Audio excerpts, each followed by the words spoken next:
Welcome you all for the first international virtual conference on artificial intelligence, data science, and cybersecurity, the very first initiative of CIRF.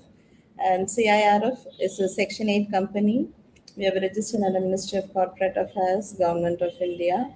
And we are so grateful to have a keynote speaker along with us, Dr. Kabali sir. Thank you for accepting in spite of your very, very busy schedule to be with us.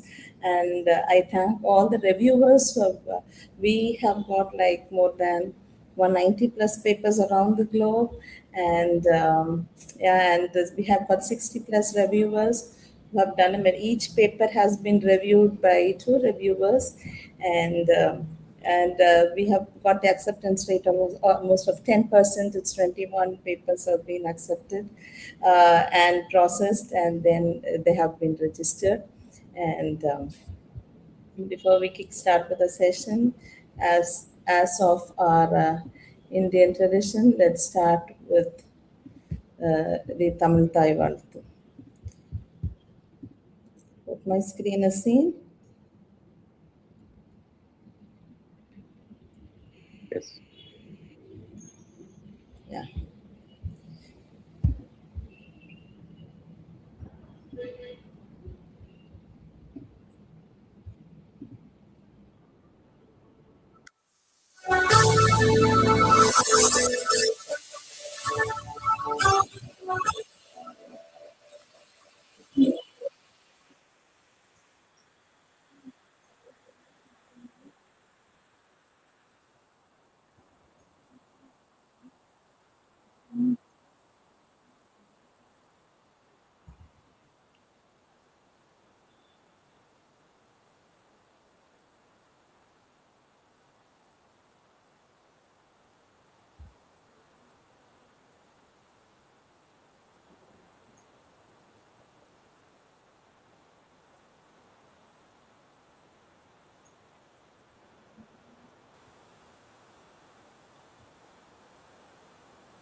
Thank you so much. Let's begin with the prayer song.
Now, may I welcome Dr. C.R.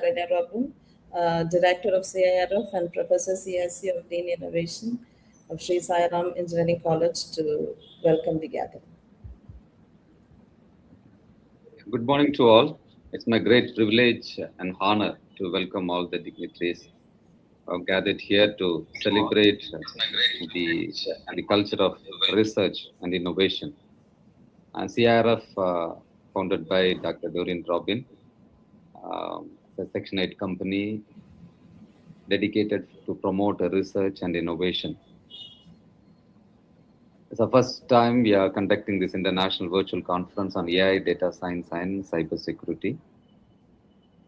It's my great privilege and honor to welcome the chief guest and keynote speaker of today's inaugural session, Dr. Kabali P. Subramanian, former Dean, Faculty of Business Studies, Arab Open University, Oman.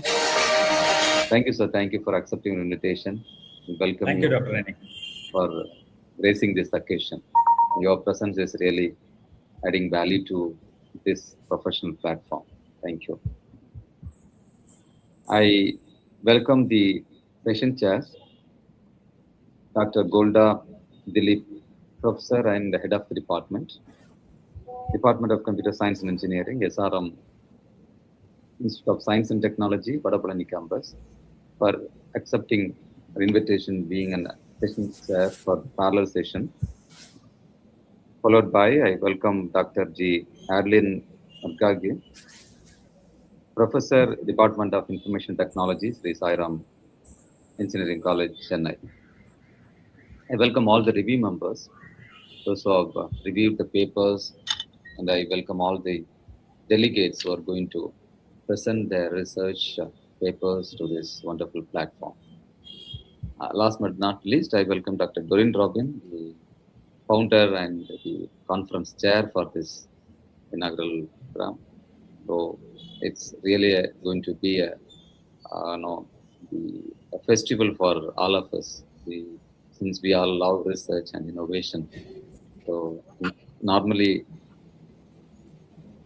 coming for a conference is not just to present papers or present our research work. It is all about networking. Your networking is your net worth, and use this platform, collaborate with your co-presenters. And now we have a lot of social medias. The best social media is LinkedIn. Try to connect with each other and share your knowledge with others. This will help us try to complement to each other. Bring this culture in your professional life. Gone all the days, people never share the research finding to others. But today is the era of artificial intelligence. We cannot hide anything. Everything is an open secret. So nothing to hide. So make use of this kind of platform, and I encourage everyone, those who are doing PhD and those who are doing post-graduation, try to innovate something. Being a Dean Innovation, it is my responsibility to tell it and propagate to everyone that innovation is the easiest way compared with the discovery, and invention is one of the easiest way.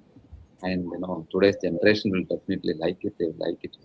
So have to like it, innovation, and come up with innovation, and your findings must be shared, and it must be come from lab to land. That is the need of the hour. So gone all the days, we do research and we never bother about whether it is going. Right? Now we are answerable for the time which we spend, the people we have collaborating, the institution we are partnering. We are responsible. We have accountability for what we did, and our nation is really looking for the indigenous products, and this culture will definitely bring these products, and Viksit Bharat, focusing towards Viksit Bharat in 2047, and what is going to be our contribution. The generation should speak about a contribution. Keep in your mind whenever do a research, whenever start an innovation, whenever you come for conferences and professional platform like this, what is going to be my contribution for the next generation. So thank you so much for this wonderful opportunity. God bless you all. Thank you. Thank you.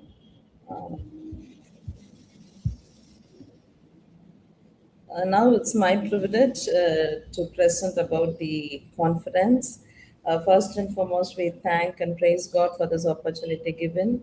And it just started with an idea how we start about with.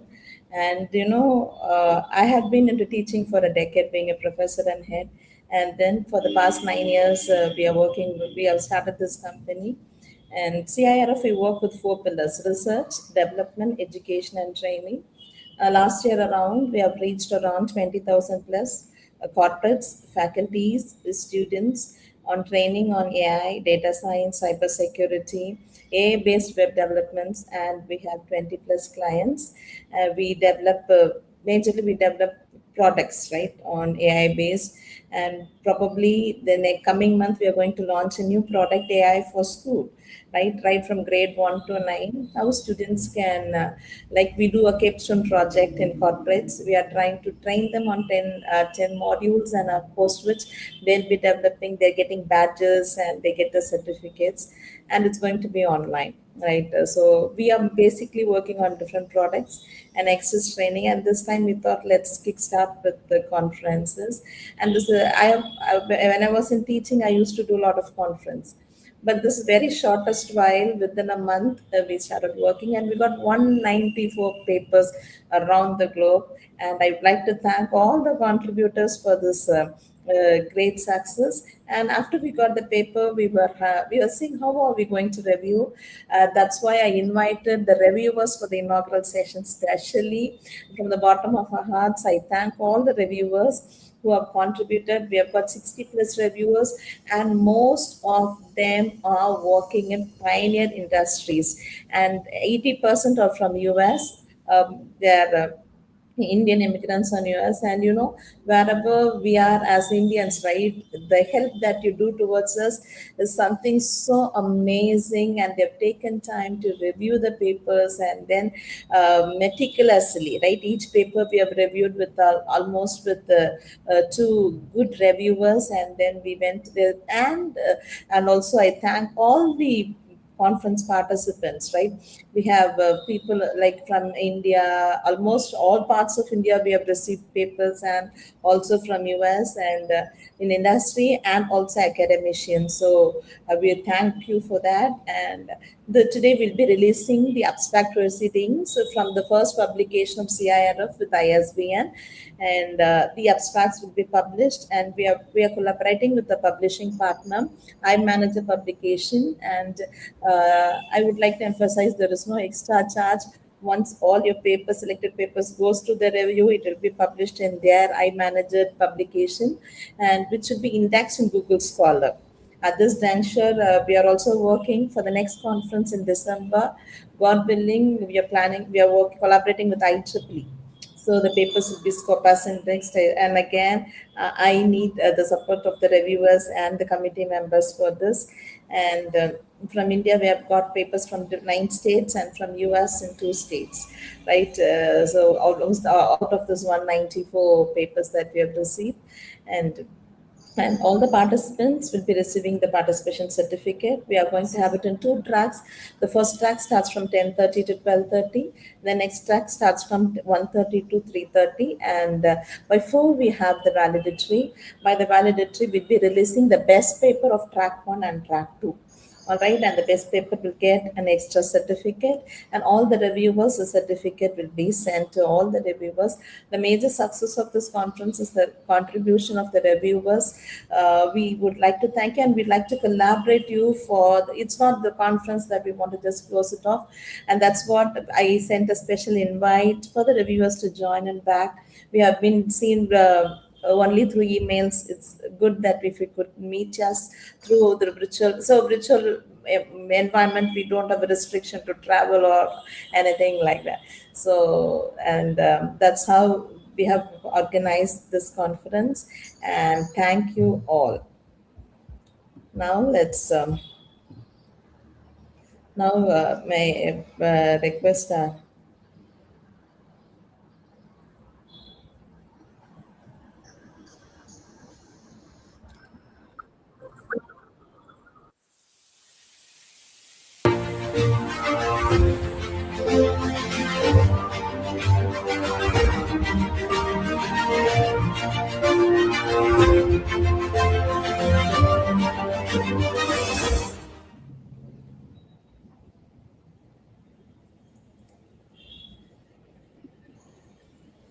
It's a Yes, sir. virtual memento. Okay. Thank you so much. Wonderful to meet you all this morning. Very good morning to one and all present in this platform. And at the outset, I would like to thank Computational Intelligence Research Foundation, founded by Dr. Doreen, supported by Dr. Rene, for organizing such a wonderful conference, CIRF International Virtual Conference on AI, Data Science, and Cybersecurity. What I'm finding very interesting is the tagline of this conference brings in three very important domains, I would say, which is going to define the future. As Dr. Rene rightly mentioned, innovation, digital, and sustainability. We all know that the future of this, our planet Earth, will be defined by these three very important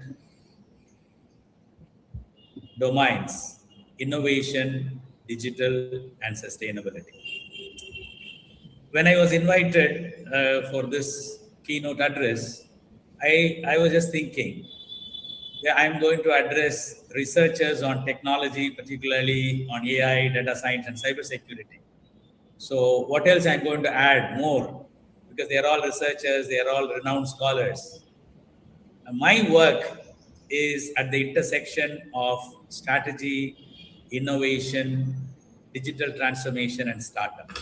So I thought that let me share some of my views from that perspective, which I feel will be very useful for the young upcoming researchers.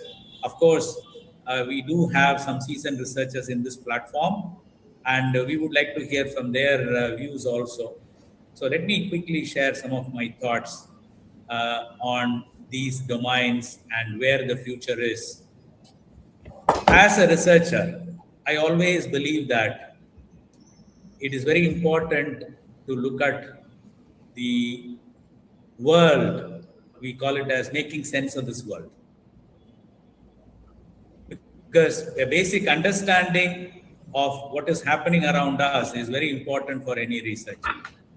And I also appreciate the conference organizers for its wonderful conference objectives. We talk about global collaboration, talk about supporting emerging researchers, very, very important. I will explain why I say so. Then academia industry interaction, that's very important today, and secure AI innovation, quality publications, and knowledge exchange. Wonderful objectives, and I wish this conference achieve all these objectives and more. So when I say that making sense of this world through different lenses, maybe political geopolitics, that's what it is now making a lot of dent in this world, be it technology, be it economy, be it social dimension, be it sustainability. So we can understand this world in different, through different lenses. And as Dr. Rene mentioned rightly, the purpose of human existence. So let's, beyond researcher, let's go to the foundation. What is the purpose of a human being? What I've understood from my experience, the purpose of human existence is to make this world a better place, as simple as this. Now, when this world will be a better place? Now, experts and researchers across the world came together, they toil, they come across different discussions, and finally they say that, which is endorsed by the presidents and prime ministers of the world, which is captured beautifully as SDG 2030.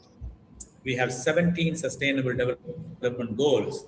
So the world believes, and the world leader believes, that if we achieve these 17 sustainable development goals, the world will be a better place.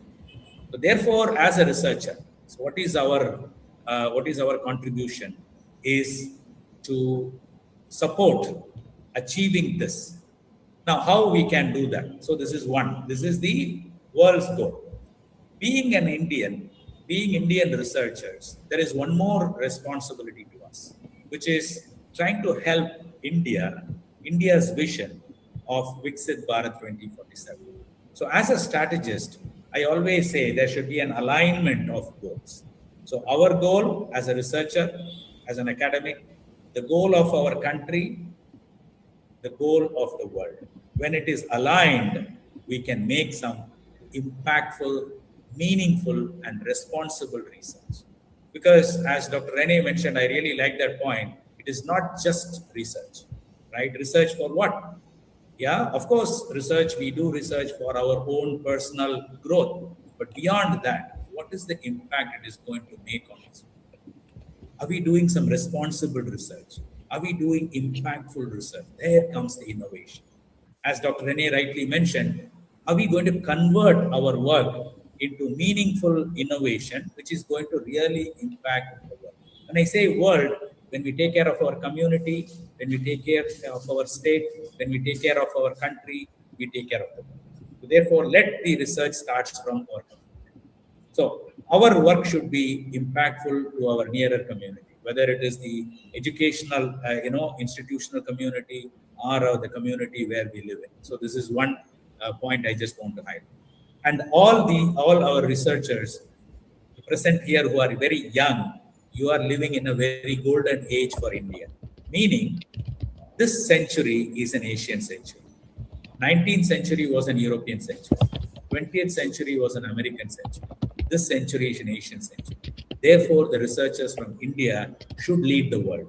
Researchers from Asia, particularly India, China, and emerging countries. Now, one more area I want to focus. When I say Asia is emerging, Asia is rising. Asia, there are 2-3 pockets which we need to focus on. The China is growing, particularly in new age technologies like AI. It is phenomenally, doing wonderful work. So China, then comes the India. Then there are other pockets where I come from, the GCC countries, Gulf Cooperation Council countries. So I represent, Oman as part of the GCC. And there are a lot of opportunities. GCC itself is a $2 trillion economy in a global economy of $110 trillion. And another very important point we need to take care of, particularly the researchers in the digital field, particularly AI and new age technologies. This world, today it is $110 trillion economy, which is going to be $200 trillion economy. Already 50% of this economy is powered by digital. So the next $100 trillion is going to come from more and more digital. So therefore, it's great opportunity for us and great responsibility for us as technology researchers. And a few points I just want to highlight, and let me close my keynote address. How much time, Dr. Doreen, you have? We have 5 more minutes. Okay, thank you very much. So one more thing is I just want to highlight in the line of thinking of innovation, how to convert our innovation into IPs, intellectual properties, and then how to convert into meaningful startups. Today, India is the world's third largest startup ecosystem. Therefore, every researcher, I feel, that is capable of converting your research into meaningful IPs and then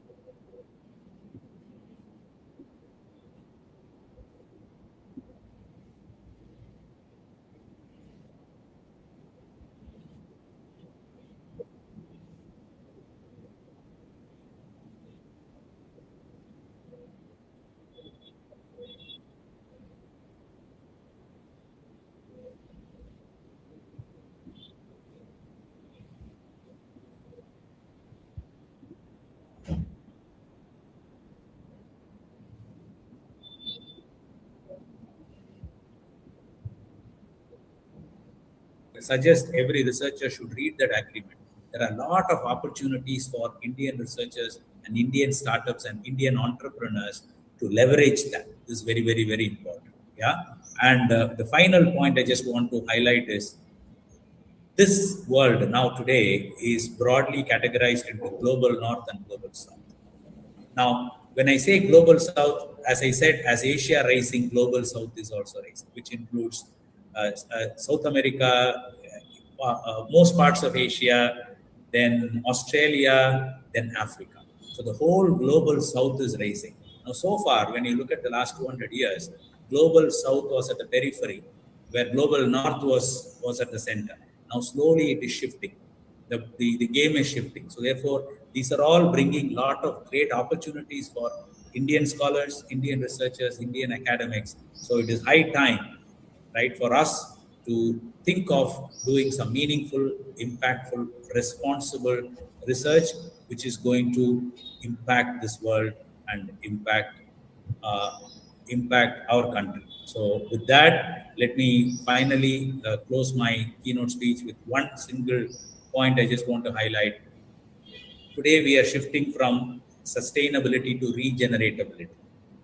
So, are we going to help the world to regenerate using our technologies? So this is the big question, I'm going to pose to the researchers. Thank you very much for this wonderful opportunity this morning to interact with such wonderful scholars from across the world. Thank you, Dr. Doreen. Thank you, Dr. Rene. Thank you. Thank you so much for the most innovative talk. That's what I could say to it, and much need of that, right? It's innovation is such an important thing, and that's one of your objectives. That's what we focused on, three pillars only on AI, data science, and cybersecurity. And all these are integrated, and even when we take cybersecurity, attacks are increasing like changing clouds. And as innovators, we need to work on with that. So thank you so much. And now we have come to the most important part of our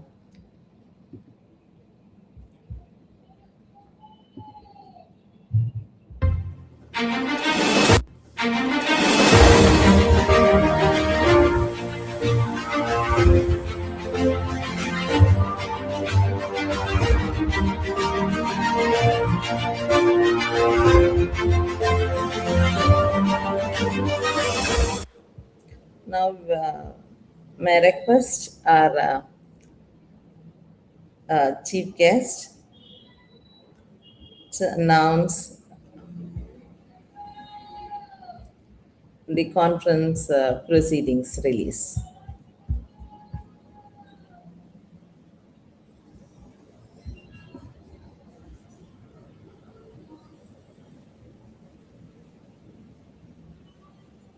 So you're connected?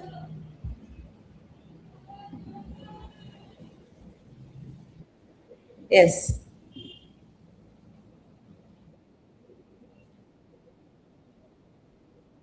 Yes.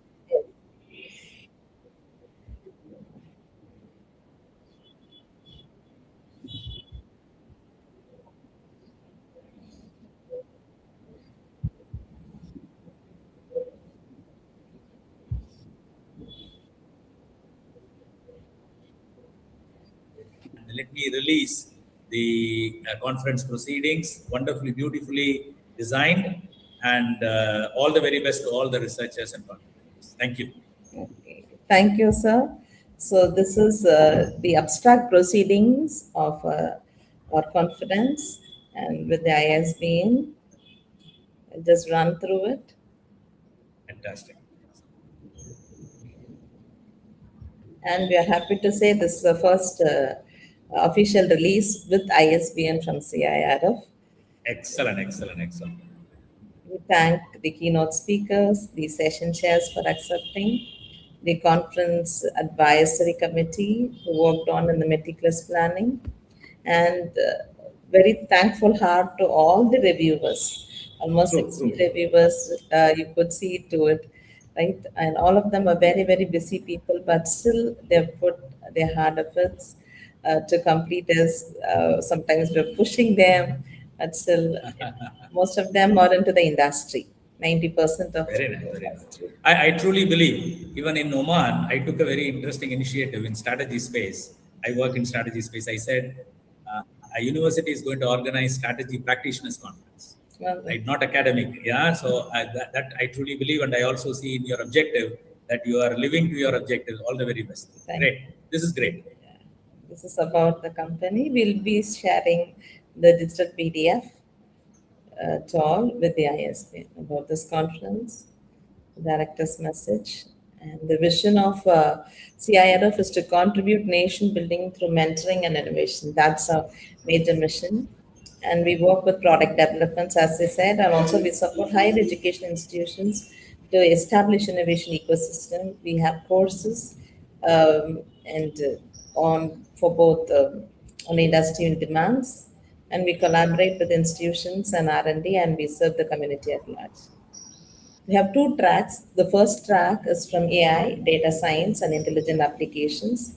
So I'll now tell about the first track paper ID. You can make it now.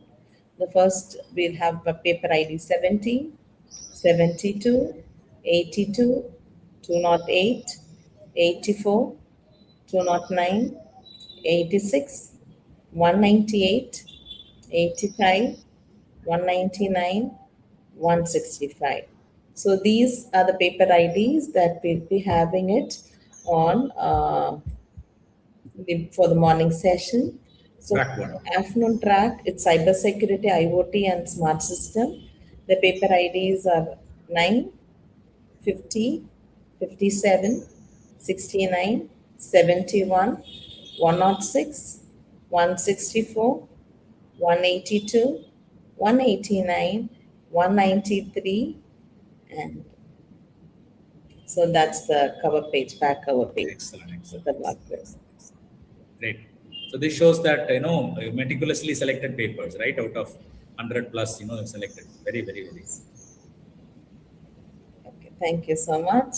Thank you. So, so we have very short inaugural, and I would like to thank at this juncture keynote speakers, especially the reviewers, for having contributed to the success of this conference, and the presenters who have joined. And by 10:30, we'll be starting with our presentation. Now, may I request any of the reviewers, you can have a word of felicitation.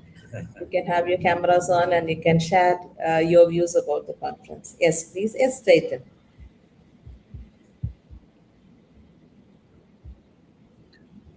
Oh, hi. Can you hear me? Yeah. So I'm sorry, I'll not be not ready for the camera because it's the evening time, night time in the US. But I really want to talk about a couple of lines. Will not take more than 2-3 minutes. So first of all, I want to say thanks to all of you, including organizer. And I heard what Dr. Subramaniam said. Okay, thank you for your fantastic speech and about the really valuable point you added on that one. So I'm gonna say, I'm in US, so I'm also working on the cybersecurity side, more on the insurance side. I'm participating in many conferences. But when I see the first time someone sent me the email just to, as a token of appreciation, they want me to join. Otherwise, people are asking for money to join the, conference. That's why I'm surprised, it becoming nowadays, like a sort of a business or something, I don't know. But this sort of opportunity really help us, okay? And we can contribute more on that one. We have a lots of things. Somehow I haven't presented my paper in this conference, but I am presenting my paper in many conference, almost 10 to 15 conference. But good to hear about that one. So I'll be in touch with the leaders who or organizer, okay, who sent this one. I do publish my book. I have a plenty of article already published about cybersecurity and this one, which I want to share with all of you. If this will help to all of you, that's good. Otherwise, I'll get some learning out from all of you. It'll be helpful for me to drive my career further. Thank you so much for your opportunity. Thank you, Chetan, for your words of encouragement. And also, we want more people to contribute, and we made our fee as only Indian rupees 1,180 alone. And for foreign contributors, it's only $50.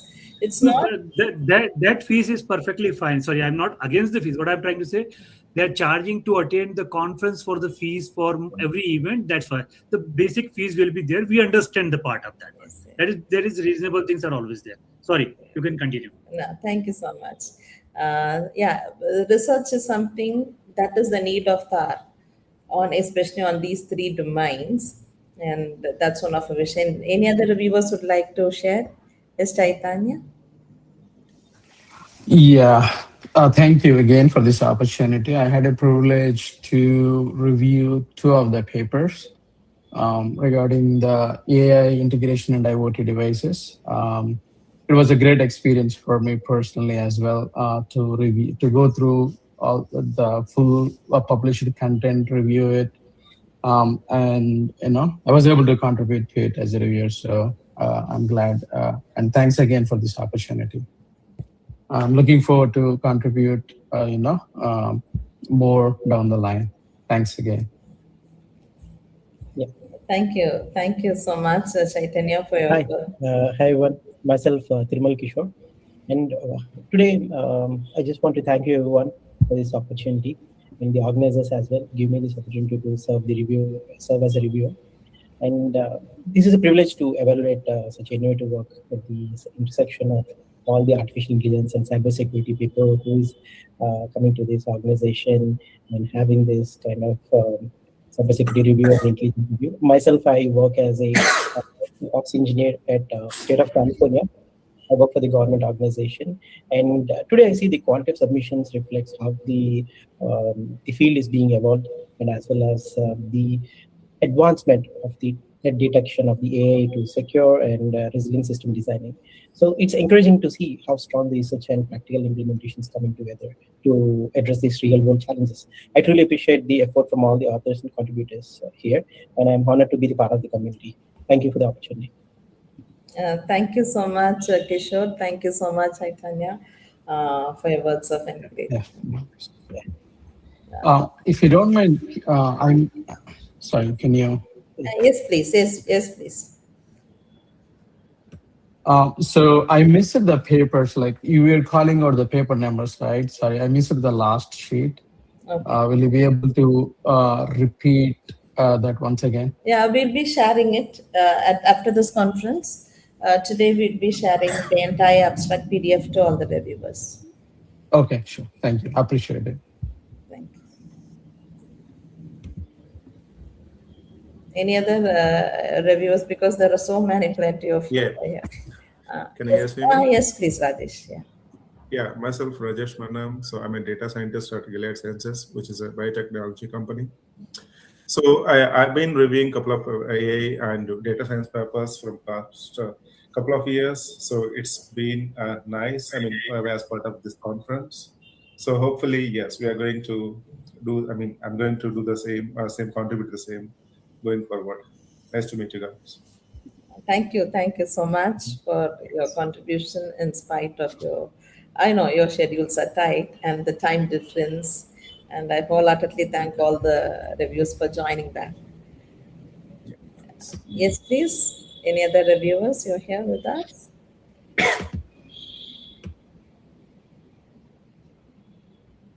Yes. Any other reviewers have joined? All right. May I ask the concluding remarks? Dr. C.R. and you're open to share the concluding remarks. Yeah, it's nice to be here. Thank you so much for your encouraging words. Thank you, Kabali sir, for joining with us, and all the review members have contributed a lot of successful conduct of this conference. As you all mentioned, we need long-term collaboration and association, and getting contact like you is really a blessing to all of us to take our ventures in the next level, and we have a lot of other opportunities of planning to do. I'm an academician and also being a part of this startup, supporting my wife, Dr. Doreen Robin, a women entrepreneur, came out very boldly from the academic, taken up this step. Even if the choice has given to me, I never come out of the comfort zone. But it is my responsibility to support her. I'm supporting.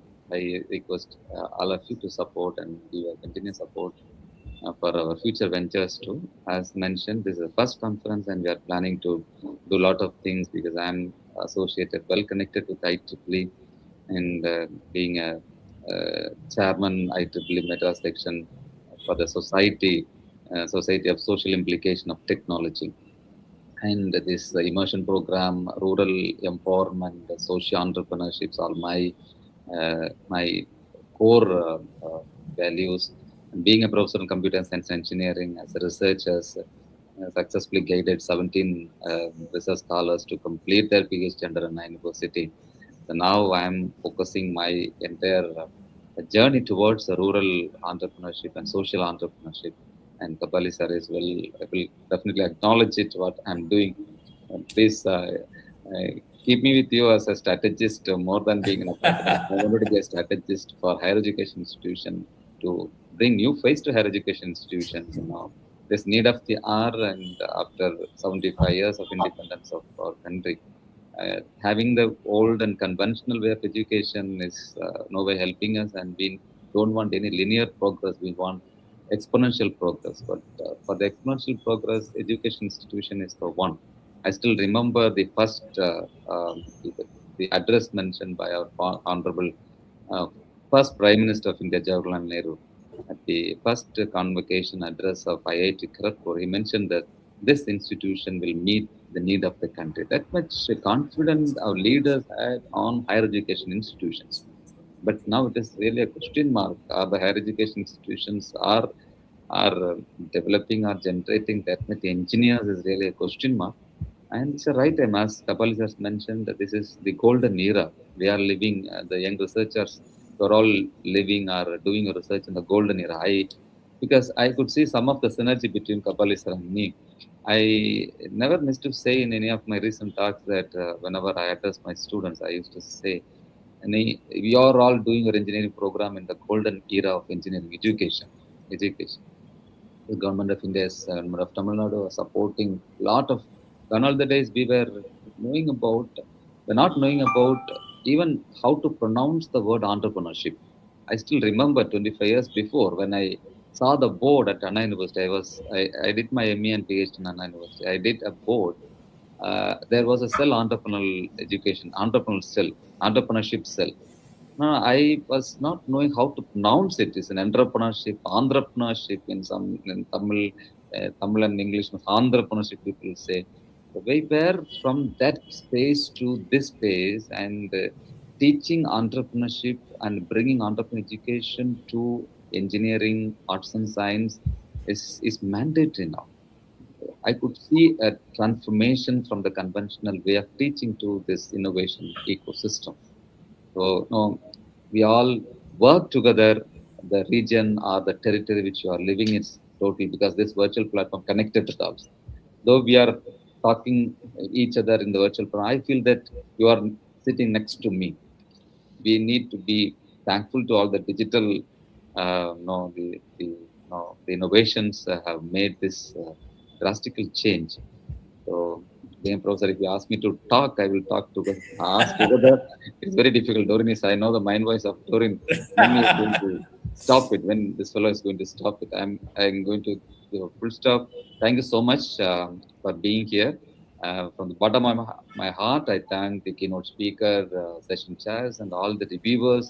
Last but not least, all the delegates who are going to present their research paper in this wonderful platform. Thank you. Thank you so much. And it was a very good inauguration that we had. I always say, expect the unexpected, right? So we think there are a lot of meticulous planning, and it all comes from with the grace of God and with all the good hearts who helped us. Thank you, Kapali sir. I know you're so busy, and in spite of your hectic schedule, you have been with us. And this is the first time I'm trying it, everything virtual. All right. And we have got a session check enacted with us. We welcome you, ma'am. We have with us Dr. Golda Dilip. She is the professor and head at the Department of Computer Science and Engineering from SRM IST Vadapalani campus, and she's a very good friend of mine, right?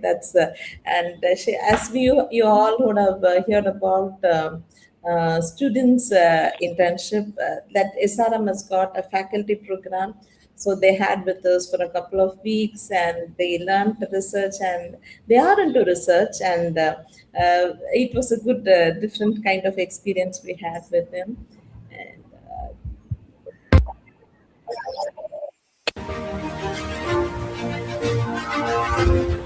Okay,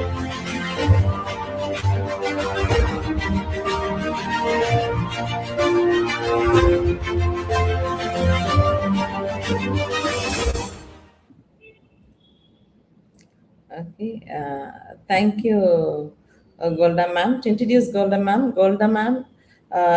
Golda Dilip, she is serving as a professor and head at the Department of Computer Science and Engineering at SRM IST, Institution of Science and Technology, Vadapalli campus, Chennai.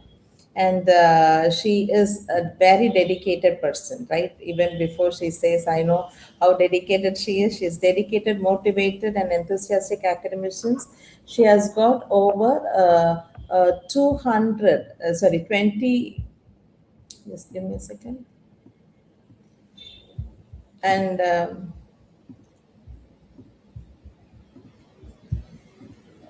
she's very dedicated person, and she is has 22 years of teaching experience in higher education. She is widely responsible for a strong communication skill, leadership ability, commitment to academic excellence and research advancement. More importantly, she has got a lot of patience to handle things. From my personal experience, she has completed a BE in computer science and engineering from Mangalore University, Karnataka. She has earned ME in Engineering Management from Manipal Institute of Technology, Karnataka. Later, MTech in Computer Science Engineering as a gold medalist from Dr. MGR Education Research Institute from Satyabama Institute for Science and Technology. And Dr. Golda Dilip has a strong research profile with more than 25 Scopus Index journal publication in addition to serving several papers published in reputed international conference. Her research work reflects a strong commitment to innovation, interdisciplinary collaboration, and the advancement of emerging technology. Her primary research area includes information and network security, blockchain technology, artificial intelligence and deep learning, computer vision, secure and intelligent data analytics. She continues to actively engage in research, guiding PhD scholars, mentoring and academic collaboration aimed at advancing cutting-edge technologies and contributing to the global research community. She actively contributes to the scholars and postgraduate students with extensive and research experience. She's keen in contributing towards the global research and through peer reviews, editorial responsibilities, and collaboration with the leading international publications. We are so much grateful to have you, ma'am. Words of greetings from you before we start with our presentation of papers. Thank you, ma'am. Thank you for that wonderful welcome. Looking forward to evaluating the papers and being a part of this session. Thank you. All right. Now we'll be starting with the presentation of your papers, and it will be evaluated as you do it. Each track, as you said, you will have the best paper. Each papers you will be getting a time to present for almost 10 minutes, and 2 to 3 minutes would be the questioning, right? It would be the questioning. So now let's begin with the presentation.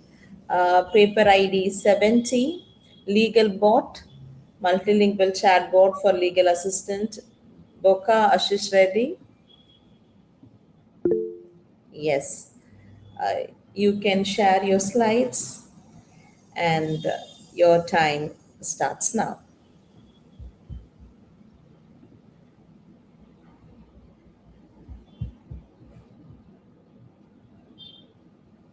You can put it on slideshow, please. Yes.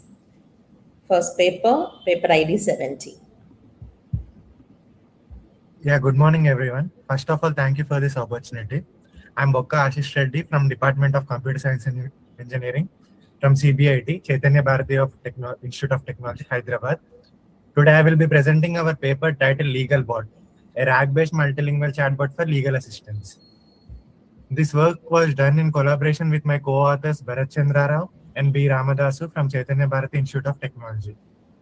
Our research mainly focused on improving access to legal information in India. by developing a RAG-based chatbot that provides simplified, accurate, and multilingual legal assistance. Next slide. Yeah. Legal documents are often complex, lengthy, and difficult for the general public to understand. Even it is more difficult for illiterate and less literate people to understand. In India, the challenge becomes even greater because most legal documents, including the Indian Constitution, are not available in all the languages and local languages. They are primarily written in English and also available in Hindi, which creates a great language barrier for many citizens. Large language models can generate answers in natural language, but they always, in many cases, produce hallucinated or incorrect information, which is very risky, mostly in the case of legal applications. To address these issues, we developed this legal bot, a RAG-based multilingual chatbot. This retrieves constitutional information from a vector database called ChromaDB and then generate responses using the LLM Mistral or Llama. It also simplifies complex legal language and translates into multiple languages. So many people from different languages can understand it easier. Our results shows improved accuracy and reduced hallucination compared to traditional LLM-only systems. Next slide. Yeah, these are some of the keywords. The main technologies involved in this architecture include retrieval augmented generation, legal artificial intelligence, multilingual chatbots, semantic search, vector databases, natural language processing. Together, these technologies help create a system which is reliable and accessible for everyone. Next slide. Yeah. Accessing legal information is challenging for many people. Generally, the traditional legal information systems work on keyword-based search, which often fails to capture the actual meaning, the semantic meaning, or what the user is asking, the user's intent. Large language models can generate responses conversationally, but they suffer from several limitations. The main limitation is the hallucinated information.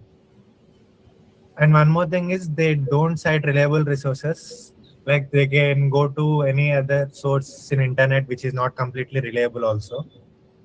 These limitations are particularly critical in legal domain, where accuracy is very important. And another challenge we are solving is linguistic diversity. As I have stated earlier, most of the legal documents are available in English or Hindi.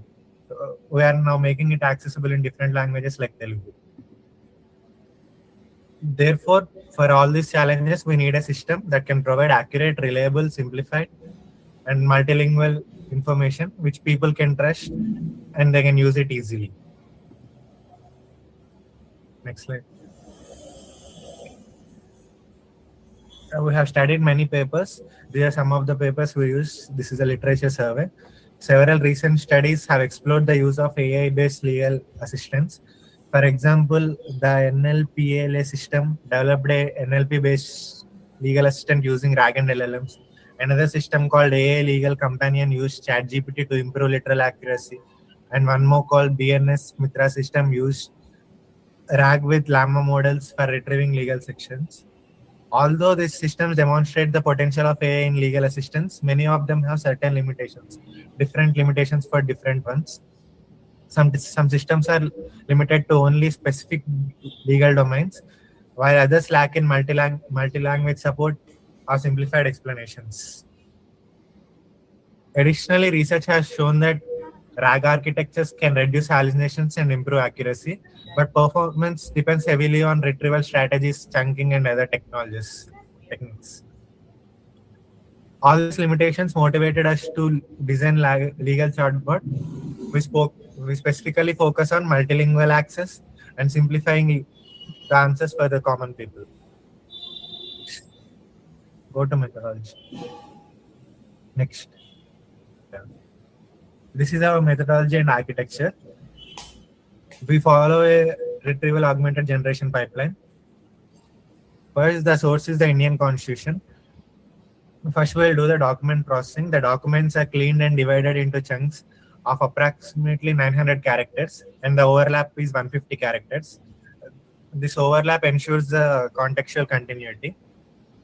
Next, for embedding, we are using all eminent based V2 model. First, whenever a question is asked, in the response generation, whenever a question is asked, first it will translate the language into English and then it will be embedded. These embeddings are stored in a vector database called ChromaDB, which enables sufficient semantic retrieval. As I said, first the language detection is done, then the translation and the query is embedded. For the semantic retrieval, we are retrieving top 3 relevant chunks, which are fed to the next pipeline. Next slide. After retrieving the relevant legal information, the 3 chunks, the system generates a response. The 3 chunks are also taken as a prompt. First, the retrieved chunks are combined with the user query to create a structured prompt. The prompt is then sent to the LLM, Mistral Large Language Model, OLAMA. The model generates an answer that is grounded in the retrieval legal text, which helps reduce hallucinations and is trustable. To improve accessibility, we additionally added 2 steps. First is simplification, where complex legal terminology is converted into easy language so everyone can understand it. Second is translation. The response is translated into users' preferred language, whether it is English, Hindi, or Telugu. The final output we get is accurate multilingual response, and also it includes a disclaimer stating that it is only intended for informational purposes only. Next slide. Yeah. These are the results we got. We evaluated LegalBot using 100 questions for now. These queries included factual queries, scenario-based queries, and also multilingual queries in Hindi and Telugu. For retrieval performance, we used hit ratio to calculate. We got hit 1 of 71% and hit 3 of 84%. This means the correct constitutional articles appeared mostly within the top 3 retrieval results in most cases. We also compared the system with an LLM only baseline. The results showed for our LegalBot, we got 87% accuracy using RAG. For LLM only, we got 71% accuracy. This clearly shows a reduction in hallucination rate from 29% to 13%. And for human evaluation of multilingual responses, when we got the responses from the people, they stated that it is of high clarity and meaning preservations with scores of 4.2 and 4.5 for Hindi and Telugu. These results demonstrate that retrieval augmented generation significantly improves the reliability of legal systems. Next slide.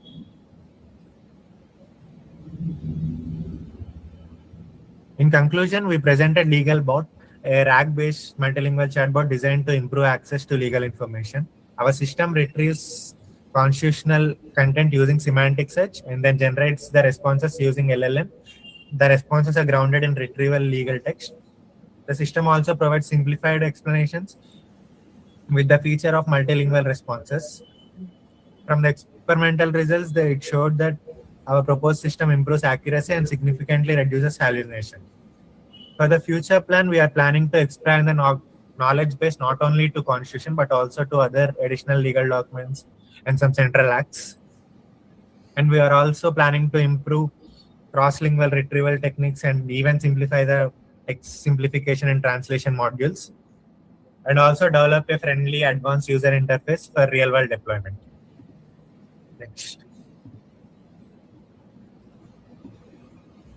These are the key references used in this research, including studies of RAG, sentence embeddings, and legal AI systems, and some more. That's it. Thank you for your attention and time. I would be happy to answer any questions. Yeah, it's an excellent piece of work. RAG-based multilingual chatbot for legal assistance. Yeah. You have mentioned many literature survey papers there, right? Yeah. So after doing this literature survey, what is the critical gap that you have, research gap that you have identified, a summary of all the literature survey that you have done? Yeah. From different literature surveys, we got to know that we found some similar legal AI bots which are for different purposes, different legal documents, which is not a constitution. Generally, the Constitution of India is very large and the text is difficult to understand.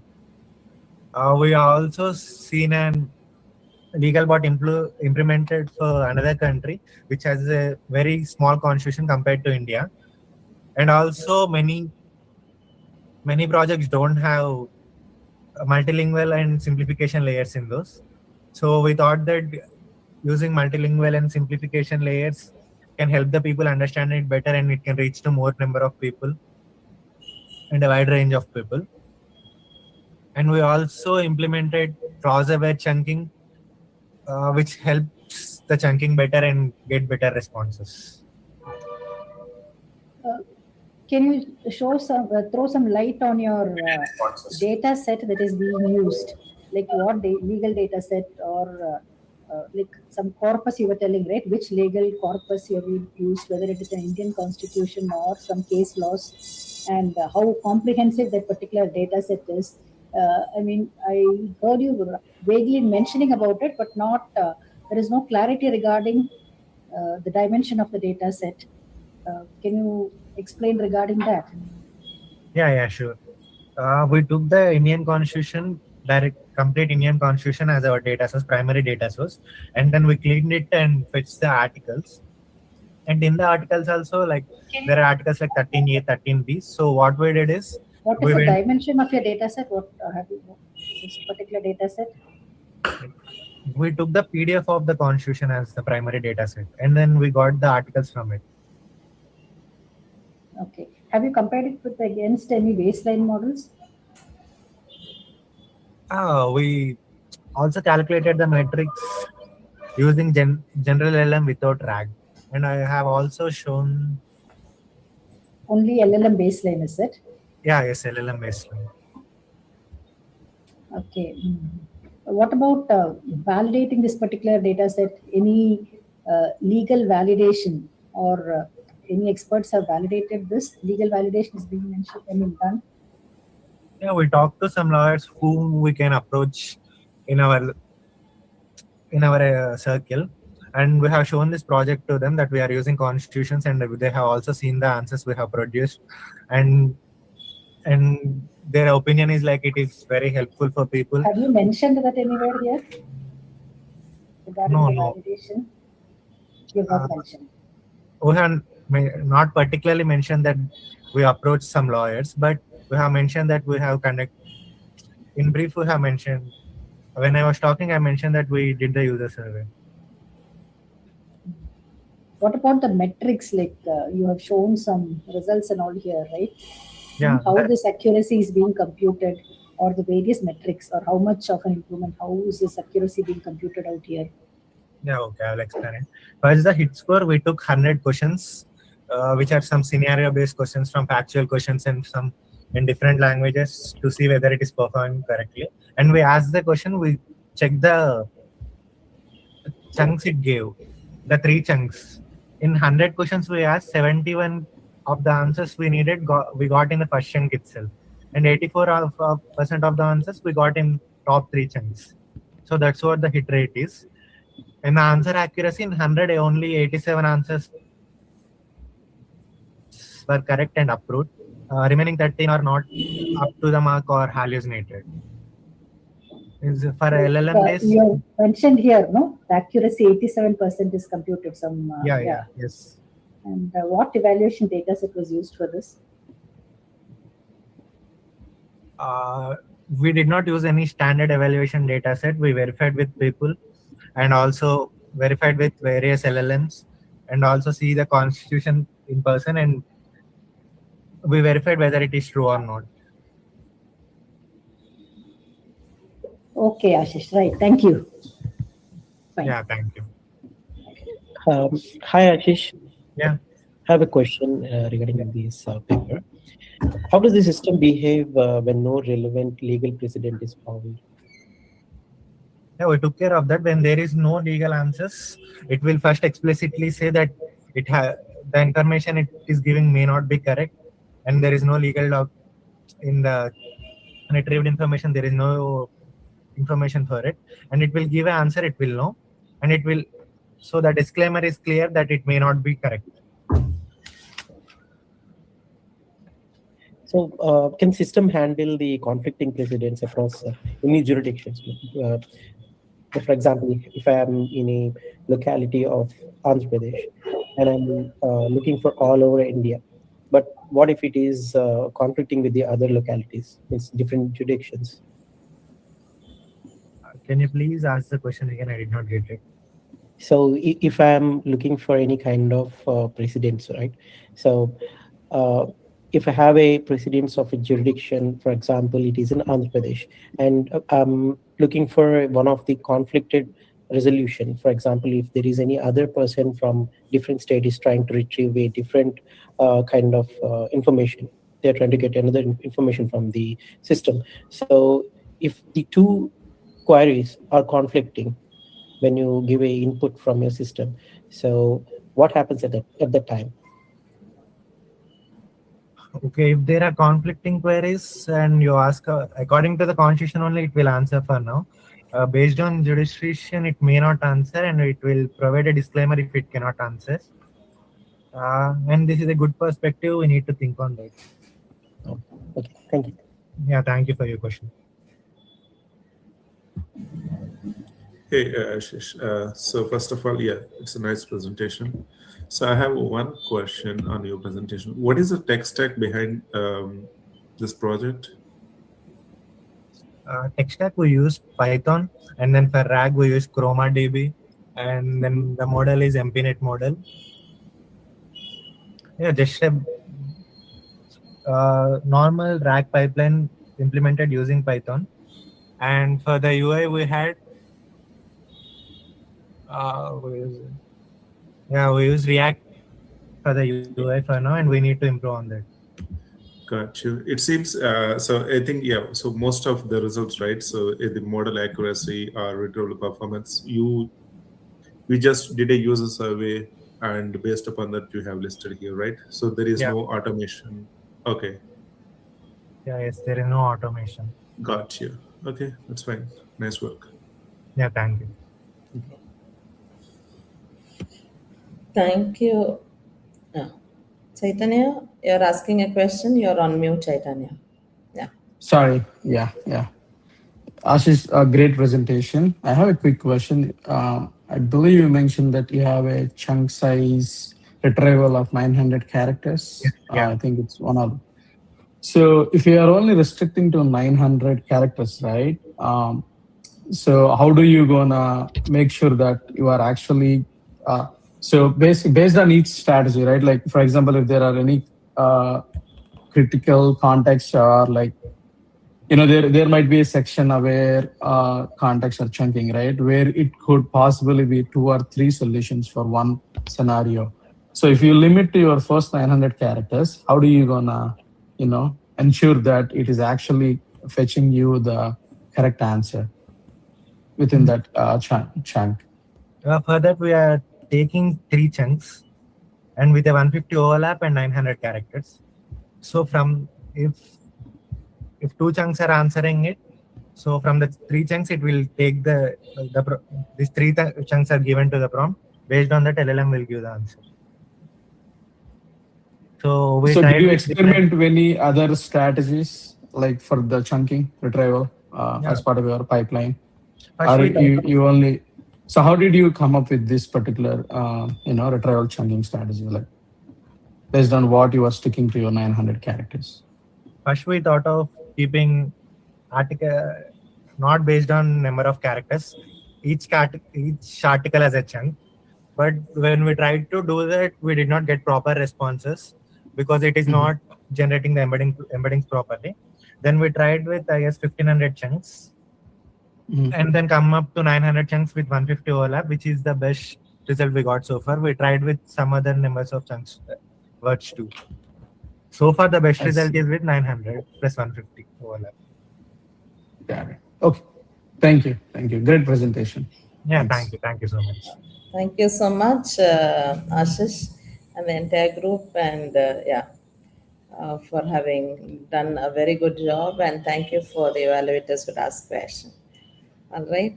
So we'll move on to the next paper for the session. We have paper ID 72, Manoj, co-authored by Aishwarya, Pragdishwaran, and Shaktivel. Online Yes, ma'am. payment fraud detection using machine learning. Yes, please. Yes, ma'am. Can we share the Yes, conference? please. Yeah. Paper ID.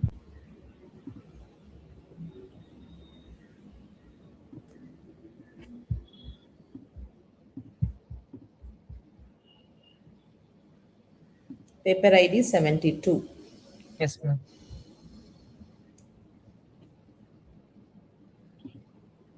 Ma'am, can we start to explain, ma'am? Yes, your time starts now. Ma'am, we from Saram Institute of Technology, ma'am. We CSE Cybersecurity, ma'am. Excuse me, can you put it on full screen, please?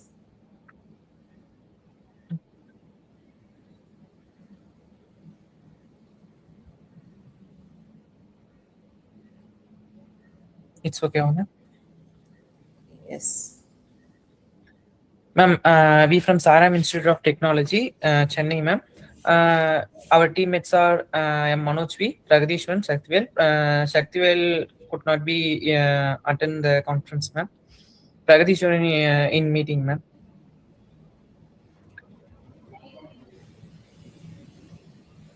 Our abstract is online payment fraud detection using machine learning. Our problem statement is regarding to cybersecurity. The most of the fake link has been arrived in WhatsApp, Telegram, ma'am. So we want to minimize that. And for example, we can say means in Amazon, there are lots of fake link has been the product is rupee 1 rupee. So most of the people has been click the link and send the in from their account. There has been transaction lot of amount, ma'am. So we using machine learning algorithm to analyze the URLs, and I want to predict them from the phishing links, ma'am.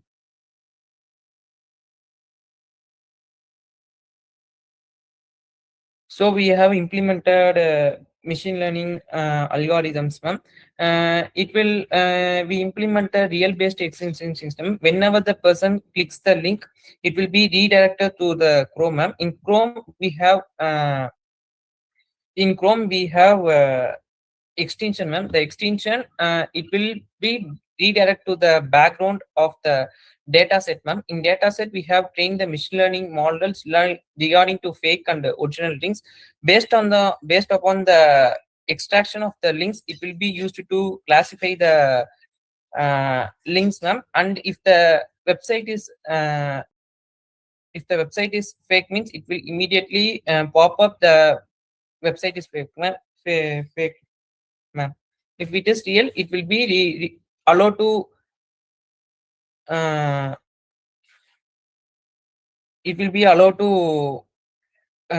website, ma'am. We use the phishing detection machine learning algorithms like phishing detection, ma'am. Whether it is fake or true. Machine learning algorithms like random forest, support vector, machine learning algorithms. Data cyber security related to secure data, ma'am. And classification algorithms, classification algorithms.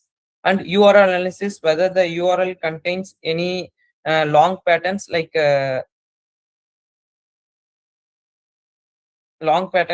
any unwanted characters, it will be access to root directory, so it will be blocked, ma'am. And cyber security data mining, this in large amount of secure related to detect hidden threats and attack patterns, ma'am. Next,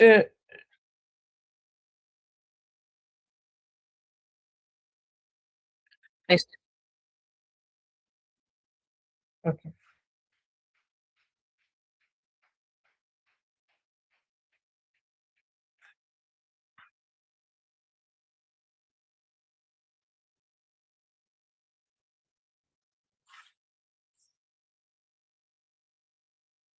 Okay, ma'am.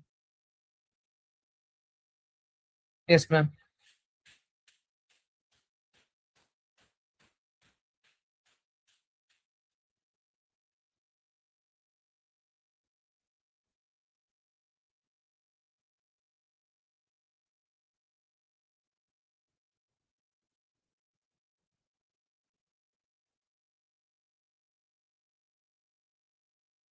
And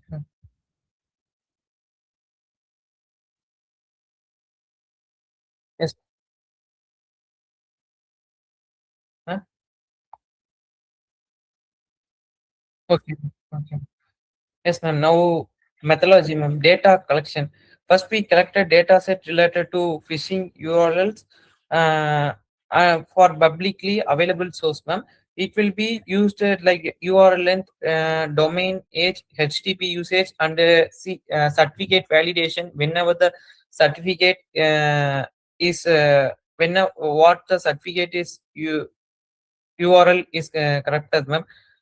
It will be used for data collection, ma'am. Data processing, we performed data processing, we removed missing or irrelevant data, converted categorical data into numerical format using encoding techniques, ma'am, and applied to normal this data. In this method, it will improve the accuracy and the performance of machine learning models, ma'am.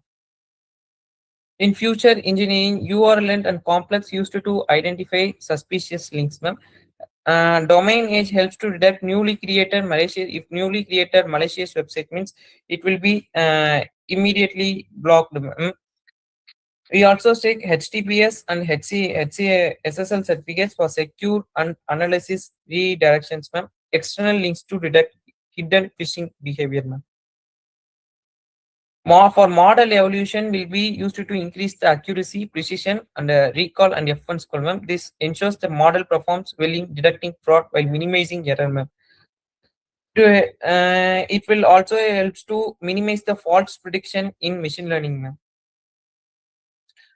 We create a front end using HTML, CSS, JavaScript, and back end using Fast API. When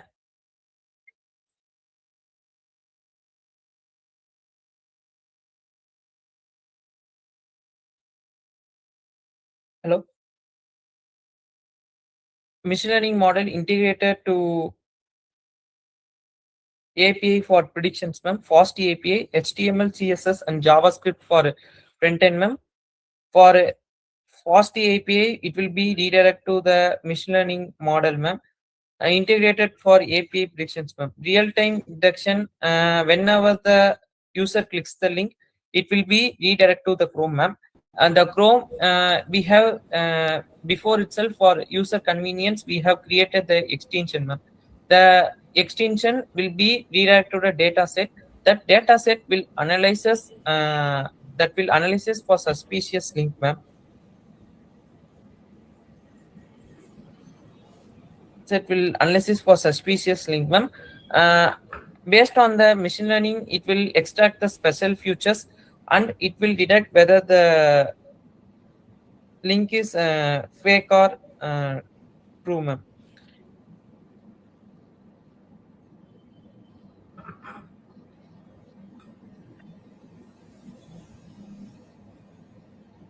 And the result and discussion.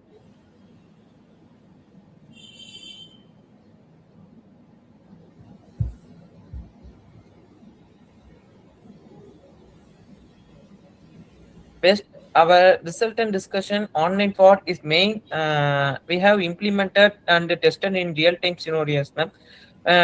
We have tested large number of links, whether real link should be give true and fake link should be give false, ma'am. The system was able to block malicious link at the payment side while allowing legitimate transaction to proceed smoothly. Additionally, we have implemented two security systems. One, if the link is fake also, then it will go to payment page, and on that page it will analysis. If the payment page is also sometimes fake, means it will be automatically block one. This able to block payment stage by allowing legitimate transaction, ma'am. Browser extension. So they did not want to copy in the extension system. They will be copy the link from and tested in the websites. But our product, one time extension is on for users, it will be detect, ma'am. We have implemented the website for how many times they has been used and what are the phishing links, how it will be, and URL analysis. The system identifies and block fraudulent links, ensuring or secure online transaction. The integration of visual risk indicators has been implemented in the website, and interactive games enhance user engagement and awareness, making both functional and educational. The project remains cost-effective by open source tools like Kaggle and GitHub to collect phishing links. Unlike this project contributes a safe digital ecosystem, empowering users to make informed decisions and protect themselves from evolving cyber threats. Reference Kaggle from online phishing detection, Scikit-learn we has used in machine learning digit library, and FAST API for backend document, OSWeb for open web application security. For phishing guidelines, what are the guidelines should be? Research articles on URL based phishing detection techniques.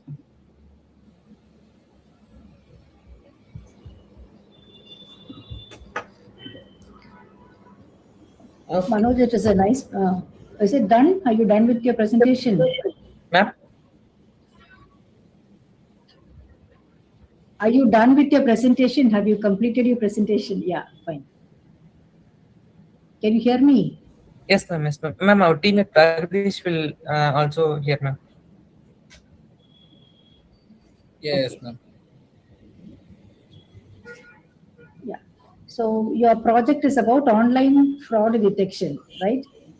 Yes, ma'am. Yeah, in that you are concentrating on phishing URLs, whether your URL is a phishing URL or a legitimate URL. Yes. Are you going for some sort of real-time detection or some offline classification? No, ma'am, real time. Real time. So what are the...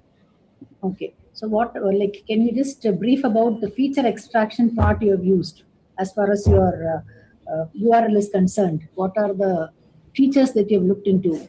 Maybe your URL, do you have a slide where you have a, where you are mentioning about the feature extraction? Can you be a little more louder, please? Can I break it down? Yeah, yes, please. Yeah, actually we have build a extension. Okay, extension, it is first extension and then a backend. There are two phases. The extension contain some files like content.js and then app.py. Like that, the files are consist. So this file is helped to analyze the background URLs to fetch into the directly connect with to that backend, and then the URL is analyzed by the database with ML modules like support vector machine, like that, some classification modules. And so then what URL-based features did you look into? URL-based features. Could you come again? What URL-based features? I think somewhere I saw the length of the URL or something. So other than the length of the URL, what are the other features that you have looked into? Yes, ma'am. URL length will be redirect to the another site, ma'am. First, we will touch one website, ma'am. If it contains that URL contains some ma'am, that will be redirected to the malicious another site, ma'am. And too many redirections. If we click any link, it will be like too many redirections.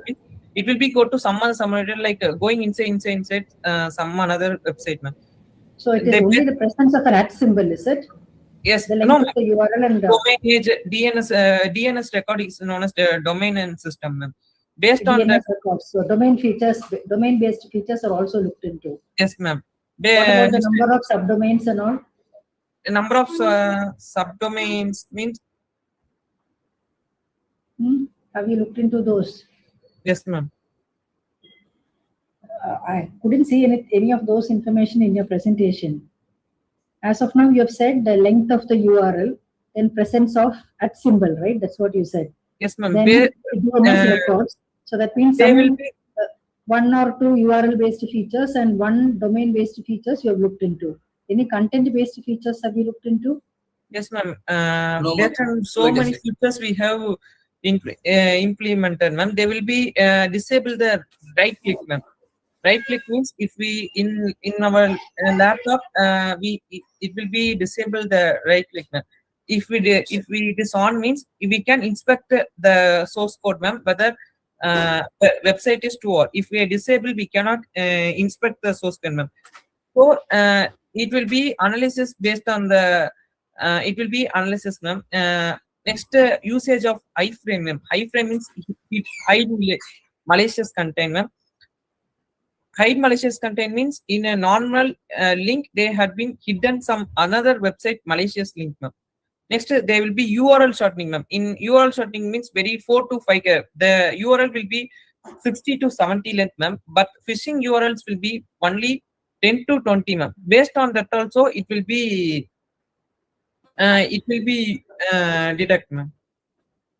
Have you looked into what is called WHOIS information? Have you heard of that information? WHOIS. Yes, ma'am. What Who is that? is who is Who lookup? is? You're asking. What is that? Or have you looked into that?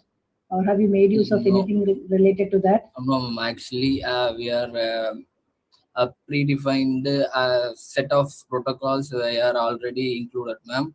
Like URL shortening, like that we can detect that itself, ma'am. We don't look into that who is lookup, like that domain name, like that. That is not, I mean, important, ma'am. Because most of the phishing link are some specific pattern, ma'am. We no need to look into the domain, ma'am. So we can easily clone the URL, ma'am. So whatever the URL we want, we can clone. So that cloning URL will be some set of pattern. So we know that pattern, and we are a predefined set of protocols to give it, ma'am. So we no need to look into the domain. So you have not looked into the domain. Yes, ma'am. In future, we are going to enhance with the ROG, ma'am. Okay. What about the data set? You have roughly told something, Kaggle or something. What data set did you use? The size of the data set, whether it is a balanced data set or imbalanced data set. I saw in one of the slides you have roughly mentioned something Kaggle. Okay, from Kaggle, what data set have you taken up? Ma'am, they have been it is not a data set, ma'am. They will have huge amount of data, ma'am. So from the data, they itself like 10,000 lakhs of phishing links, ma'am. They itself put it is based on the characters. They itself like dots at the character. They will be trained the data set, ma'am. What about the evaluation metrics? Which is the best evaluation metrics for as far as your project is concerned? Yeah, ma'am. Actually, evaluation is protocol. Protocol, ma'am. Actually, we already set of predefined set of format now. So it will detect through that, and then finally come and compare with the data set.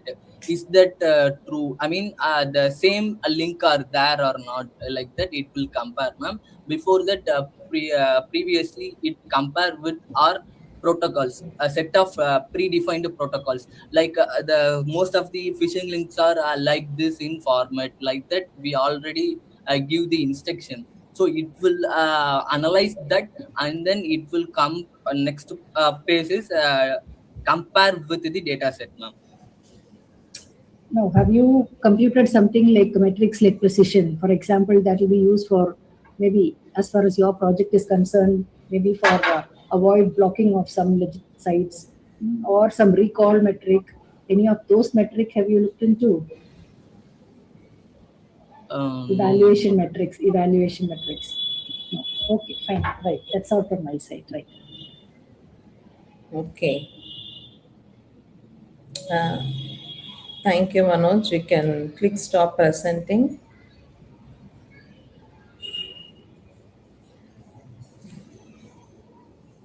If there is no questions,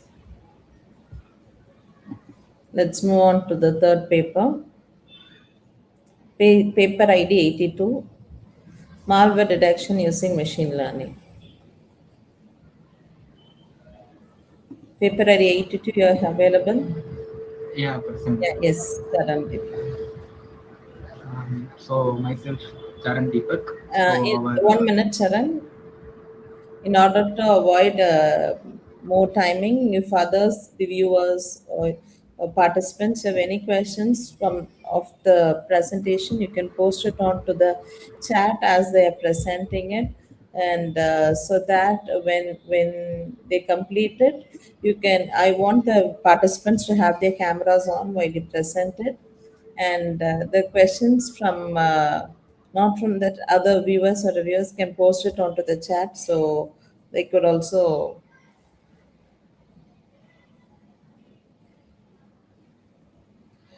they'll be also able to answer it. So after your presentation, you can check onto the chat after the session shares questions. All right. Now we'll move on to the next paper ID 82. Yes, Taran. So myself, Charan Deepak, and we are from Sri Saram Institute of Technology, Chennai. So Excuse me, Charan, have you shared your presentation or is it I'm not able to see it? No, yeah, he has not shared. Fine. Okay, just a second. Somehow I'm not able to.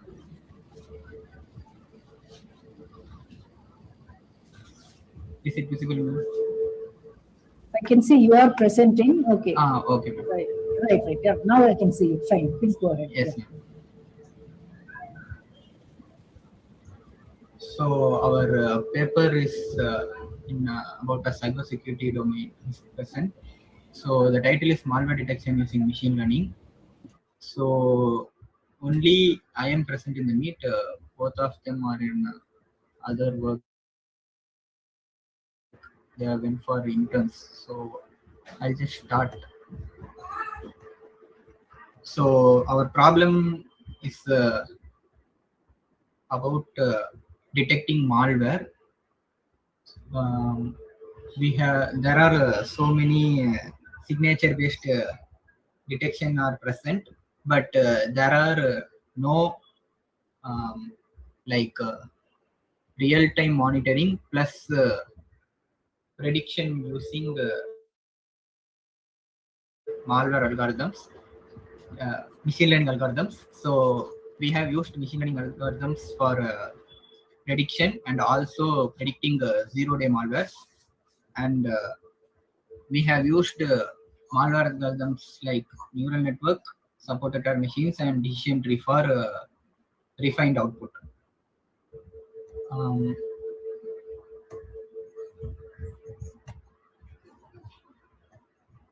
So malwares are like a threat to the system, and they are day by day evolving, plus more undetectable. So our motto is to detect malware plus also detect future zero-day attacks from malwares, and also help the system to recover faster. So we have used 5 papers as literature survey, and we have analyzed from these papers that malwares have like there are types of malware like polymorphic malware, which like constantly alter their structure to avoid detection, and also more Android systems are more vulnerable due to the permissions issue. Like in phones, every app and software asks for permission. We just give it like we just give permissions to them. So that's like an basic where the malware will use malware will attack, or like it will change itself like an genuine software and then make steal the data. So also from the literature surveys we have saw like whatever the researchers used techniques like static analysis, dynamic analysis, and behavior-based detection, but they haven't used like machine learning. So we have implemented machine learning algorithms for better prediction and refined output. Next, we have for dataset we have used 10,000 exe files. The dataset contains like 6,000 malicious sample and 4,000 genuine samples for training. So for training, like we have first we give input, we give file as an input, and like we use algorithms to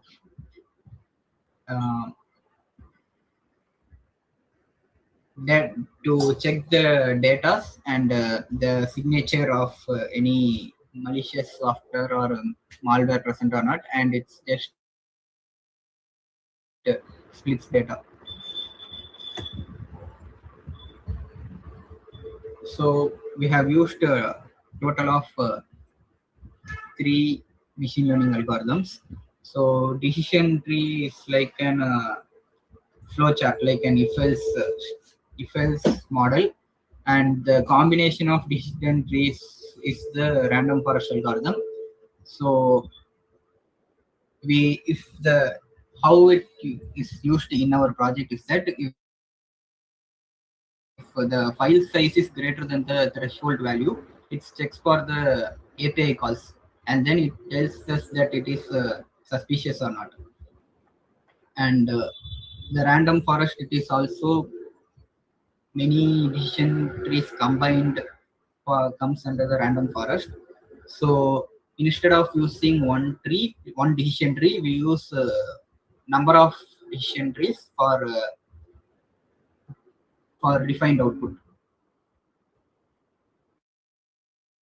And then we used neural network. So neural network structure comes under layers: input layer, hidden layer, and output layer. In input layer, we give inputs, and the hidden layer processes the input, and it gives output. It gives output in the output layer.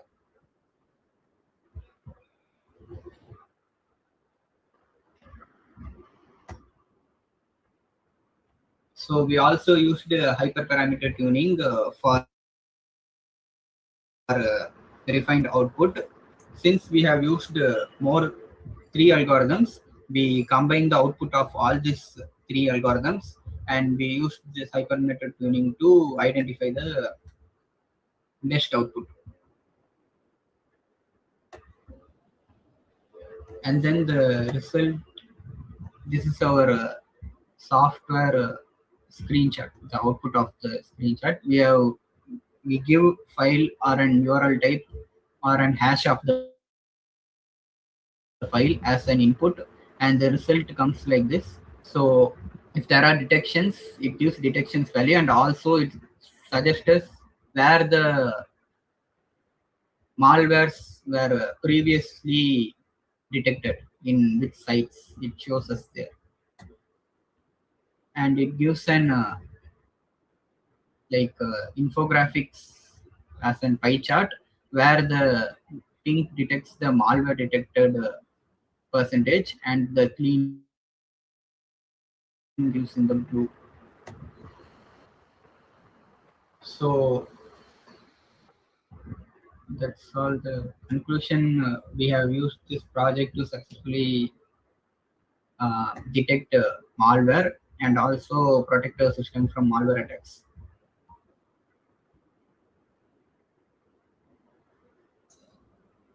That's it.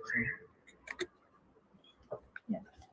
Charan, so your Charan, right? Name? Charandeep. Oh, okay. It is malware detection using machine learning, and you said that you've used neural networks, support vector machine, and there's one more thing, yeah, decision tree. Okay, so do you have some measurable results to demonstrate your justification? You were telling certain models are good, and I saw one slide with a written text mentioning about each of the model and which is best and other things. But then how do you justify that? Do you have some measurable results which will tell or substantiate whatever you say is correct? Which Yeah, algorithm, so which we what is have accuracy used, for it, or yes, where ma'am. is the metrics for it, evaluation metrics that you have used, or some measurable results? We have got better output based on the algorithms we used, but we have not like evaluated the like which is best. We So it's just a comparative study, is it? just used the all algorithms, and we yes, ma'am. Like we have used all the algorithms. We have not checked which is better for these types of malware or other types of signatures. Like we have not checked like that. We So have you have used not implemented, model implementation is not being done. we have used the algorithms, but we have not like evaluated which is better than the rest of the algorithms. Did you test against some zero world or zero day malware or something? We have tested like that, but it has been a failure. So we are trying to you train our model more, and then we have to check for it. Okay. Fine, fine. Anyway, you have just mentioned it roughly. Maybe you could have, had some measurable results that could demonstrate your unique contributions, some metrics, evaluation metrics. All this should have been there. All these are missing. Otherwise, it's fine. Right. Thank you. Okay, thank you. Okay, thank you, Charan. Any other questions? All right. We'll move on to the next paper. 208, Real-Time Detection and Health Classification. Gautam, you're here? Yes, ma'am. Yeah, 208. Can I present the PPT? Yes.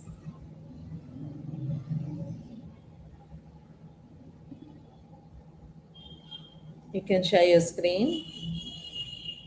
Yeah, ma'am. Other participants, you have any questions, you can ask after they present, and also you can post it onto the chat.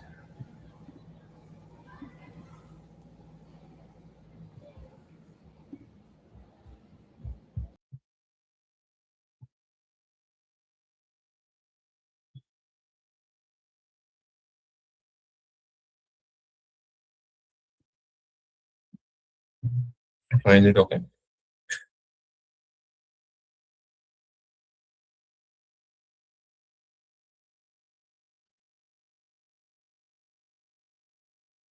Yeah, ma'am. Yeah, my teammate will present the PPT. So, good morning to all the respected evaluators and everyone present here. Am I audible? Thank you, ma'am. So, today, me and our team here together are going to present our work on line conservation using real-time detection and health classification.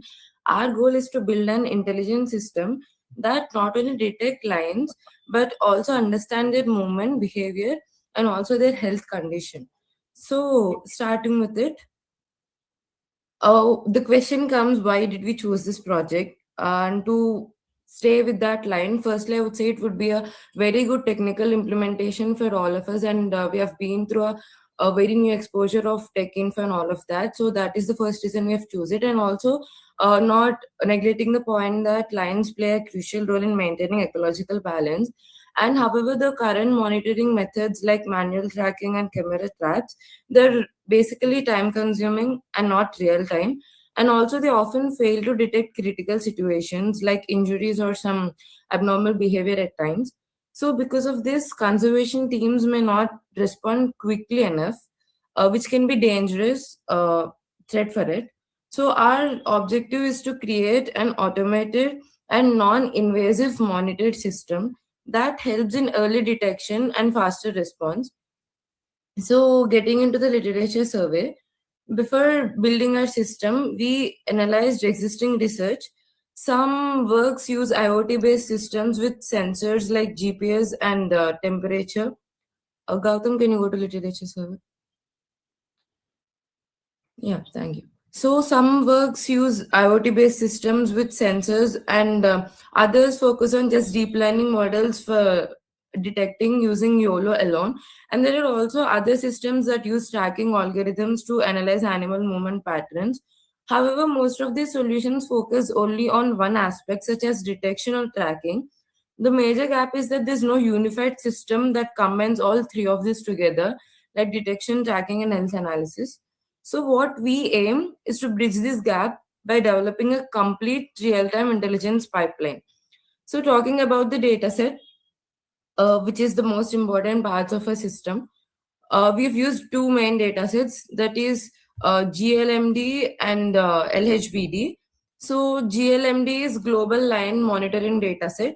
This dataset is used for lion detection, individual identification, and gender classification, which has around 12,000 images and 300 video clips. And this is data collected from real environments. And each image is carefully annotated with bounding boxes around lions and unique ID for each lion, and also the gender labels. This helps the model learn how to detect lions and differentiate between the individuals. And the LHBD is used for health classification. It includes multiple health conditions such as normal, injured, and illness. So each image is labeled based on visual features like the fur condition of it, and any body posture differentiations and presence of any major wounds. So coming to the methodology, the data is collected using the sources such as the camera traps and stationary cameras present in that situation. And to improve the model performance, we apply data augmentation such as rotating, flipping, and brightness, and normalization of images. And to ensure accuracy, each image is labeled with multiple annotations, and agreement scores are around 0.9, which shows reliable data. So overall, our dataset is diverse, well annotated, and suitable for real world conditions, which is essentially critical. So diving into how our system actually works, first we take video input from cameras or drones, and then we use YOLO, which is for real-time detection. It detects lines in each frame and draws bounding boxes around them with decent accuracy. And then next, we use deep sort for tracking them, which is basically assigning unique ID to each of the lion and track it across the frames. And then the most interesting part comes here, that we used media pipe here to extract landmarks and analyze movements. So this helps in understanding the body posture and walking pattern, and also the motion consistency. And finally, we use classification models to determine the identity and the health condition of it. So this is how the pipeline works. And also we have included an alert system, which is we take the email and phone numbers of the particular places where the lion concerns, like such as in any sanctuaries or any another wildlife situations, and then we send an alert to that particular number when the lions may enter into some high risking zones or some abnormal behavior is detected. So these alerts are sent into the response teams, which will ensure a quick action and improved survival chances. So coming to the results, we achieved an accuracy of 98% and real-time processing, which is 26 FPS. And it performs efficiently in detection, tracking, and also health classification, which is sufficient for a real-world deployment. So to conclude, we developed a real-time and intelligent system for lion monitoring. And our system detects lines and tracks the movements and analyzes health and generates alerts in critical situation. So we are not just detecting lions, we are understanding their behavior. So this approach can significantly improve wildlife conservation, we believe. So yeah, that is it. Thank you for your time. Yeah. This particular topic, it's an interesting topic, something different from the usual conventional topics which I've come across. This health classification. When you say health classification, what exactly are you concentrating on? Injury, when the lion gets some injury or some malnutrition? Like, what is the main aspect that you're concentrating on? Ma'am, it combines all of those. The first, as I've already told, if there are any major wounds, it can be detected. And also, if there is like continuous inactivity of the lion when compared to the previous history of the movements, even that can be detected. And also, the malnutrition part can be detected. And one more thing which I've mentioned. So this malnutrition, how can you look into that using the visual data alone? Yeah, ma'am, that for malnutrition, that is the only part we look for. Like if it is visible interference of malnutrition, and yeah, if it is very clearly observed with the actual and real pattern, and in that case we identified, ma'am. Okay. And again, too many technologies I can see. I mean, what were the technologies that you've used? YOLO, is it? YOLO, then YOLO, efficient net, deep sort, and again, media pipe. And Yeah, I think IoT was mentioned in the abstract, but then IoT is not being used here, right? No, ma'am, IoT Is is just IoT integration being done in your project? no, ma'am, it's just a remember part seeing of in your, I sorry, remember sorry to seeing in your interrupt. abstract, it was mentioned as IoT integration. Yeah, ma'am, like it's just a part of a research work. We did not actually implement the IoT thing. Then maybe you could have removed it from the abstract, because the abstract is something which you should clearly define what you are going to do.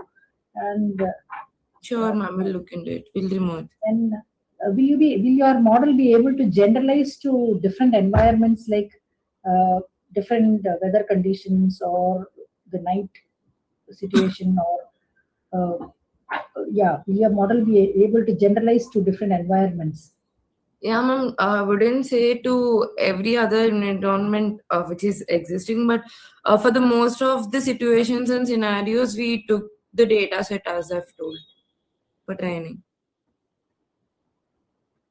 Okay. What are the challenges or the limitations you find for your system? Or how is the performance comparison? Like, you will be having existing wildlife monitoring systems and all, right? So Yeah, did ma'am. you compare it with the existing monitoring systems? Yeah, ma'am, we surely did compare with the existing monitoring systems. As I've told, one of the new aspect that we found for our project is the alert systems. And also the media pipe integration was not priorly used by any of the existing models. And it combines also the YOLO and efficient, which is a combo that could help in identifying any features extractions and would make the work even more easier. And also there are surely few challenges that we have to address, like the one which I've mentioned in scenarios such as if it is raining or if it is at night, and that time we did not address those situations, so that would be a limitation for our model, I would say, and challenges. Okay. Again, your experimental results, have you compared it with some baseline methods or something? Or do you have some quantitative results are being, was it mentioned in your slides? Sorry, we did not mention it in the slides, but then I can tell it to you, ma'am. Okay. We, as I've told, we have achieved an accuracy of 98%. The thing which we have took for testing is we have took the 7.5% of either of the data sets, which is not used for the training. We took that data set and we have performed testing, ma'am. Okay. Right. Fine. Thank you. That's all from Thank my you. side. Thank you very much, ma'am.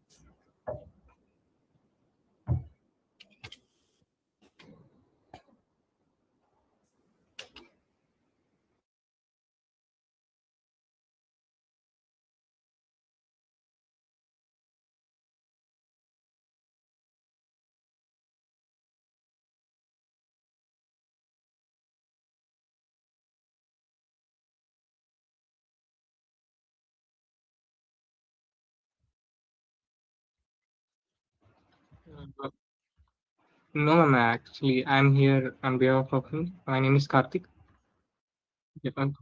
Yes. Yes.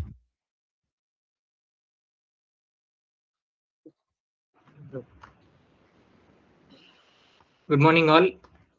I'm presenting our work on VR SegFormer 3D, focusing on efficient 3D brain tumor segmentation under limited resources. Initially, our main motive was to use the wavelet techniques to improve the efficiency of the existing models. But I'll let you know why we have moved from wavelet to focusing on limited resources. As such, as we know, while training our models or while training any of the AI models or machine learning models, the main constraint which we have encountered is that we are having limited resources, while be it in the training or be it the size of the data. So here I am trying to address some of the issues in my project, in our project.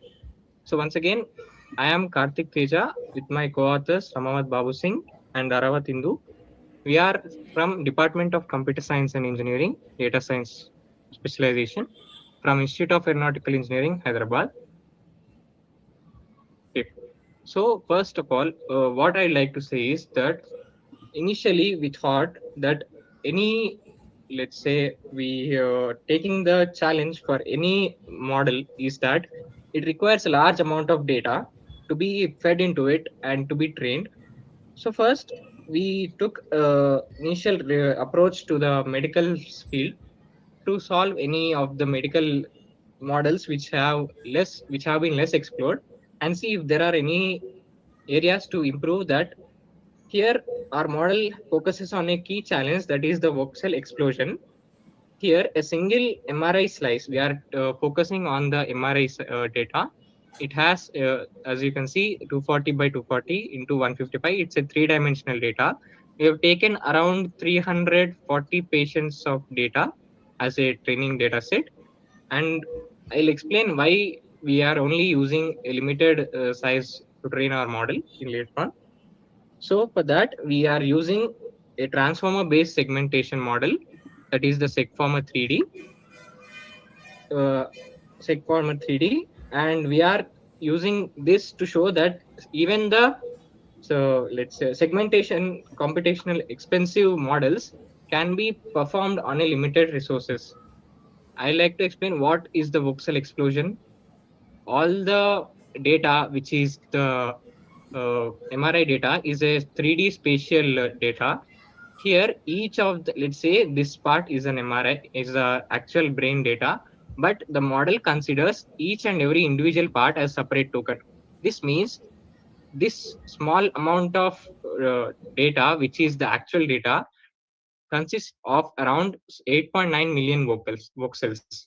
By using wavelet decomposition and using only the LLL subband, we are able to decrease the data size around 8 times, and we are able to train the model only on the 1.1 million voxels which have been generated by the wavelet decomposition, and we are able to achieve a significant result of 72% of dice and 57 IOU.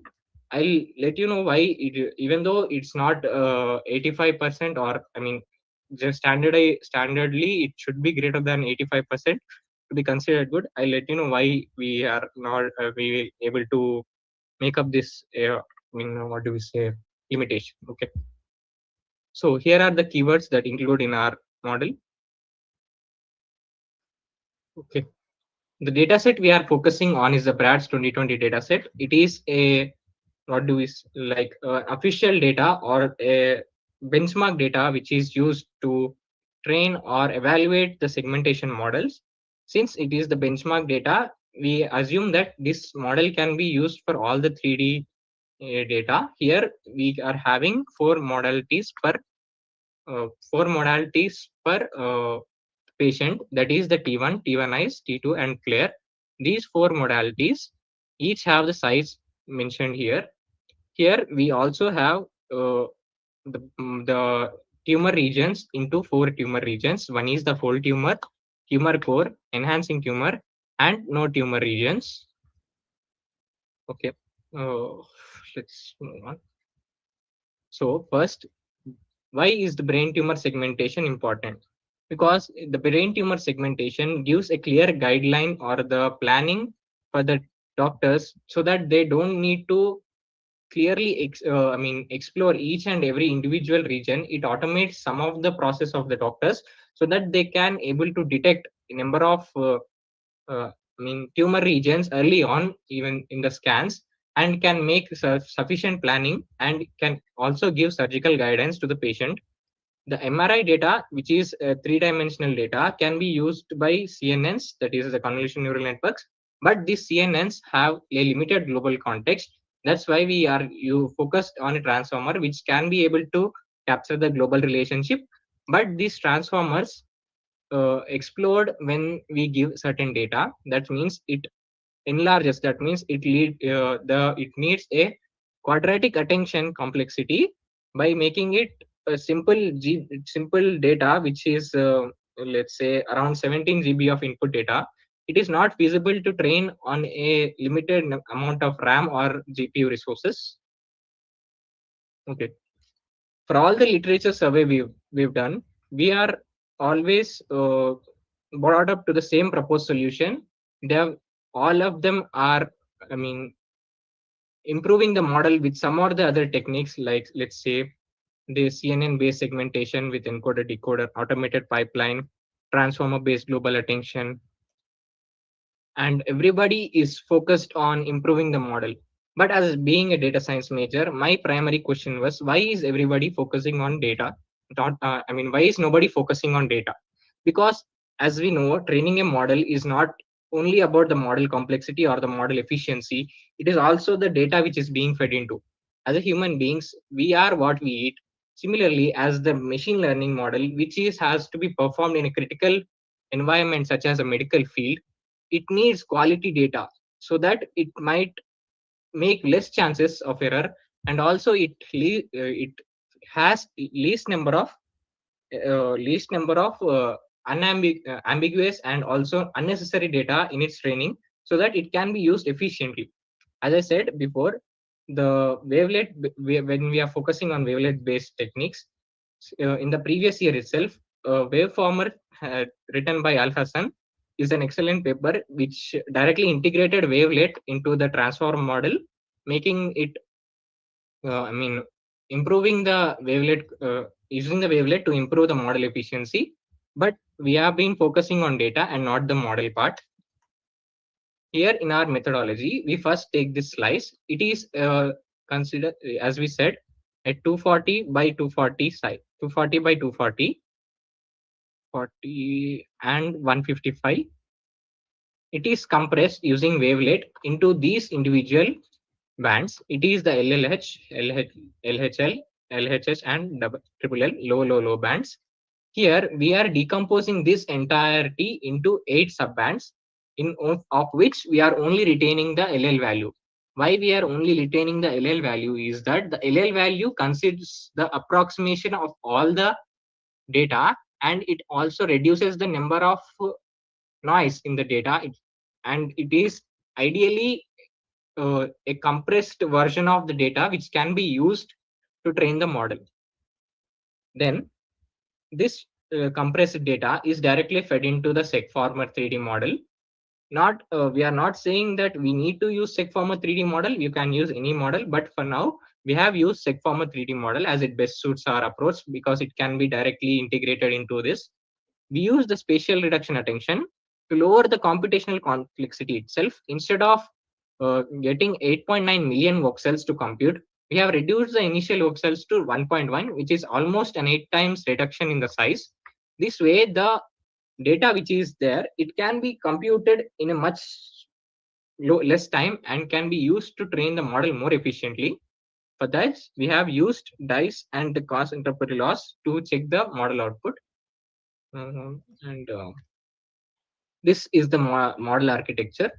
Our is basically only this part which focuses on the reduction of the data size. Here, the data is divided into 8 parts. Maybe here the data is divided into 8 individual parts, but only from this we are taking the LL band, which is then fed into this model.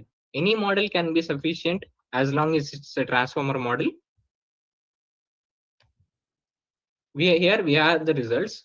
For each training epoch, we have been able to, assess the significant reduction in the training loss and a great increase in the validation score. As I said, why have we only used 340 data samples as an input data? Here we are implementing a data augmentation process where we randomly feed the training data in 3 parts. One is the random rotation, another one is the random flipping, and the third one is the random stretching.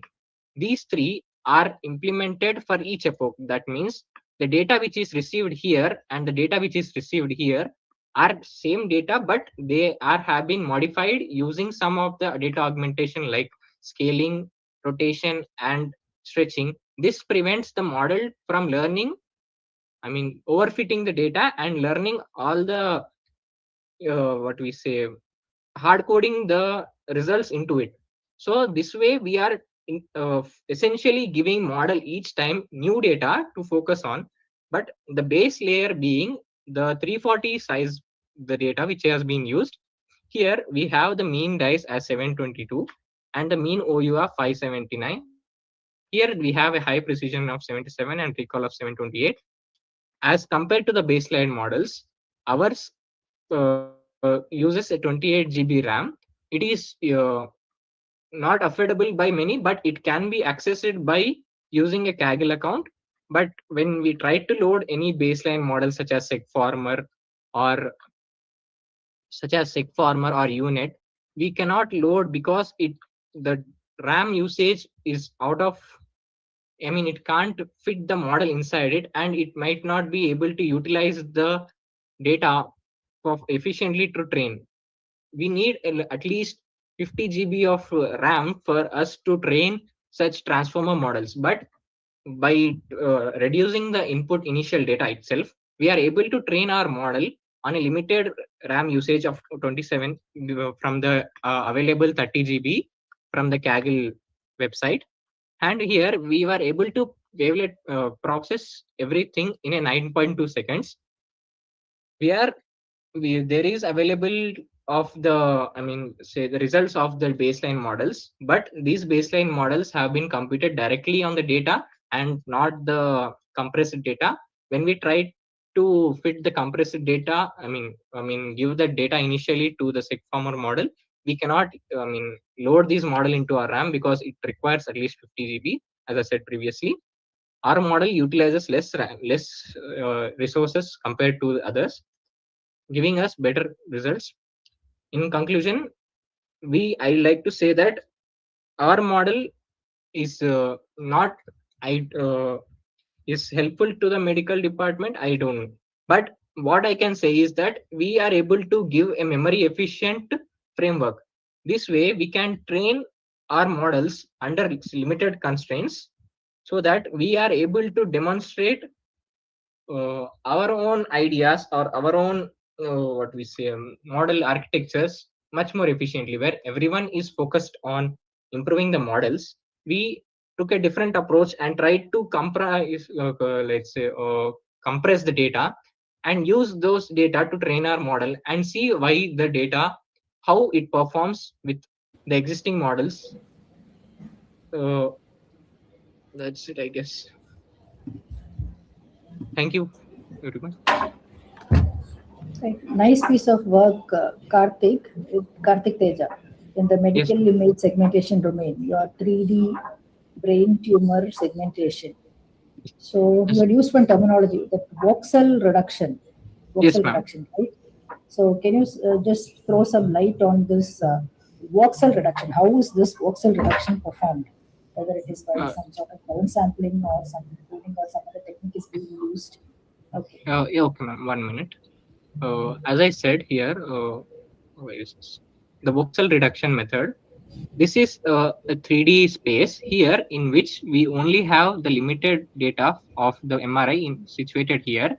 Here the voxel means the individual data point, which is the 0,0,0 point. Here, this point is being used as a token for the model. This way, the unnecessary data, which is the empty data around the MRI, is being used as an input token for the model. This is not a required data. When we see our MRI model, or when you had any chance, if you have any chance to look at an MRI model, you'll be able to see that most of the space around the brain is an empty space, which is not required. Even if we are able to compress the data, most of the data which is lost is the unnecessary data here. So by using the wavelet transform method, here the wavelet transform, what it usually does is it divides the initial data. This is the MRI data which is given. It divides this data into 4 identical parts. It is similar to the JPEG 2000 format. It uses the wavelet transformation. It divides it into a low band and a high band. Here the low band is the data which is under certain function, and the high band is the one which is above certain function. So from that we are able to basically divide a photo into 4 individual parts. Similarly, basing on the same principle, when applied to a 3-dimensional model, the data which is there is divided by a power of 2, that is the 2 power 3, 8, which is reduced by 8. So the initial 8 million voxels which is there, it has been reduced to 1.1 million voxels. This means a significant reduction of 8 times. But even if we reduce by 8 times, the data which is there here, the black data, it is the unnecessary data for the model. Only this one is lost. Am I clear, ma'am? Yeah, Karthik. So Yes, this you have mentioned something called a die score, no? So how this voxel reduction will impact the die score, your so-called voxel reduction? How will it impact your die score when you are comparing it with some full resolution input or something? How does this? No. Actually, we are not. I mean, entirely comparing it to the full resolution. We are also reducing the. When I give the input, I am reducing the size of the input to a power divided by 8, basically. So here the dice, which is as I said, the dice is low because the initial 8 million, let's say, is divided down and brought down to 1 million. So I am matching the resultant to this brought down 1 million. So most of the data which is lost here in the 7 million consists of significant, I can say, details. I can say that is been missing.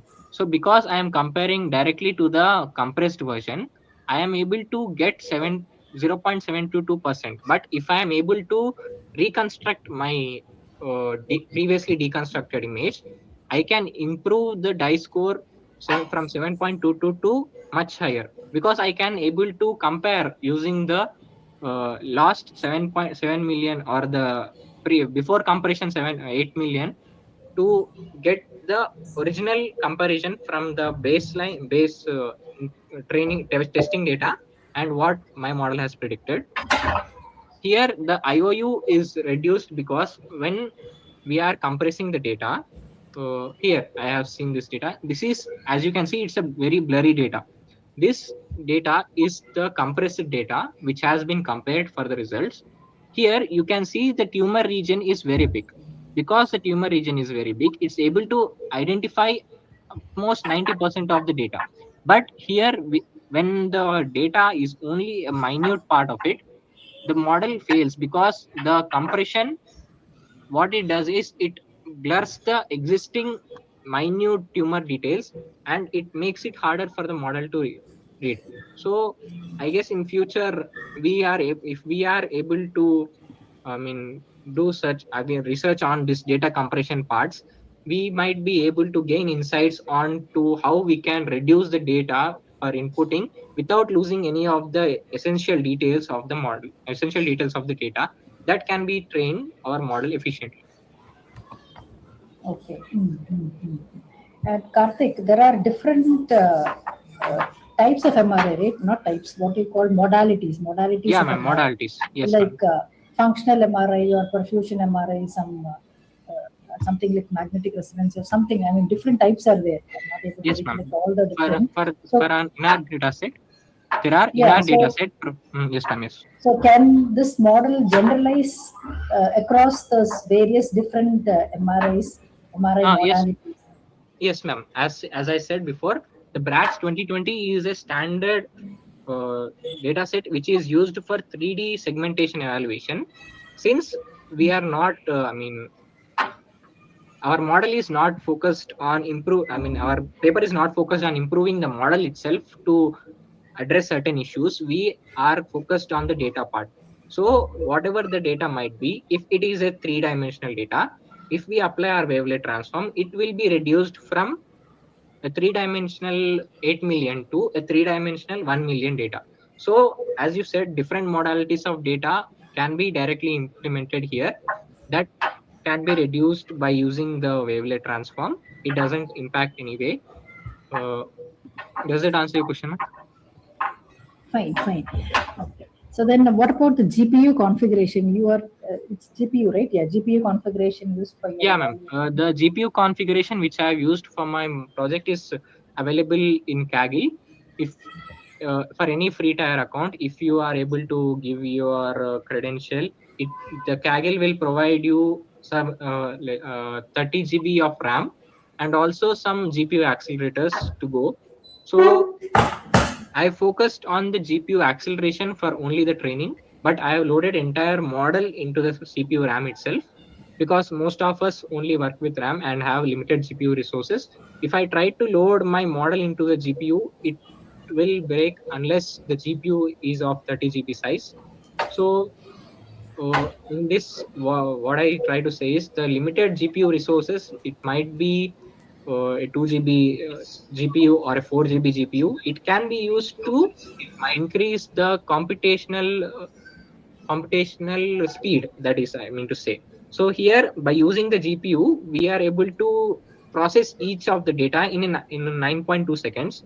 If only we use the RAM, it may take much longer. Okay. Good, Karthik. And I mean, again, the compression, does it remove this fine tuner boundaries and all? Ma'am, the compression, the wavelet compression is a signal processing technique basically. So what it does is it breaks down the image into 4 parts. One is the approximation, and the rest 3 are the details. One is horizontal detail, vertical detail, and diagonal detail. Here we are breaking, correct, as you said, we are breaking the data or compressing the data. Here, the details of the boundaries, as you said, can be reconstructed by using those horizontal, vertical, and diagonal details. Those What are about the actually used. clinical relevance, Karthik? I mean, can it be clinically usable, your this thing?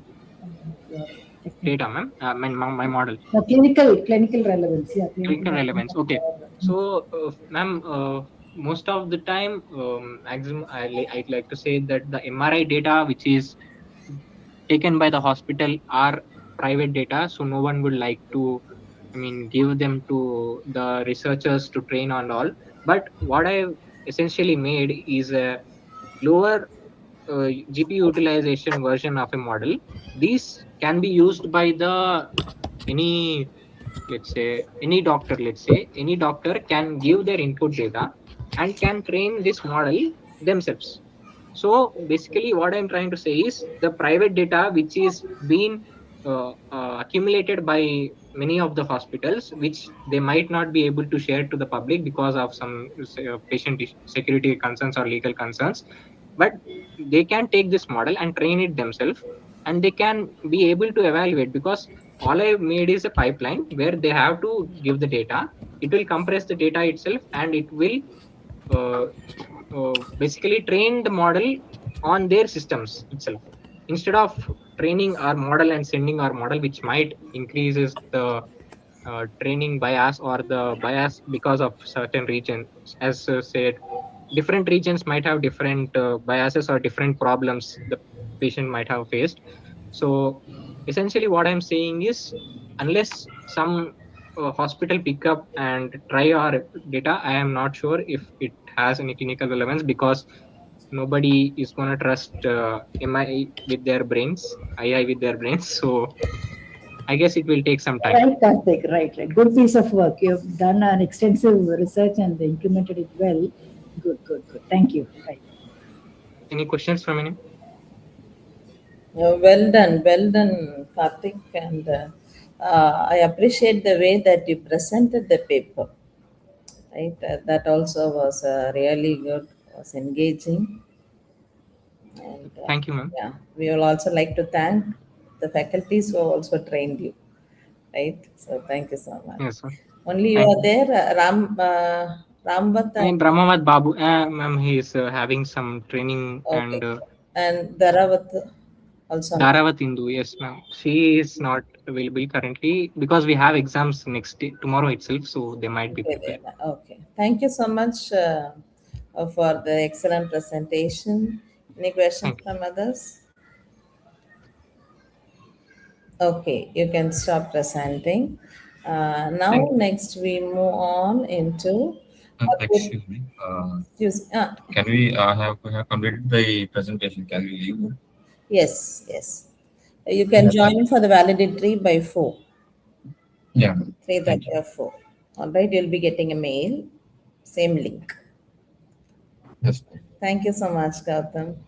And the next paper that we are going to present is paper ID 86, text summarization using deep learning transforms by Banu, Dr. Ganapati, Yes, ma'am. Harshavardhan N. Yadav, and Harshita. Yes, over to you. You can share your screen. Your time starts now. Yes.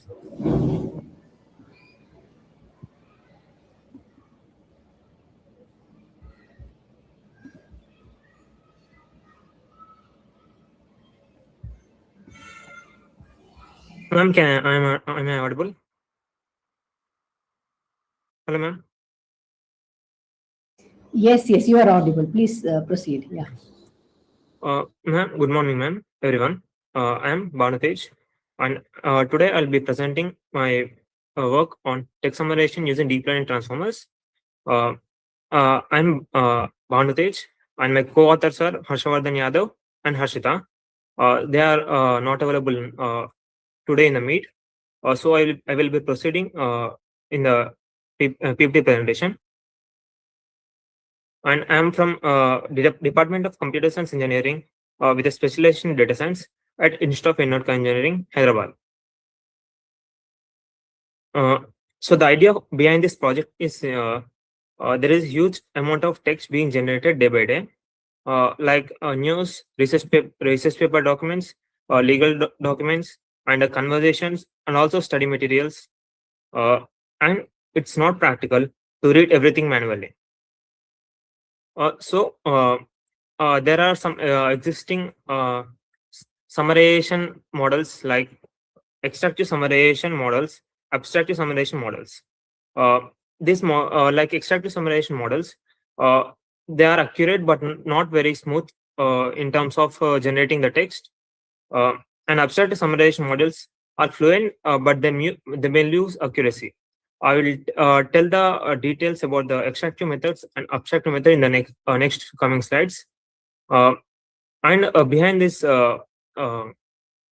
project, I use lightweight transformer models because large transform models are powerful, but they require a lot of computational power, and they use a lot of space also.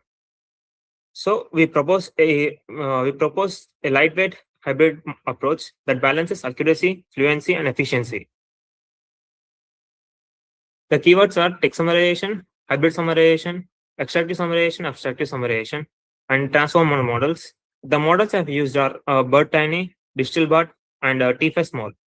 And the ROG matrices are used for displaying the results. And I used a multi-domain dataset for the training of the models. As per the introduction, the text summarization is divided into two categories. One is extractive summarization, and another one is abstractive summarization. Extractive summarization takes the key takes most important sentences from the text, and it gives a summary, as shown in the figure, where the text has 4 sentences, and the extractive summarizer only takes the important sentences which are selected through ROC scores, and it is shown as a summary. These sentences are directly generated from the original text. Because of this, the accuracy is good, but the smoothness of the text is not good. In the case of abstractive summarization, the new sentences are generated from the given text, where the text has 4 sentences, and the summary is generated is the combination of the 4 sentences, and it gives a new summary that is fluent. The paper in literature survey, the papers I have selected are hybrid approach for text summarization and automated new summarization using deep learning transformers, and long document summarization using hybrid extractive and abstractive method, where they used BERT and BART for text summarization, and extractive abstractive summarization using transformers hybrid approach. They use TF-IDF extractive plus T5 abstractive, and hybrid approach for text summarization using deep learning, where they have listed all the deep learning methods which are used to train the text summarization models based on the single. They all are trained on based on single dataset. Based on the dataset, I have used a hybrid dataset where it is a multi-domain dataset created by combining CNN, Daily Mail, BILSUM, ARXAV, and LXM. It helps to generalize across different types of text. CNN Daily Mail gives news articles, BILSUM gives legal documents, ARXAV scientific papers, and LXM conversational data. The total data size is 62,707 rows, where documents or rows, where the data is consist of only 2 columns, text and summary. And the data set is split into 62,707 documents, where it is split into 80% training data, 10% validation data, and 10% test data. Coming to methodology, first I have taken the hybrid dataset and pre-process the data using methods like lower casing, punctuation removal, and some other methods. Then after the pre-processing completing, I will send the data into 2 models like extractive summarization and abstractive summarization, where I have generated the extractive summary and abstractive summary, and I have created a new dataset which is called as a fusion dataset, where the output from the 2 models, extractive model and abstractive model, is combined and presented as a fusion dataset. And the fusion dataset is given as input to the T5 small model, the fusion model, where it combines all the text, comment all the text into a single prompt, all the summaries into a single prompt, and it is given as the input for the T5 small model.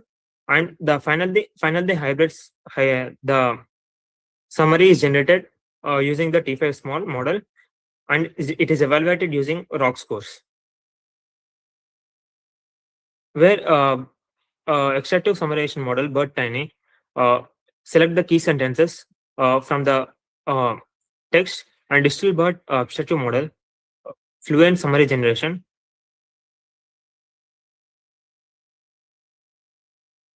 The performance I have achieved through the fusion model is ROG1 0.4045, and ROG2 0.2167, and ROG-L 0.3197. Where it combines accuracy from extractive and fluency from abstractive. Using multiple summaries, it is better content coverage. ROG means recall-oriented understudy for gisting evaluation. The table gives ROG scores of each model, where Bird Tiny gives the lowest ROG scores, and proposed fusion models has the highest ROG scores. Conclusion. The proposed fusion-based summarization framework combining extractive and abstractive approaches. We developed a lightweight hybrid summarization system that balances accuracy, fluency, and efficiency across multiple domains. And we built a multi-domain dataset of 62,707 documents to improve generalization. And we achieved the best best performance of ROG scores. And then thank you, ma'am. These are the references that I used. That's it, ma'am. All right, text summarization using deep learning transformers. Yes, ma'am.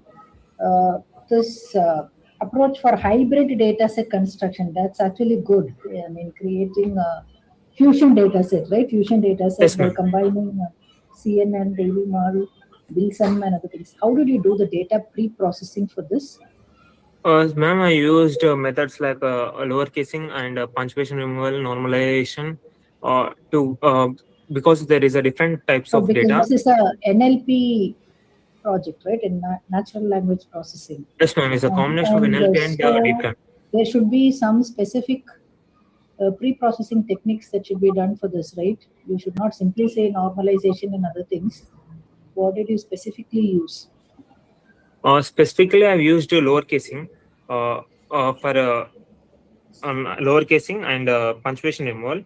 Then normalization based on the data set, where different data sets consist of different columns, where I've used the normalization and to combine all the data sets, and I've converted all the data sets into only two columns, where it consists of text and summary, which is the output as a hybrid data set. Some tokenization is being used? Tokenization, no, ma'am. It's no, it's not used. Okay. There are so many transformer models, right? So yes, ma'am. BERT, GPT, T5 BART, so many things. So which one did you? What were the various models that you have used? I mean, some comparison. I think I. Yes, ma'am. I've used a comparison once again. I'll share.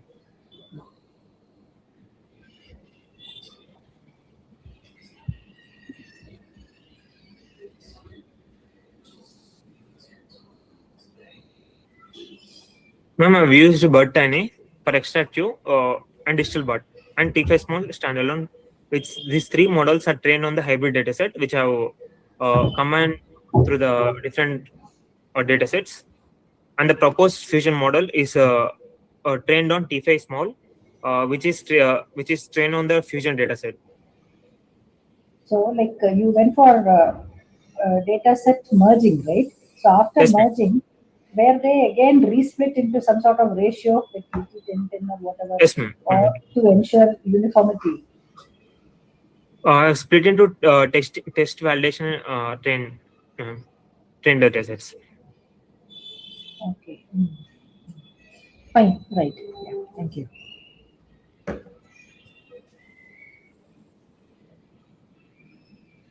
Thank you, ma'am. Ma'am, is there any questions? Any questions from others? Participants, any questions? All right. Thank you so much for a good presentation, Vanatej. And now we move on to the next paper, paper ID 85. Named entity recognition using deep transformer, Konuru Kavya, Bandi Jivani, Kuranya Mehan. Yes, ma'am, I'm here, Kavya. Yes, Kavya. You can start your presentation. Your time starts now.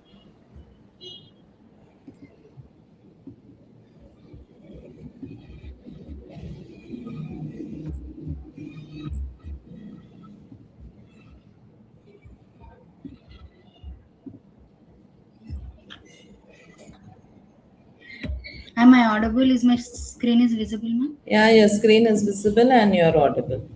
Okay, thank you. Good morning, everyone. Today I'm presenting our paper titled Named Entity Recognition Using Deep Transformers. This work is done by me and my team. They are currently undergoing the training, so I'm here to present our paper. So we are from Department of Data Science Engineering from Institute of Aeronautical Engineering in Hyderabad. So our research focuses on improving how machines understand human language, specifically by identifying important entities like names, locations, organizations from text using advanced deep learning models like BERT.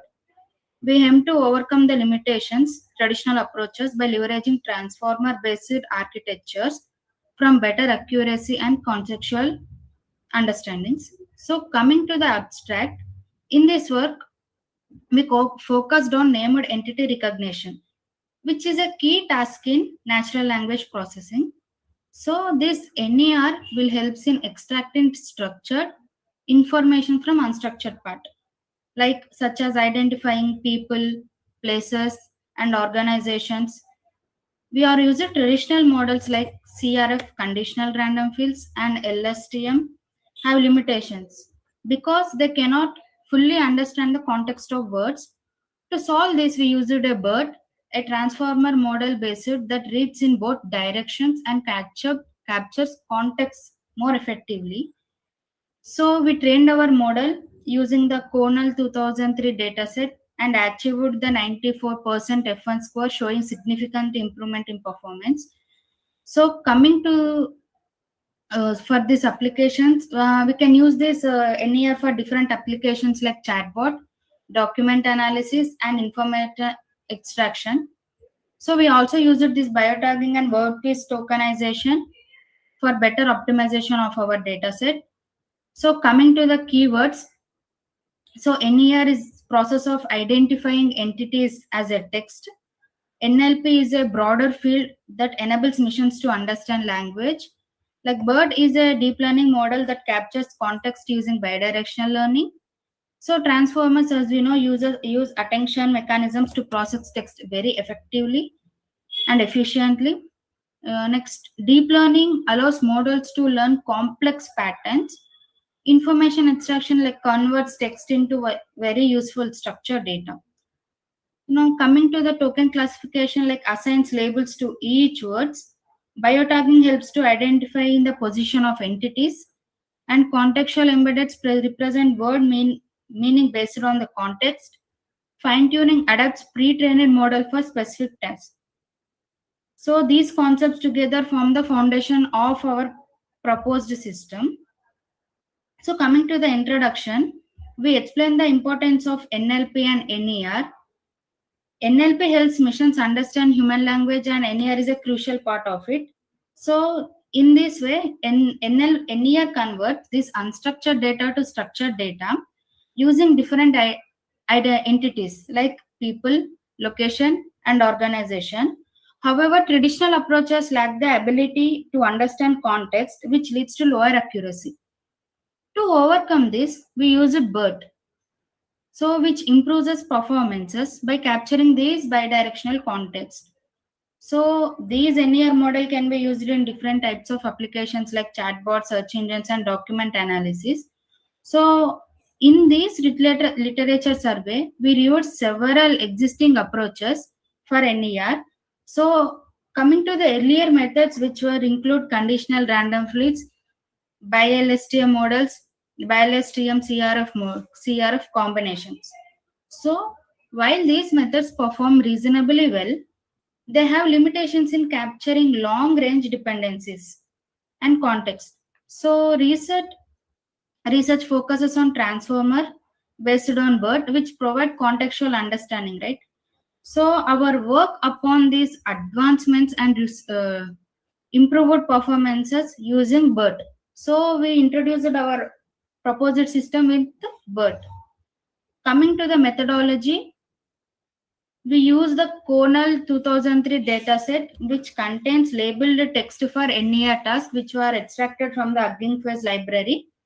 So these coming to the brief explanation of our data set, this data set includes different types of entities such as person, location, organization, and miscellaneous. Our pipeline works as follows. Like input text is given, it is tokenized into small units and passed through the BERT model, and this model predicts entity labels, and finally we evaluate the results. We also used biotagging to label entities and treat the problem as token classification task. Like we use a token classification approach for biotagging. So first we can clean the text and apply biotagging. Next, we can perform word piece tokenization, which splits words into subwords for better handling of unknown words. So next process will be BERT.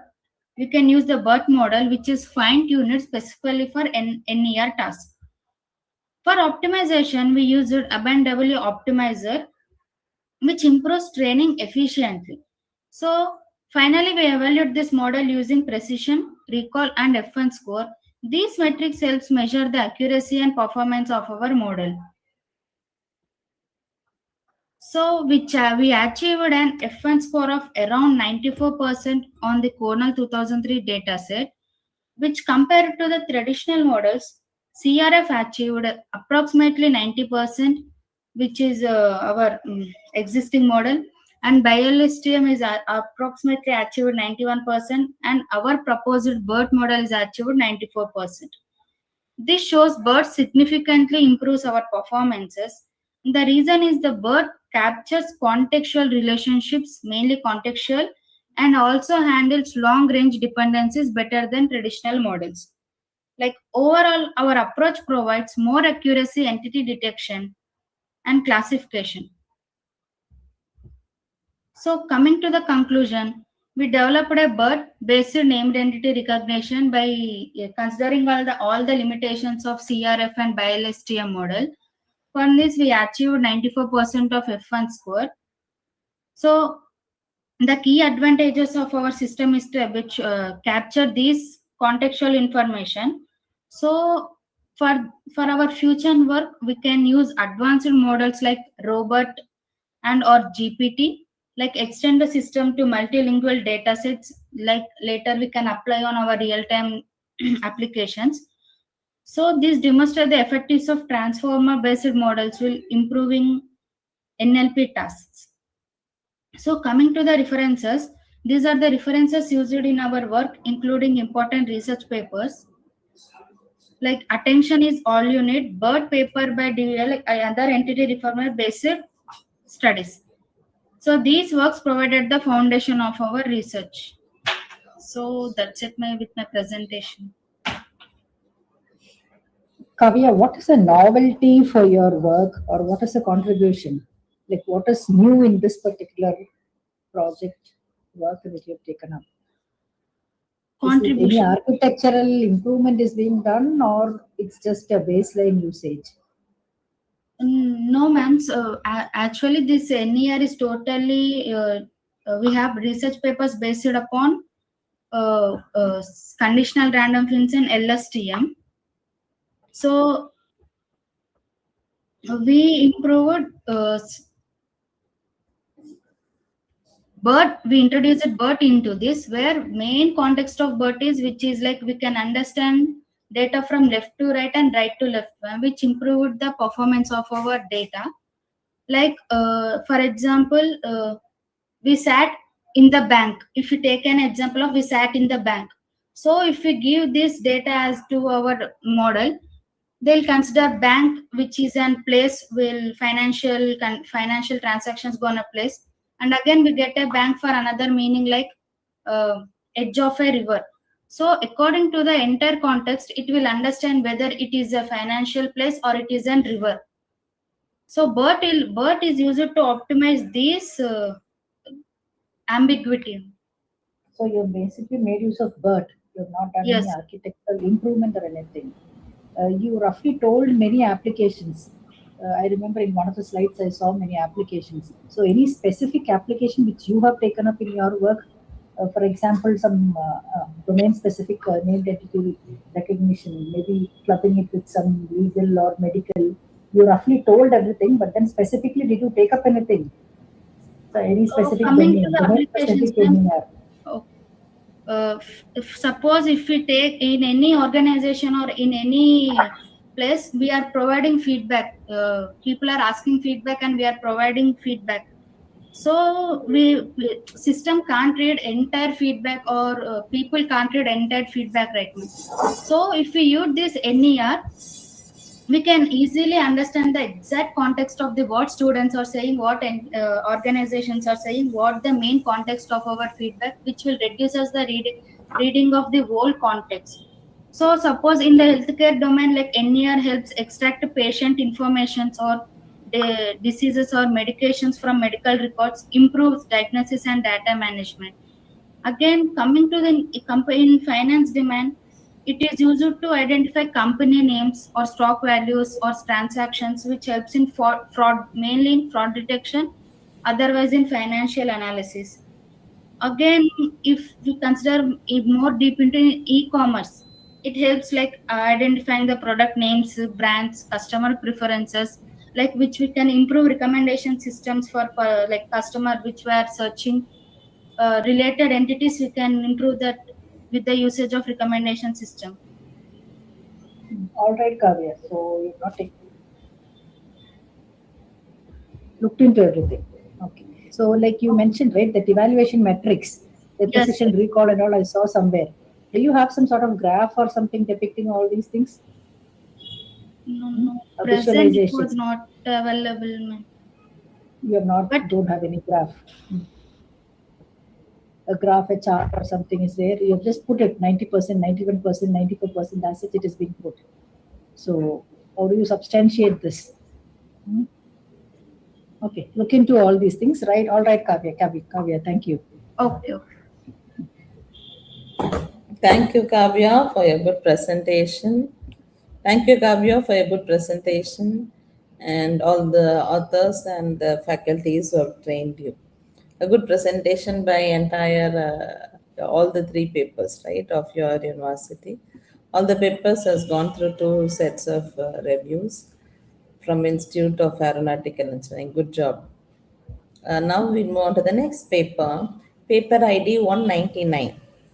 Varshita Sapira, AI-powered emotional recognition and accident prevention alert system. Yes, ma'am. Yes, Varshini and Sapira.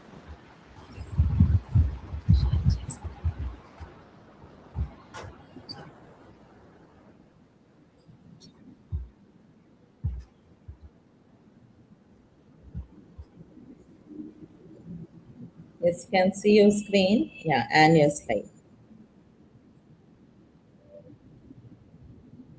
Can I start, ma'am? Yes, please, you can start.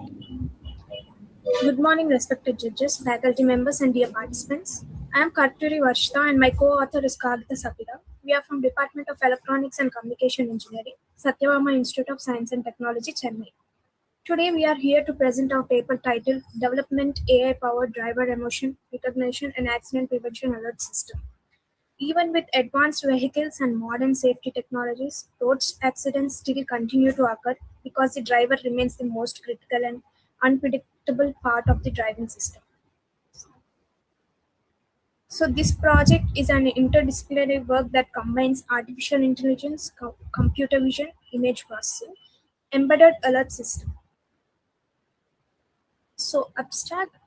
Road accidents are one of the major global safety concerns, and a large number of these accidents happen due to human-related factors rather than mechanical failure.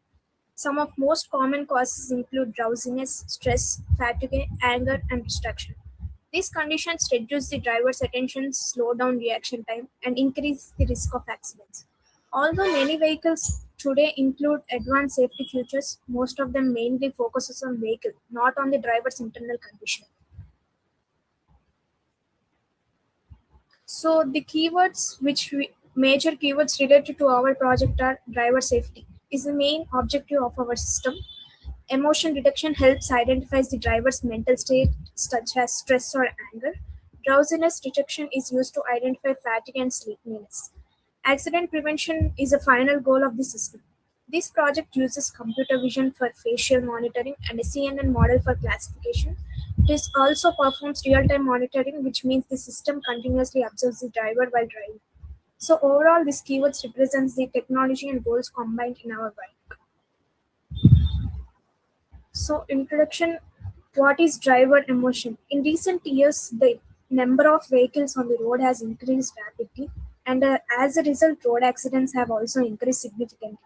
While mechanical issues and road conditions do contribute, a major percentage of accidents are caused by driver behavior and mental state.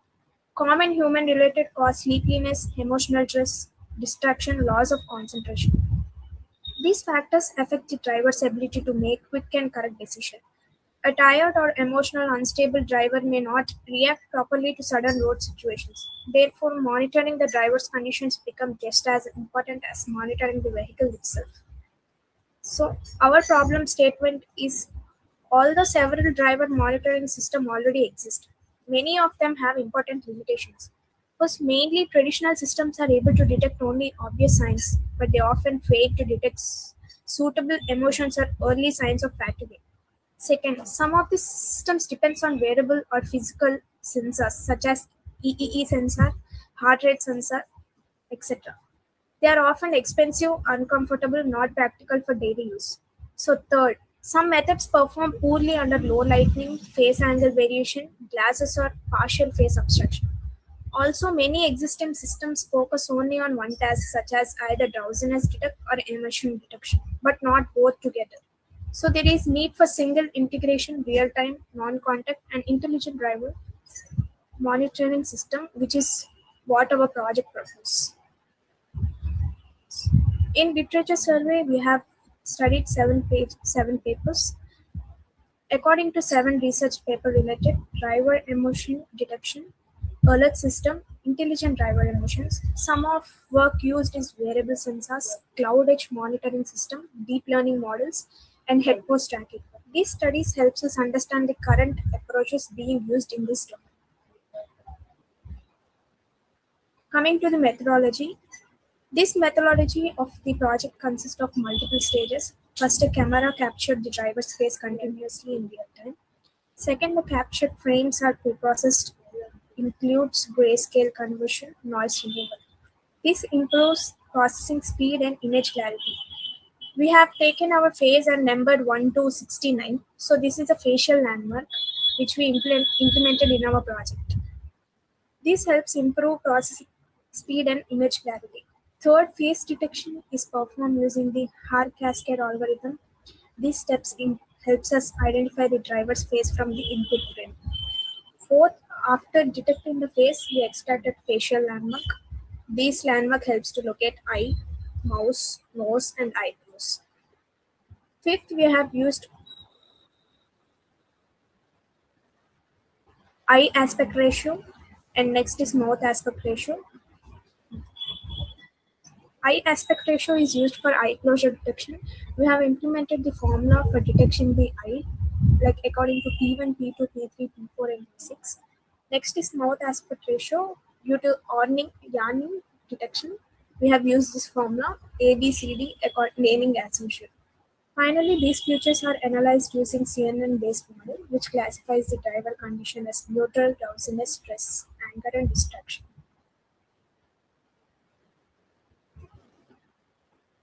In system architecture, this slide shows overall of our proposed system. The proposed begins with a camera, which capture real-time video frames of the driver.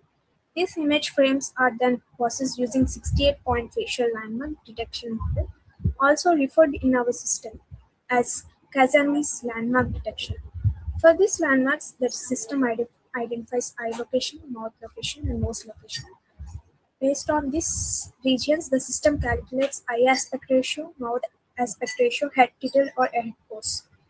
These values are sent to the process block where the system determines whether the driver is distracted or emotionally unstable or drowsy. If the condition is unsafe, the system generates alerts through the alert models. This architecture ensures continuous and real-time monitoring of the driver. These are some sample outputs, which we have used in our project proposed system. This is a alert system. When we close our eyes, then drowsiness alert will be implemented. This is yawning detection. And these are the emotions, different types of emotions: happy, neutral, surprise, and fear. So coming to result, the proposed system was tested for its ability to detect both driver drowsiness and emo state in real time. These results show that system was able to effectively identify high closure, yawning, facial expression, distraction pattern. Our model achieved an accuracy of around 92%, which indicates good performance for practical driver monitoring application. In conclusion, our project presents an AI-powered real-time driver monitoring system for accident prevention. It uses facial landmarks detection, EAR and MAR analysis, which is continuously monitoring the driver's state and generate alerts when unsafe behavior is detected.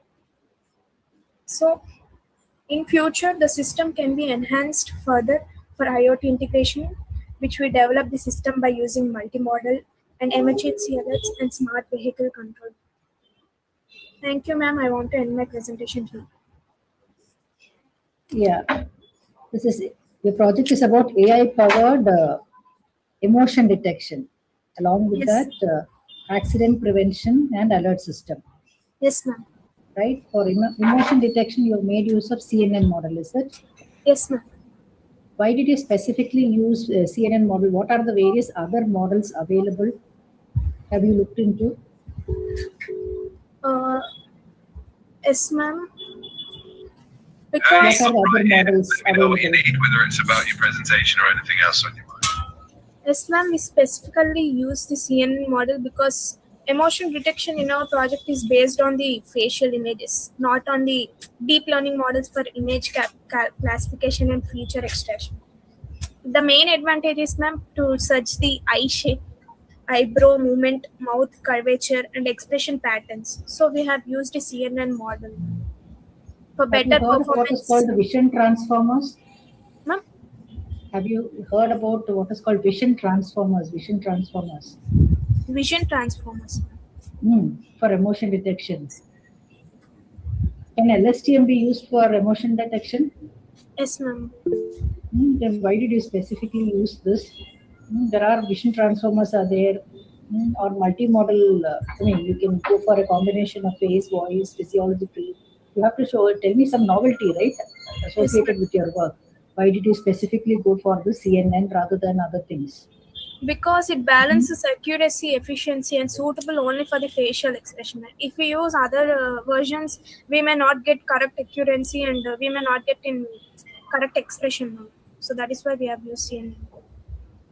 For accident prevention, you went for eye blink and head, is it? Yes, ma'am. Drowsiness. Okay, what about alert mechanism? What sort of alert mechanisms were you mentioning about? Any real-time alerts are there? Yes, ma'am. We have used in hardware. This is a project of hardware and software. IoT triggering is being used or something. What did you use? For alerting, ma'am.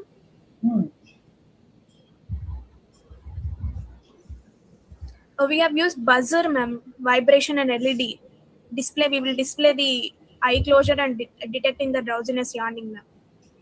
Okay. Okay.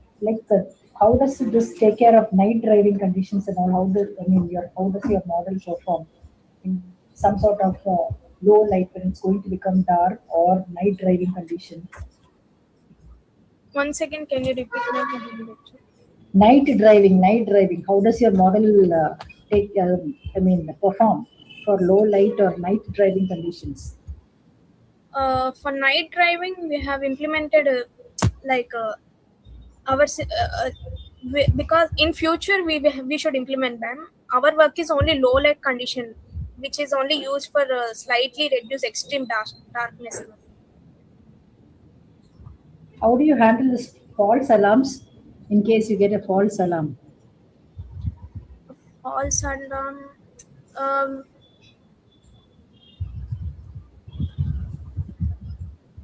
It will when through early detection, We won't get any false alarm, ma'am. When we close eye or yawning only, we will get.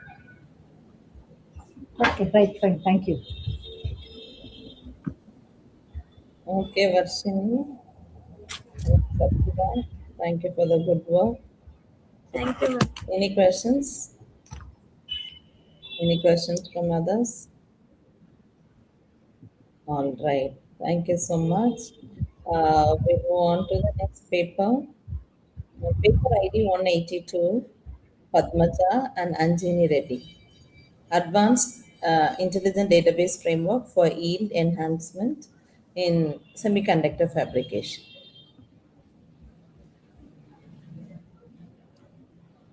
Hi, everyone. Good morning. So my name is Padmaja. Have you presented your work? I'm going to share my screen. Yeah. Like, can the audio be little more louder, please? Audio.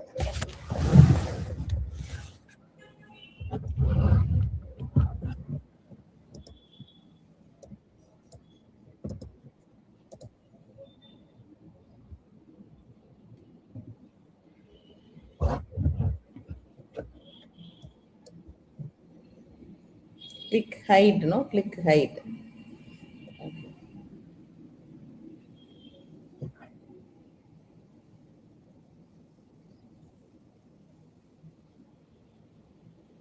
Yeah, it's on the next tab. You can open the next tab.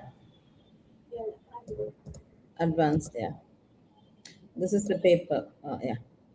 yeah. So Onto the right, you can close it. Okay, Yeah. sure. Close it. Okay. Yeah.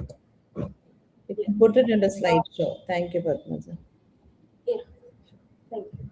So my name is Padmaja, and I'm working as an ID department database administrator for the Samsung semiconductor industry, which is we are in my current fab we are manufacturing the 14 nanometer of chip manufacturing, and so that is it's this plant is working so since for 25 years. So the Samsung again now the Samsung is building the new fab which is going to manufacturing with the different sizes of the chip like the 2 nanometers and 4 nanometers something. So these days my paper is going to telling is the advanced intelligent database frameworks for yield enhancement in semiconductor fabrications. Usually in the current manufacturing industry, we are using the traditional methods. Due to that, so we are missing the there is a false lot of the in the semiconductor industry. The main disadvantage is yield percentage. So we are any small issue also the wafer will go for corrections, and the end of the day the yield percentage will be go low actually. So because of that reason we are using the machine learning process and machine learning technology to identify the faults and to improve the performance, to improve the yield percentage. So in current we are working in a 24/7 fab environment, but but even though sometimes due to some incidents power issues or network issues, any small issue will come also the wafers will go for damage, and for small issue also the wafers will go for damage, and it will be huge business impact. So because of that reasons, these days the new technology came into the picture, and that is called as the AI technology, and we are using the machine learning. Machine learning is the new technology we are going to implement. We are implementing in the new fab. So the main abstract of this machine learning using the new technology is the semiconductor fabrication. during the semiconductor fabrication process, it is having the huge data and massive data, because it has to capture the data from all the like manufacturing during the manufacturing stages. So like to process the data by using the traditional methods, like the traditional methods and SPC rule based and traditional methods, we have like there is a chances to go for like to miss the data, collecting miss the data, and so many chances are there to there is no accuracy about the data to process it. But because of that reason, we proposed the ML framework using the random forest and optimized the XBoost. XBoost is like it is an algorithm. It will work. It is a key concept like in ML frameworks to process the data, and it will be helpful to like XBoost will be helpful to identify the faults, and it will analyze the data, and it will improve, it will identify, it will decide the like yield percentage should be like it will be more yield percentage than the regular traditional SPC rule based processes. And if you are when you are using the regular SPC and the rule based mechanisms, there is a chances to miss the data while collecting from the sensors. So that like so using the ML frameworks, we can collect the accurate data, and we can identify the faults wherever it is having easily, and we can and the results also yield percentage also more than the regular like traditional SPC models. This is the main difference. Like using this is a total concept during this paper. Like we are seeing like in real time how difficult we are to manufacturing one wafer. Once started this manufacturing, so each wafer manufacturing will takes 3 months of time. This is not a small work. During the 3 months, every minute and every second, there is a sensors will be there, and always the sensor it will capture the data during the processing. We'll capture the data and we'll store it into the database. End of the like we can identify every phase. Like so that means like the semiconductor industry manufacturing is having massive and huge data. So we need to make sure everything will be there to process. Because of to identify fault, we have to identify the faults every stage. We have to keep monitoring and keep identifying the faults. If you rectify the faults in earlier stages, and we can like we can identify the faults, and we can rectify there itself, and there is a chances if you rectify early stages, and there is a chances of high yield percentages. End of the day, suppose one wafer taking 3 months of time. After 45 days or 50 days of time, there is a small issue like faults are happened, entire wafer will go for scratch. It is very like so we have to be very careful while manufacturing, like to capturing the data, identifying the faults. So like we need to be very careful in that way. And there are some keywords we are using: fault prediction, we have to buy in, and yield enhancement, machine learning, and semiconductor fabrication. XBoost is the algorithm which we are using in machine learning framework. And random forest processing the data here.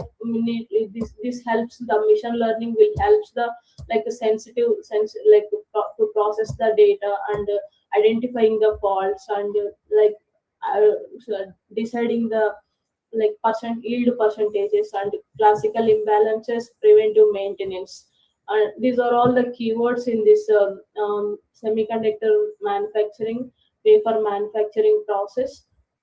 and these are some below the like. So I like gone through some like online books previous to the papers, and I read like what are all the like the difference when we are using the traditional SPC method, statical methods, and what is the advantage of like using the latest technology, AI and ML. So these are all the books I gone through, and I prepared this while preparing and working on this paper. Because of I have like I'm working in the same industry, so I know end to end like how the it will be manufacturing will be happen. The entire like plant itself, it is like to manufacturing unit. We should be very careful whoever is working in the manufacturing unit. It will be because it will be using a lot of chemicals, while chemicals we have to use for raw material to processing into the like vapor, and we like it is very like it should be very careful. And methodology, these are the methodology what we are using in the semiconductor vapor manufacturing in the machine learning methodology. So there is a different levels of the different stages in this methodology. Data ingestion, what is the data ingestion means, like it will help to capture the sensors data always whenever there is manufacturing is unit is running. Robo missions will during the robo missions are running in the plant while preparing the like chip. So we need to like all sensors will be monitored and capturing the data. So when we are using the normal methodologies like statical methodologies, so there is a chances to miss the capturing the data because of some some sensors are not working, something like that. There are chances to miss the capturing the data. If you are missing capturing the data somewhere somewhere some the while chip manufacturing, if there is some faults means it will be a problem end of the day after running 40 days or 50 days. So it will go for so there is a, in that case the yield percentage will go down. Actually it will be low.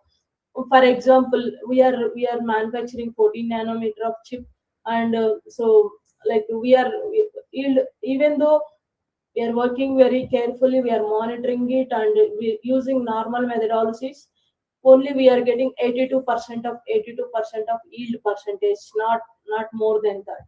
So that is the end of the day. We need to like what we need is more productivity, right? More productivity, more high yield percentage, and low scraps. We are looking for. That is the main reason this is helpful to introduce this ML and data ingestion. In this level we can capture the data. It will helpful to capture the data. That means what kind of the data it will capture, what kind of the it will capture means while running the missions, like there is a there is like it required pressure, like it is voltage, current, and among their important process. It will capture all this kind of the temperatures. It will capture all this type of the data, and pre-processing, missing values, and emulation, normalization, and future selections. So it will missing values also. It will helpful. And ML engine it's optimized XBoost by pre-parameter tuning and imbalance handling. This is the entire process. Actually this is these are the stages in the like while manufacturing the data. It's sensor data, equipment data. This is the raw data, and after that this will helpful for to capturing raw data, and it will process it for the future steps. In this level pre-processing data, it will be clean the data, normalization. It will do normalization, missing value, implementation, and these are all the different stages it will go for. Once this stage is completed, then it will be enter into the machine learning engine. So machine learning engine is so it is having some algorithm internally. That algorithm will work is a key thing to to processing the data and the sensitive data and all, and it will predict the faults and it will identify the yield percentages and all. This is the flow structure how the machine learning can work. And it will yield enhancement and decision module. Here in this module it will decide after this algorithm. By using the algorithm, it will decide the tree structure either true or false. After finally it will decide what is the yield percentage and identify the fault percentage. And then, so it will keep work on the data, and it will end of the day it will helpful to get the more yield percentages and more identify the fault percentages. It will, so that is called a decision support and yield module last. This is the methodologies. So and what is the percentage if you are using the optimized XBoost with ML algorithm? If you are using the ML algorithm, accuracy percentage of the yield we can expect the 93.5%. And if you are using the rule based system, you are getting only 78.2%. And if you are using the SPC statistical method, and you are getting only 81%. These are the this is the, if you compare XBoost ML algorithm and the normal traditionals, and there is a chance we are getting the there is around say 7% of the high yield percentage we can get end of the day. Business also need high yield, right? So to get the good profits to the companies. So this is the accuracy, precision and recall, FI score, AUC. These all the that terms in the these are all the values we need to capture end of the day once the wafer got ready. We faced one incident last year, after there is a small incident the in the fab, due to the network switch failure. So many wafers got corrupted, and it's just like the network team they replaced immediately, but still also due to the small network switch issue, it's got so many number of wafers are it's got impacted in millions of business. So we have to be it's a semiconductor is not a easy job to, especially people who works in the fab. So since we are in IT department, we see all these how it runs, and it will we used to support the data for fab data only. So that is the reason I can I can share, I'm good to process, I'm good to explain how process can works. And so key insight: XBoost is the output performs conventional approaches and early detection and real-time recommendations, reduce defects and higher yields. So this is a key point when you are using the machine learning. Scalable and automated adaptive frameworks. It is it's seamless integration capabilities and modern semiconductor production environment. So always when it is in production, we cannot stop anywhere until the product is ready. So include so these are all references, and okay, yeah. So I'm any questions, please? I can share. And the semiconductor industry is also, it is very expensive and it is very hard to maintain it. And and it has to run in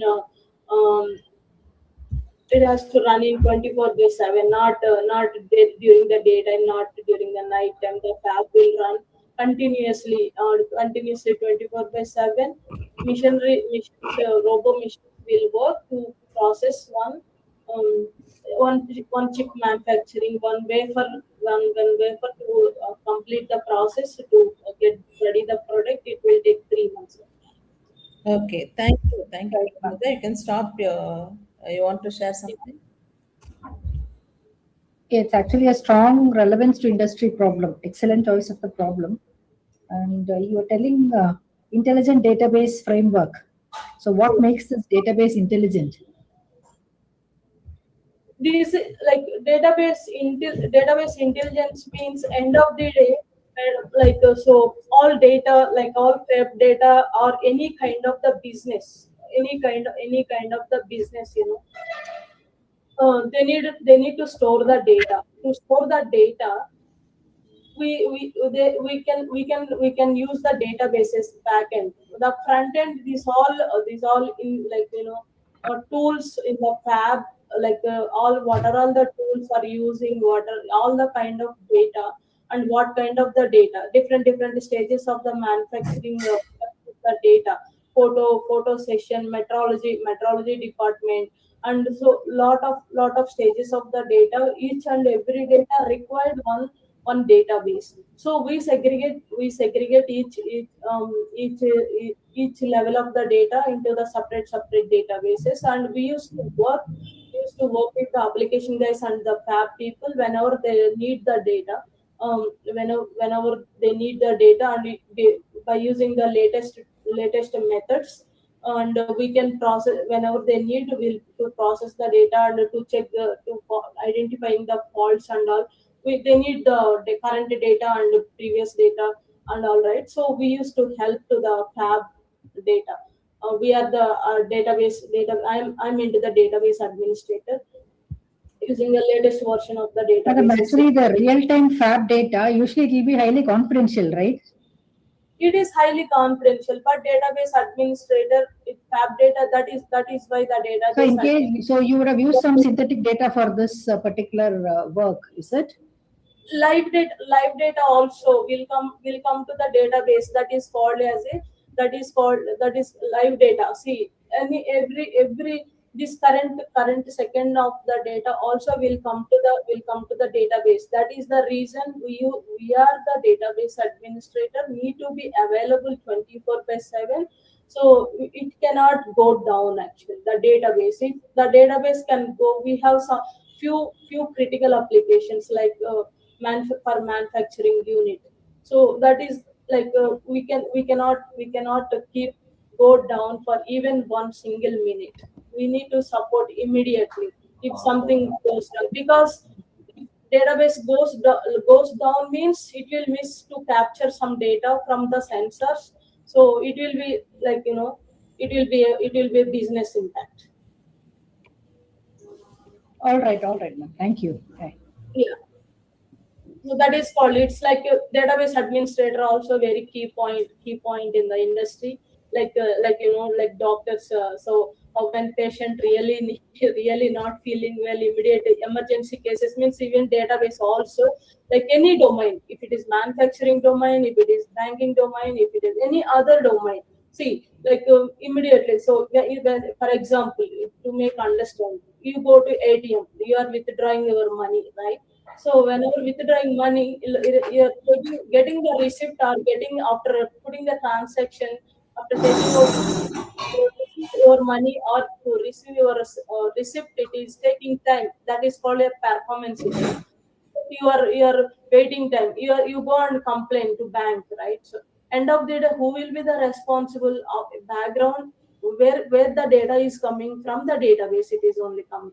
Same way, the old data is there, or current data will also, and current data also it will maintain.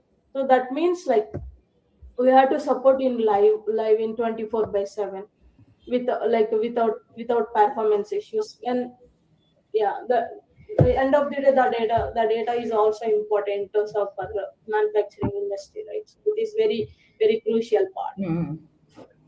Yeah. Okay. Thank you. you. Yeah, thank you, Padmaja, for presenting. I know your time is something very different. It's midnight at Texas.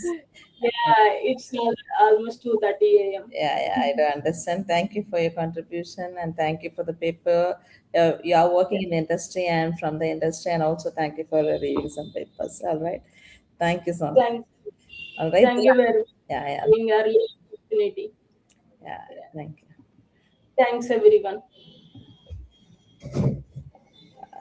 The last paper for this track, the 10th paper, this paper ID 50, Automated Resonance and AI-based Vulnerability Summarization System, Shakshi, Pansol, Archana, Devnish Nayak, Girish Patel, and Ankit Past. You can stop your presentation. Stop presentation. Yes, ma'am. Good afternoon. I'll present the PPT. Yes, please.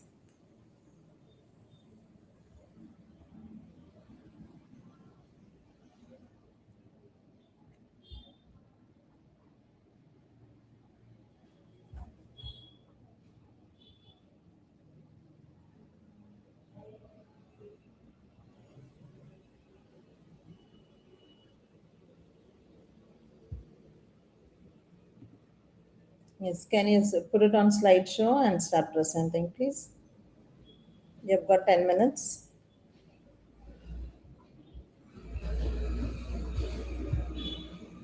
This is the final paper for track 1.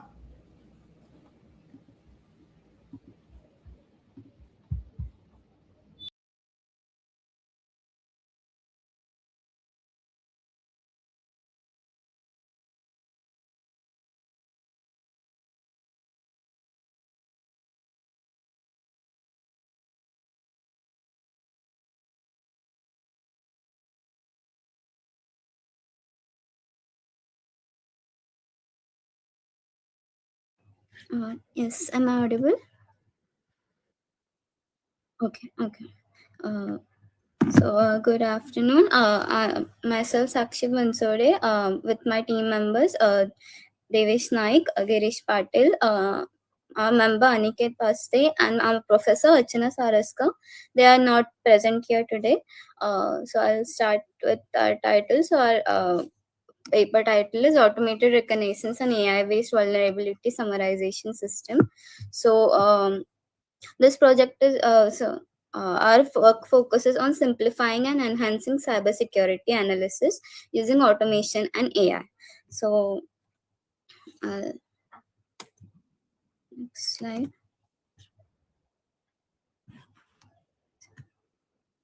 Yes. This work introduces Recon Plus, a unified platform that automates reconnaissance and vulnerability assessment. The system integrates multiple security tools into a single pipeline to perform asset discovery, vulnerability detection, risk prioritization, and all. It also incorporates an AI-based module that summarizes the technical findings into structured, easy to understand insights for the non-technical users. Additionally, the platform generates a report in a PDF format, making the outputs accessible for further decision making. So our overall goal is to streamline the entire workflow from scanning to reporting within one intelligence system. The main concepts involved in our work include reconnaissance automation, vulnerability assessment, AI-based summarization, and risk prioritization, along with multi-tool integration for proactive security analysis. In today's digital environment, organizations face increasingly complex and expanding attack surfaces. As systems grow, identifying exposed services and misconfigurations become more difficult and time intensive. A key issue in the security teams rely on multiple disconnected tools, which produces scattered results that are hard to correlate. Because of these limitations, there is a need for more streamlined and intelligent approach that can handle large-scale reconnaissance and vulnerability analysis effectively. So, I'd like the members to proceed. Okay, so we reviewed the several research paper related to the AI in cybersecurity. Can you be a little more louder, please? Hello, one second. Yeah. Hello, I'm audible. Yes, you're Yeah. audible. Just a little Okay, more ma'am. louder. Okay, ma'am. So we reviewed the several research papers related to the AI in cybersecurity, and this study shows us that the AI can help simplifying the vulnerability reports and improve the threat awareness. Some works focuses on a chatbot based explanation, while others use AI for intrusion detection. However, existing approaches have limitations such as high computational cost, risk in incorrect outputs, and lack of real-time integration. So our system aims to overcome these limitations by combining automation with efficient AI-based summarization. Next slide, please.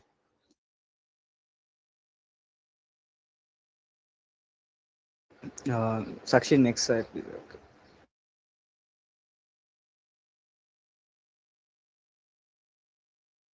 So, good afternoon, everyone. I am Devesh Naik. So, now coming to the methodology, our system follows a step-by-step pipeline.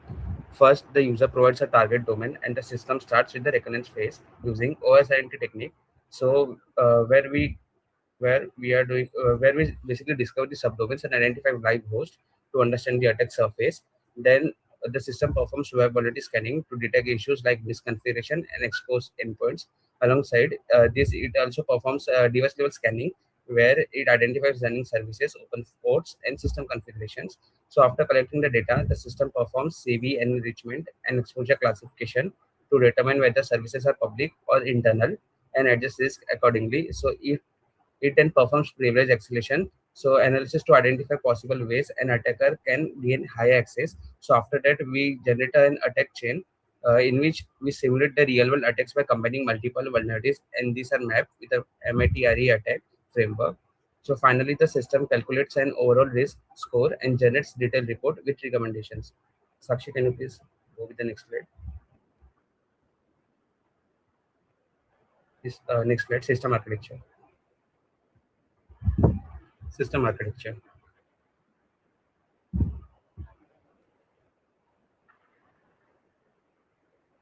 Okay. So let me explain the system architecture. So our system is basically developed using Python with a modular architecture for web scanning. We use tool like Subfinder, which is for subdomain discovery, HTTPX for live host detection, and Nuclei for vulnerability scanning, and Ferox Buster for directory brute forcing. So for device level scanning, we use custom models to detect services, open ports, and misconfigurations. So which are then mapped with CV data. We have also implemented models for expose classification, risk adjustment, and privilege acceleration direction. So a key concept is a attack chain builder. So which we basically combines the vulnerability from both the web and the device layer to simulate a real world attack path. So we also have implemented a risk scores engine to calculate the overall risk and probability of a compromise. The system basically generates the report in a JSON, HTML, and PDF formats, and we develop a Flask-based web interface where users can start their scannings and download their report easily. So additionally, we have implemented an AI-based chatbot which will provide the intelligent remediation solutions for detect vulnerabilities. As there are multiple attacks, we can't just define the if the attack is renowned or not, or if that attack was occurred as before. So that's why we have implemented a AI chatbot to give the precise remediation to the solution to that attack. So yes, next slide. Sakshi, next slide. So next slide. Result and decisions. Discussions. Okay. So what we have done here is like we have used the HTTPS. Hello.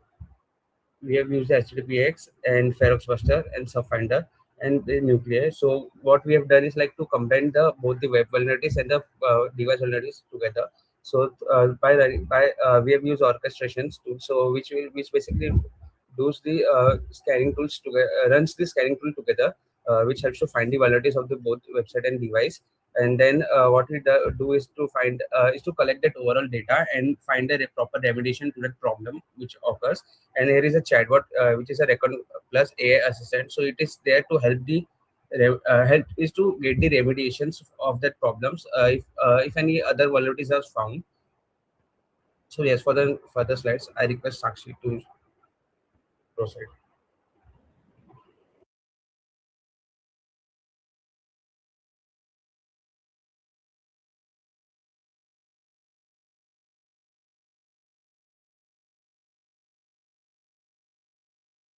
So the results and discussions slide.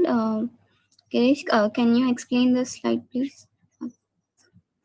Okay, so it shows operational efficiency that we integrated a pipeline to reduce the manual effort and streamline the reconnaissance to reporting workflow. There is a AI summarization, and we fine tune the base model called Tiny Llama, and we achieved this 0.994 ROC score. After training the base model, which was scored 0.497 with the 93% accuracy in automated risk level classification. Then we did a structured output instead of raw data. Then we did the statistical validation with pair t-test on ROGL to confirm that the observation improvement is statistically significant. Risk analysis insights. We generated a risk level output aligned through the CVSS informed severity trends with the critical finding concentrated in external exposed web assets. The practical impact was the system improves the end-to-end usability by combining automated scanning, risk prioritization, and unified report generation. The limitations was ROC scores may be slightly inflated due to the template constrained supervision.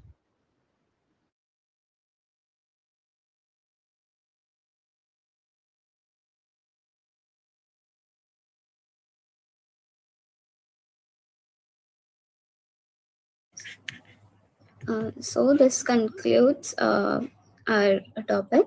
So in conclusion, Recon Plus integrates reconnaissance, vulnerability detection, and AI-based summarization into one system. It reduces manual efforts, improves clarity of results, and support faster decision making. In future, we aim to add real-time monitoring and more advanced AI capabilities.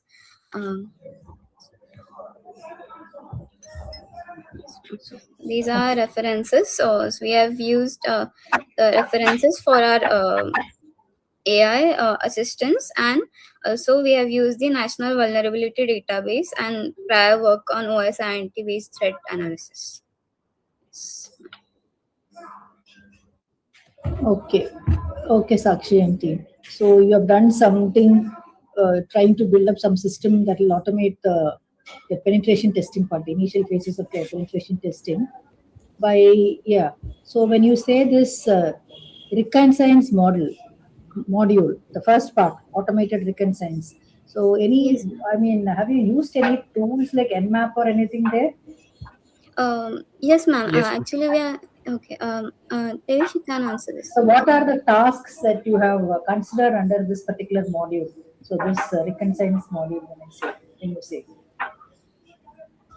And that, because you have three things. One is reconnaissance, automating that. Then what is it? Vulnerability detection. So you will be having a vulnerability scanning module or something. And finally, one AI-based summarization, right? Then you're telling that will be given by the chatbot, is it?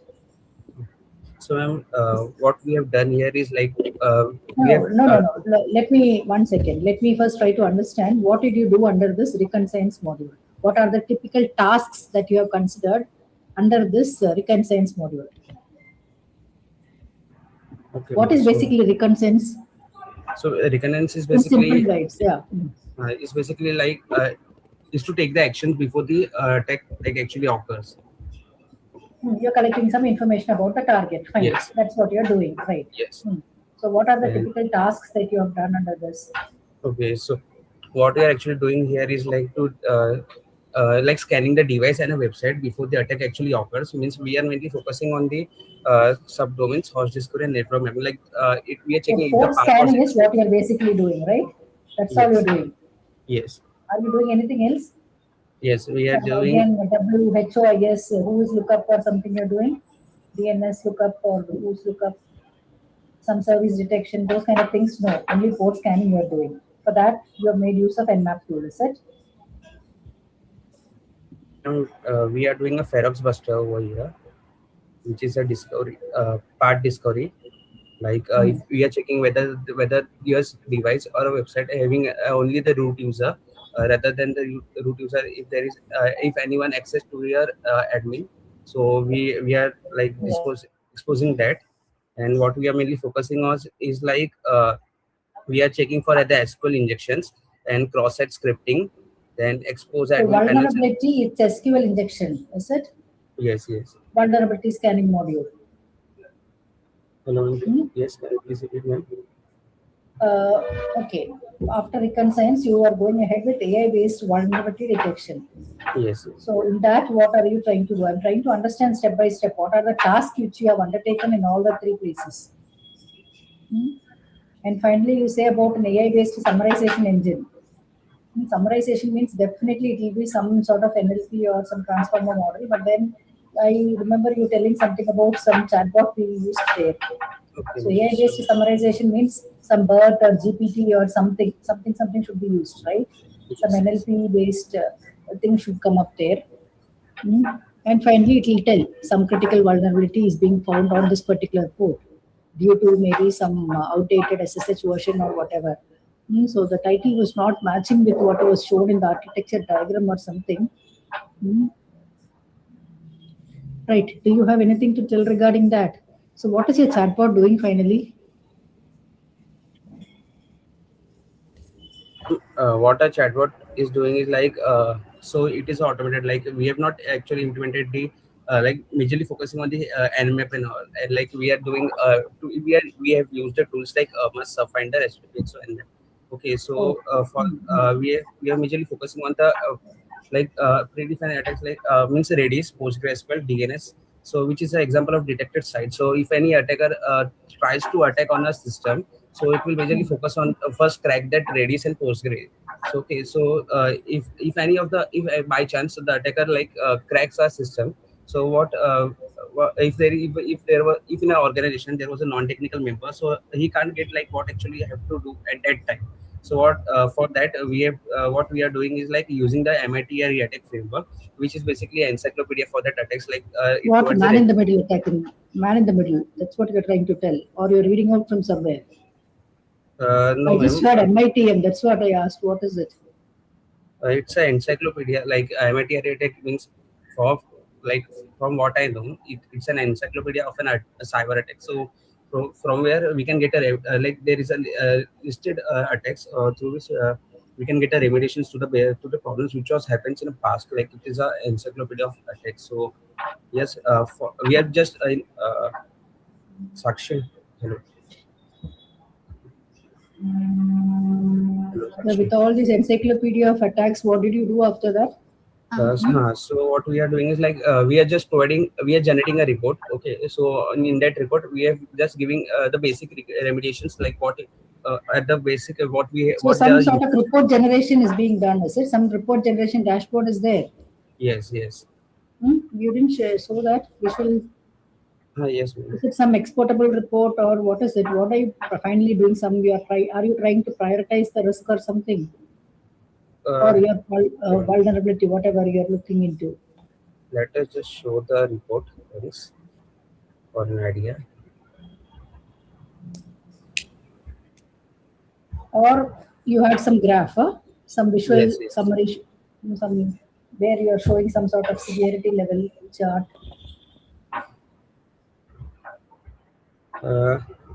Yes, ma'am. So we are sharing the report, like what our system has been generated.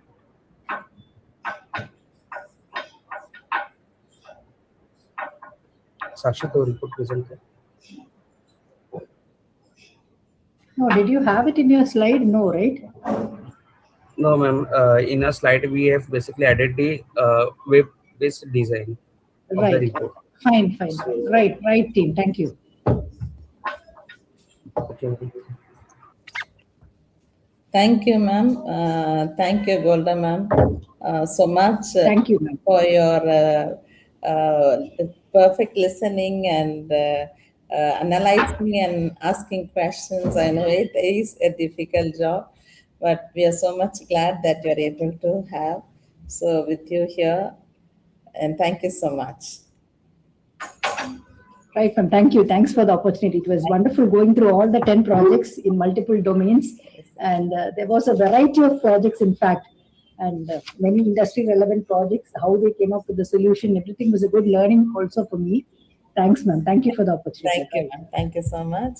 And yeah, it's now, thank you, ma'am. It's now time for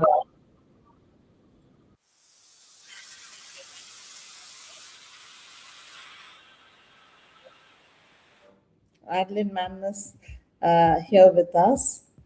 So thank you so much, Adeline ma'am, for joining with us today. And just give me a minute.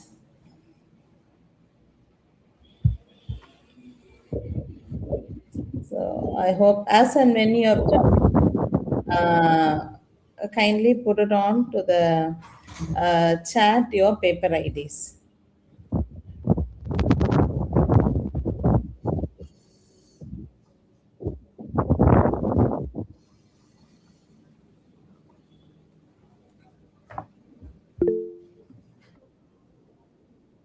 All right.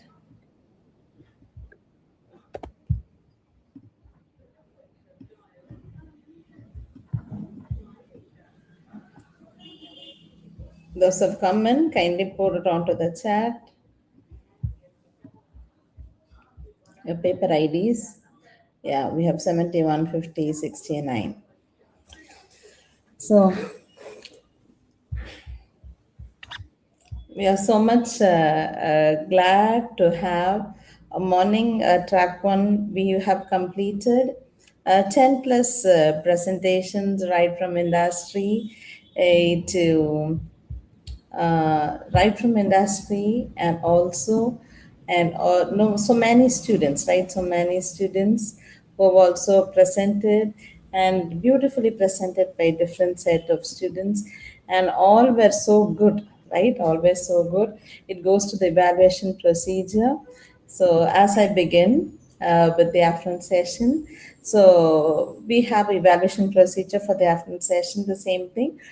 20 marks is for your originality and your contributions, all right? And the next 20 marks is for methodology and technical depth. And third is for the result and analysis, 20 marks. And the fourth is for the presentation and communication. Say, for example, your paper of 3 and 4, if everybody are presenting, that has mark, all right? And then and your visuals and question and answer, how you respond with us. And without much delay, may I invite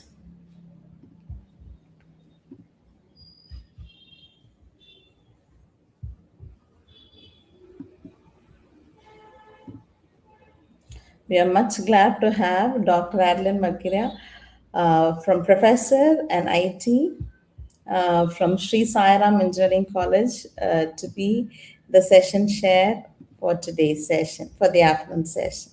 We would like to present a digital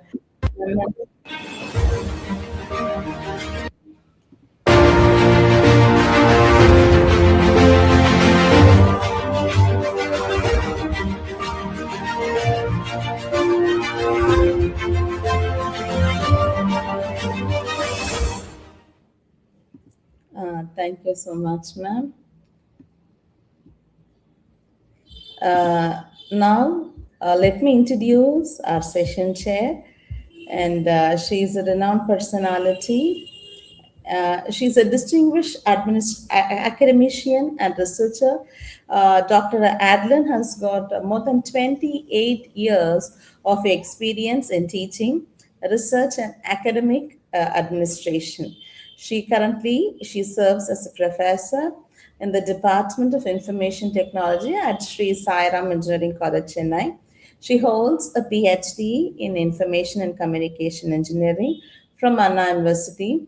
She has completed her ME in Computer Science and Engineering with first class distinction and securing the 11th rank along with the bachelor degrees in Computer Science and Diploma in Electronics. Her research area includes cryptography, cybersecurity, artificial intelligence, Internet of Things, data mining, wireless networks, and information security. Reflecting a strong multidisciplinary knowledge, she has published numerous research publications in reputed international journals and conferences such as IEEE, Springer, and Elsevier, focusing on innovative and real-world technological solutions. In addition, she is an accomplished author of several books in programming, network security, machine learning, and in areas like, and also she has contributed to patents and funded projects in domains like healthcare, agriculture, and data analytics. She actively engages herself in a continuous professional development through faculty programs, global certification, and she has played key roles in academic administration, including NBA, NAC, and membership in the Academic Council of Anna University. Her excellence has been recognized through various awards such as Outstanding Women Educator and Best Professor Award, and she is an active member of professional bodies like IEEE, ISTE.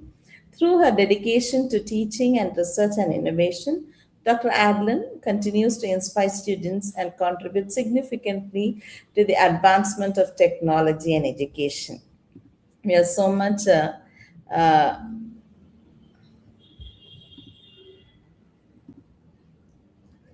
we are glad to have you here with us, ma'am.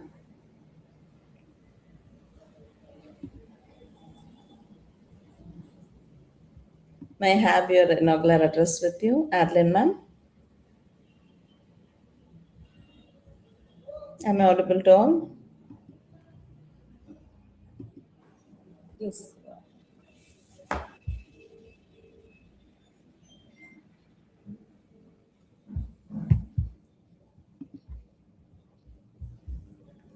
Evaluation sheet chat பண்ணிட்டீங்களா?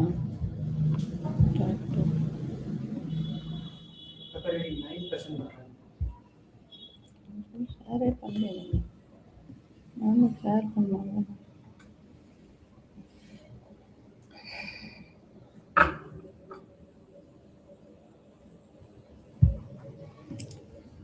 இது ஃபைனலாக இருக்கா?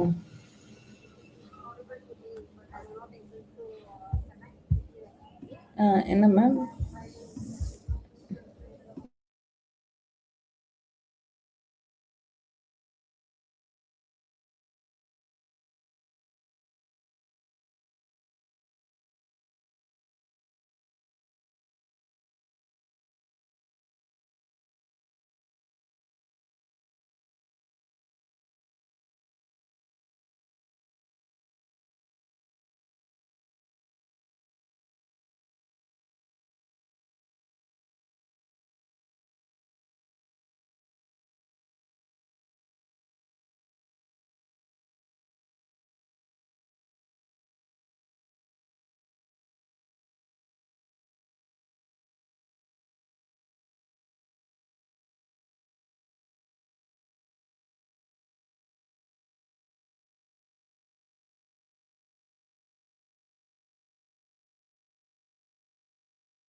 Happy to have you all with us in this process of on this first conference. During the inauguration, we had shared with the participants the release of the conference proceeding, an entire session. We have scheduled it in YouTube Live. You could see to it. And before ma'am gets connected, let me share with you the conference abstract proceedings, right? Just give me a second so that you can also have a view, because some of you could have also missed it, right? So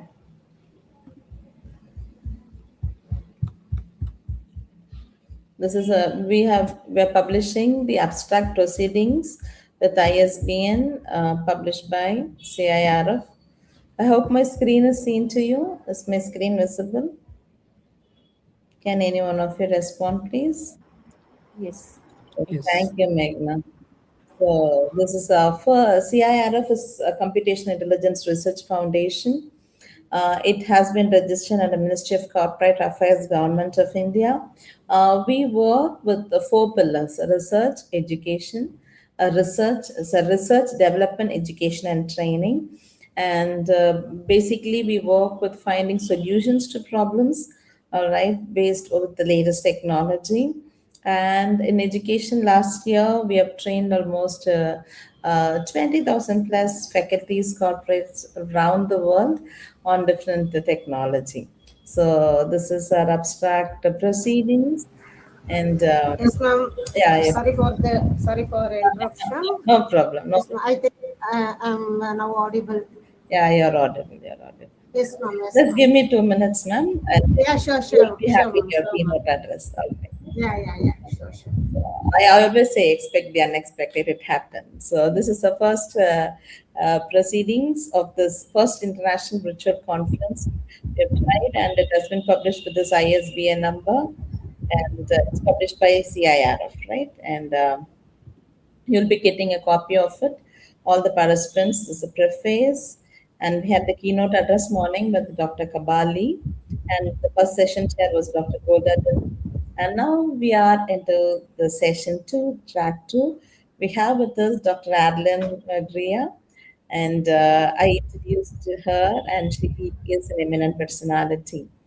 And the conference advisory committee for members, we'd like to thank them. And we have received 194 papers, and we have selected 21 papers after peer review presentation. We had 60 reviewers around the globe. You could see most of them are from US, and most of them are working in the industry. So we are so thankful for them once again. For the inaugural, a few of the reviewers had joined, and this I told you about our company and what we do. And our vision is about this conference, and it's the first conference, and we are thankful to God and thankful for all the members, the keynote speakers, the session chairs, the conference participants, for those who submitted papers, and the professors who have trained you. All right, this is me, one of the director, right? And then this is Dr. C.R.N.A. Rabban. He is the director and also Dean Innovation Professor at CSE at Sri Sai Ram Engineering College. The vision of CIRF is to contribute nation through mentoring and education, right? And mission is we undertake product developments, activities in trust areas. We also support higher education institutions to establish innovation ecosystem. We introduce courses based on industry and societal demands. We collaborate with industries, institutions, research and development organizations, and industries. We serve the community at large. So we have 2 tracks. Morning we have completed with the first track. Now we are moving on into a second track. Let me show the second track. The paper IDs are paper ID 9. So second track is cybersecurity, IoT, and smart systems. All right, we have paper ID 9, paper ID 50, 69, 71, 106, 164, 182, 189, 193. All right, so ma'am, I hope you would have received the evaluation sheet, Adeline ma'am? Yes, ma'am. Yes, thank you. Now I would like to call upon our session chair, Dr. Adeline, to share a few thoughts to address before we start with the presentation. Yes, good afternoon and all present here. Actually, I am Dr. Adeline, working as professor in the Department of Information Technology at Sri Sai Ram Engineering College. I had completed 24 years of service at Sai Ram, and totally I'm having an experience of around 30 years. So regarding this, first of all, I would like to thank the organizers, especially Dr. Doreen Robin ma'am, for inviting me and giving an opportunity to be a session chair in this conference.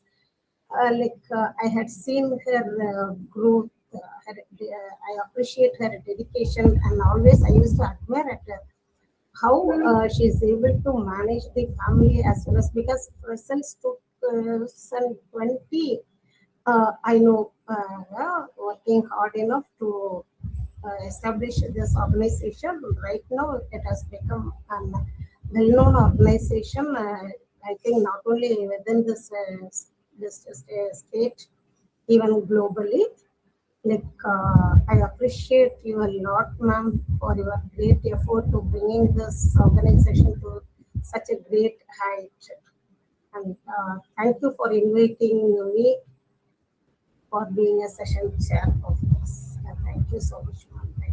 Thank you. Thank you, ma'am, for accepting our invite and being with us. We have papers that we are going to start with the review. Track 2, first may call upon Mohammed Kamil, Hitesh Singh and Aditi to present the paper ID 9, covered communication in Devanagari script using font-based text steganography. You can share the screen for each participant. 10 minutes will be given for presentation. 2 to 3 minutes we'll be asking questions. You'll be a question answering session. All right. Can you share your screen? Good afternoon, everyone. I am Mohammed Kamil.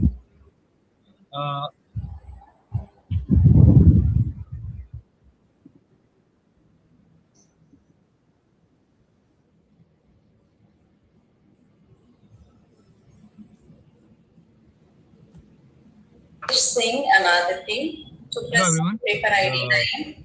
Can you see my screen? Yes, sir. Yes, sir. Your screen is visible and also you are audible. Okay, thank you. Thank you. So, I'm the author of this paper, and rest of are my supervisors. So, I present this paper on the behalf of all three. Hello? Can I proceed? Hello? Yes, you can proceed, sir. Okay, thank you. We are listening to your paper. Kindly proceed. Okay. So I'm starting.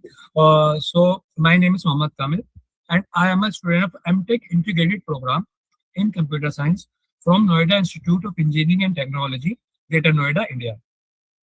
So today I will be presenting our research paper titled Covert Communication in Devanagari Script using Font-Based Text Steganography. Basically, this paper addresses a very specific and underexplored problem.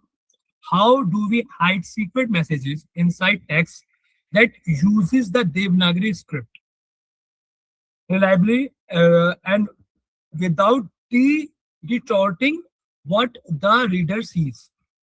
So I'm starting after my introduction.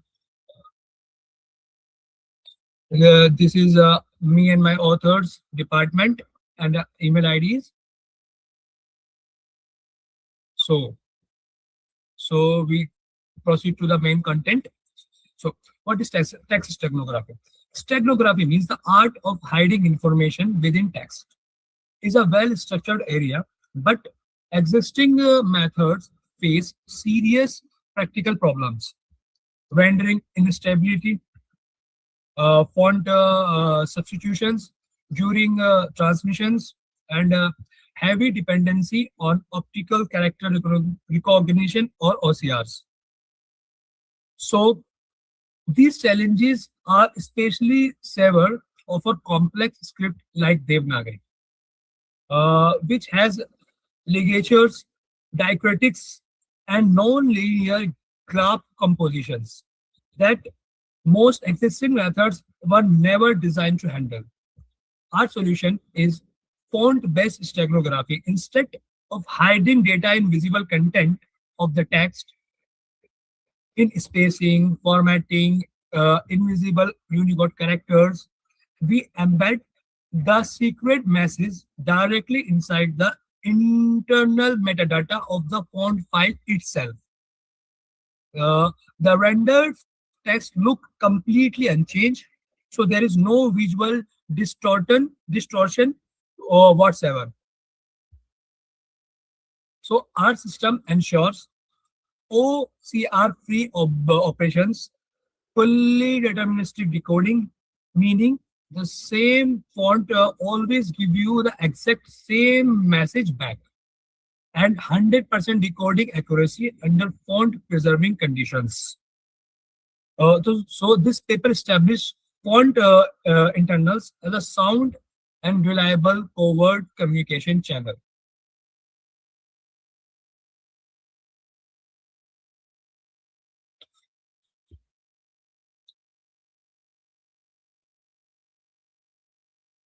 So there is some key technical areas this paper cites in are basically text steganography, covert communication, font-based hiding, or open type metadata manipulations, Devanagari script processing, and OCR-free encoding. So these collectively define the gap we are filling. So I'm proceeding with the introduction. So let me explain why existing methods fall short. Traditional text steganography relies on three approaches.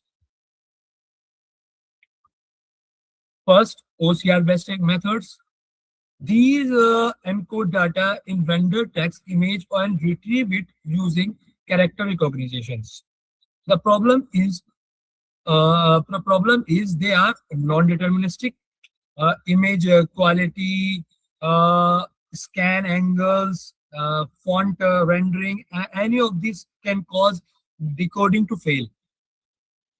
Second, format-based methods. They hide data in a space, margins, fonts, attributes. A simple copy paste destroy them completely. Third, Unicode manipulation. Using invisible characters or variants encodings, these are often striped during normalization and they have very limited capacity. Now, for Devanagari specifically, the problem compounds the script the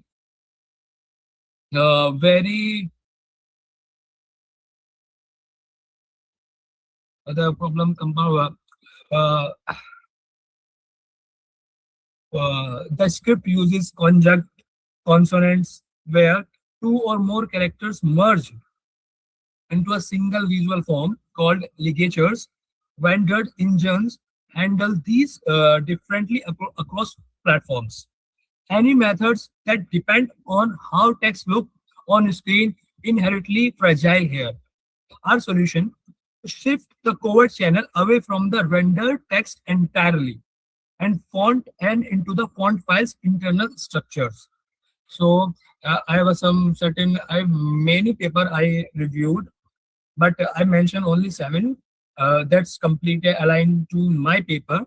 So I start with this paper, Unicode-based text steganography for secure communication by Alotabi et al. So so this paper is published in 2020. So it's used for Unicode variation for data hiding, but this approach is vulnerable to Unicode normalization and has limited robustness. So there is limitation of this paper. Second is paper published in 2021. It's robust text steganography using zero width characters. So it's authors. It's published by Huang. So there is certain things in this embedded data using zero width characters, invisible to the eyes, but easily stripped during text sanitizations. And talking about this third paper, that's also published in 2021. It's by Singh.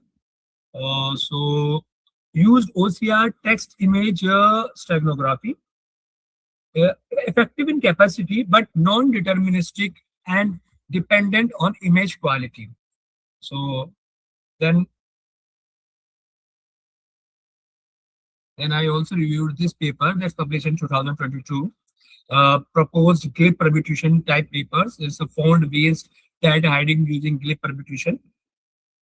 It's powerful and slightly modifying the shape of characters to encode bits, but this is sensitive to font normalization tools. So then I review one more paper that's published in 2023. It's by Yang. I think it's a Japanese or Chinese author. So it's deep learning based text steganography. He proposed explore deep. So it's also very powerful, yes, but computationally expensive and lacking in determinism. Then I review one more paper that's published in 2024. It's by author name is Mr. Kumar. It's a font metadata based information hiding techniques, which refers me to do more study about this metadata, and I published this paper. So in this paper, the approach closest to ours, but remain detectable through standard font analysis tools. Finally, in 2025, the one paper is published by Mr. Sharma. It's work on Indic script steganography, but reported limited capacity and non-deterministic encoding. So there's a clear pattern. No existing methods combine high capacity, deterministic encoding, OCR independence, and script awareness for Devanagari, and this is precisely what we contribute.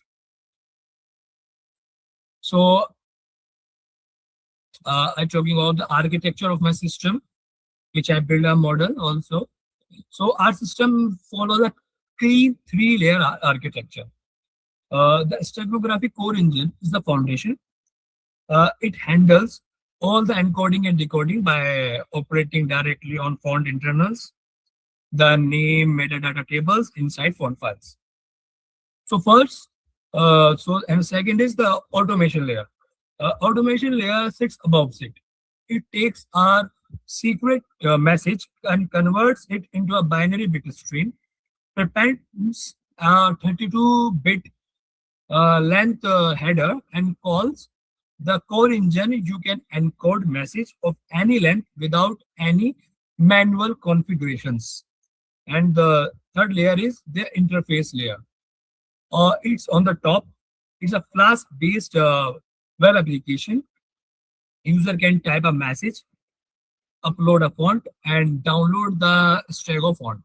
The font that's now secretly carries your message in just few clicks. Importantly, this interface layer never touches the steganography logic. Everything is cleanly separated. So while talking about the encoding and decoding phase of this, so let me walk you through the encoding process in 6 steps. First, the secret message is converted to a UTF-8 binary bit stream. Then a 32-bit header encoding the message length is prepended. Third, the original font is loaded using the Python font tools library. Then we select a custom name ID records, specifically in the range above 2,255. which is the user-defined space in open-type fonts, untouched by rendering engines. Then the bitstream embeds into the metadata records. Then the modified font is saved. The outputs look identical to the original. No glyphs change, no spacing is altered. Then this file is saved in a .ttf format. Then we upload in a decoding phase, decoding part. So after uploading that, so the secret message is converted. After uploading that, decoding exact reverse, loading the Stego font, locate the same name ID, then extract the bit stream and read the 32-bit header to know exactly how many bits to decode. Then recover the original message using UTF-8. This is a fully deterministic, no guessing work, no probabilistic inference.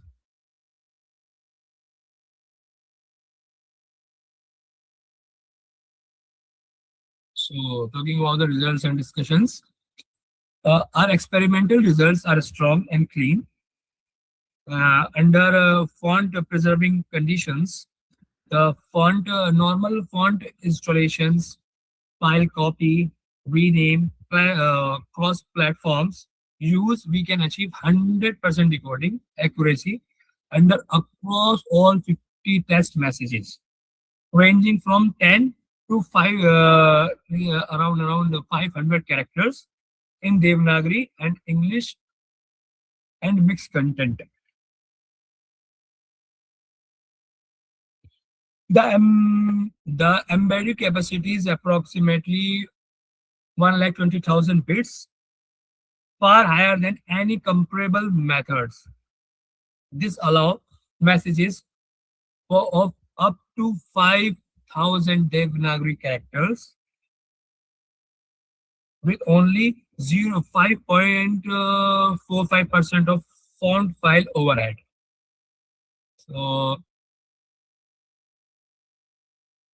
encoding completely is under 30 millisecond even for a longest message.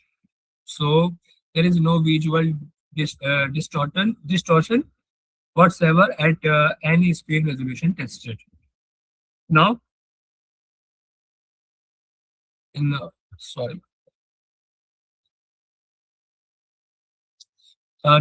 to be transparent about limitations,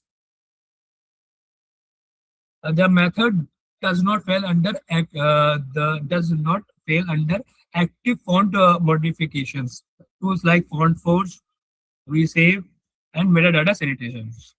PDF font subsetting or format conversion all destroy the embedded data.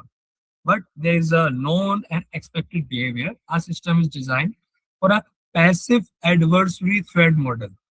Means an attacker who can observe the text but cannot modify the font file. In those scenarios, system is extremely robust. So, and because this system is built on passive adversary models, so if the attacker find the font metadata tables, if they use a font forge tools like font forge to corrupt the data, so the system shows the data is corrupted without seeing the corrupted data or the corrupted secret data. So we conclude this. To summarize, we have a proposed novel font-based steganography system for Devanagari script that resolves the core limitations of existing approaches, and we eliminate OCR dependency entirely. We achieve deterministic repeatable decoding. We preserve complete visual imperceptibility, and we are the First, to explicitly target the structural properties of Devanagari script in a font internal covert channel. I know our limitations are understood and bounded. The system is vulnerable to active font attacks, and it does not include encryption by default. So both of these are clear target for future work. Future, and we analyze some future work also. So we do in the future, like adding AES 256 pre-embedding encryptions, applying error correcting codes like read Solomon for partial sanitizations, resilience, and extending the framework to other Indic script as Tamil, Telugu, Bengali, and Arabic. So there are certain references which I mentioned. And thank you very much for your attention. And I am happy to take questions regarding our methodologies, experimental setups, and future works. Thank you. Yes, sir. Thank you for your presentation. Actually, it is very good. The flow is fine. I'm having certain clarifications, sir. Okay. Based on your presentation, what you had did. Okay. You told that you are embedding, isn't it? So your technography, your concepts follows the embedding techniques. May I know the algorithm which you are using for embedding the original text with the embedding text, sir? Ma'am, your voice is not clear. Can you repeat the question? Sorry. Actually steganography, you are going to embed the text with the images, isn't it? That is what you are I'm not using images for storing a secret text. I use a font file to store the font file. Yeah, font file. So actually there will be an original font. With that original font, you will be embedding the text, isn't it? Yes. Yeah, that's what I'm. Yes, in a font metadata tables. Okay. So in that case, I'll go to the second thing. So you will be converting it. You told you will be converting it into binary form, isn't it? So you will be converting the font file with the embedding text into binary form, or only the text into binary form? No. I clarify. This system, in a font files, there are certain metadata tables like name metadata tables, GPOS, GSPOs. So there is certain tables. So I stored the secret data into these tables in the form of binary bit stream with adding the header of 32 bit. So you are not using any algorithm to convert. Instead, you are using the inbuilt OS for storing the data. Yes. Okay. Then next thing is, will the size of your image will increase after conversion, or will remain the same? Ma'am, it's remain the same. Okay. So if it remains the same means, what will be the structure of your file? Separately it will be there, or it will be in the form of embedding structure? Ma'am, the file is not modifying. This I clear one small time. I only modify the font metadata tables without changing the structure of file, without changing the visuality of file, just changing in the font metadata tables. Okay, fine. But you told that your embedded bits will be like 1,20,000. I embedded 1,20,000 bits because it's the capacity of font metadata tables name. It is the standard size of the table, isn't it? Yes, ma'am. Okay, sir. Okay. Then I think that's it. Regarding this conversion, you told that 30 milliseconds. Have you tried this? Yes, sir. I'll show you if you want. You are told that it will take 13 milliseconds. Is it for any size of the image, or it depends upon the size of the data used for encoding? No. It's for every size. For any size, it took For any size, for size that's under the limit of name metadata tables. Okay, sir. Thank you so much, sir. And thank you once again for. Yeah, thank you, Mohammed, for your excellent presentation, right? And thank you for the research. Way more to go, and congratulations, right? So we'll, yeah. Should I stop the? Yeah, stop sharing. Okay, thank you. Next, any questions from audience? If not, we'll move on to the next paper. Paper ID 69, Meghna, Dr. Prabhavani, multilingual cyberbullying detection using XLM robotic. Can you share your screen? Yes. 10 minutes for presentation. Keep up the time, and 2 to 3 minutes for the question. Sure.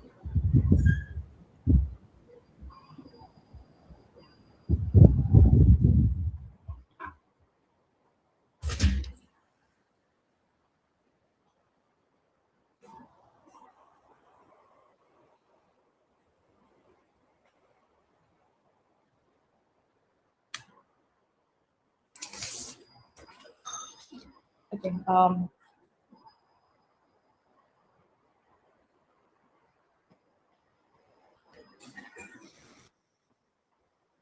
Sure.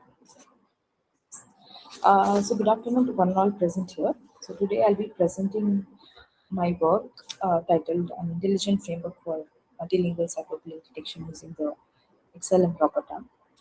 So this work was done under the guidance of my co-author, who is my project guide, that is Dr. Pratibha. So I'm from the Department of CSE, University of Vishweshwaraya College of Engineering, and so is my guide. So I'll just start with the abstract quickly. So as we all are aware, with the adverse growth of social media, cyberbullying has become a growing concern in online communication, so which can impact one's mental health and digital safety. So detection of harmful content is challenging nowadays because of different varied writing styles and multiple languages. And due to the emojis and informal expression and also the slang that are used. So, and online platforms they use massive amounts of real-time content, right? So that makes manual moderation inefficient and almost impractical. So the traditional approaches often struggle to understand the context in the text, and they fail to understand the sarcasm and other essential things. So there is a need for an intelligent and automated detection system that can handle these scenarios.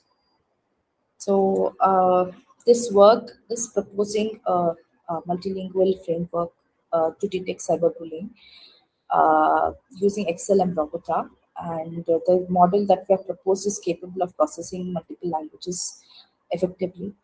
And the transformer-based approach enables us to understand the deeper context of a text by capturing the semantic relationships better than the traditional approach.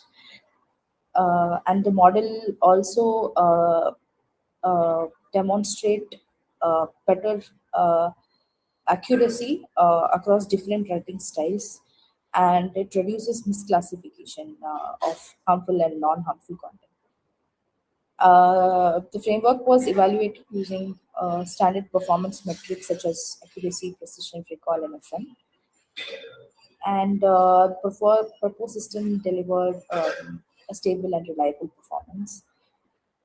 And it supports automated moderation for safer online environments. So these are the key terms used in this work, such as NLP, deep learning, multilingual text classification, XML, robotic transformer. So moving to the next slide. So as summarized in the abstract itself, so the language diversity and slang and informal expression makes it very difficult to you know address sorry makes it very difficult for us to uh, yeah, makes it very difficult for us to identify the issue. So, and the existing approaches, as mentioned, they rely heavily on like manual feature extraction and rule-based methods, and they're like not reliable. So, our proposed approach will uh, help us to get a better change. I think so. Yeah. So, so to summarize the literature survey, we analyzed recent approaches for cyberbullying detection, including all of the machine learning algorithms we have, deep learning algorithms, and transformer-based models that we have. So when we started, we started with the feature-based machine learning approaches. So they relied heavily on manual feature extraction that didn't give any context, and it performed poorly. And then we moved on to check the deep learning approaches. So the deep learning models such as neural networks, they improved performance, but they, as mentioned here in the limitation, so they didn't generalize well. And then we moved on to transformer-based models. Transformer-based models, they gave scalability issues with large data sets, and the high computational costs also was a problem involved in transformer-based models. So from this analysis, we observed that the existing approaches either lack contextual understanding or they fail to handle multilingual data effectively.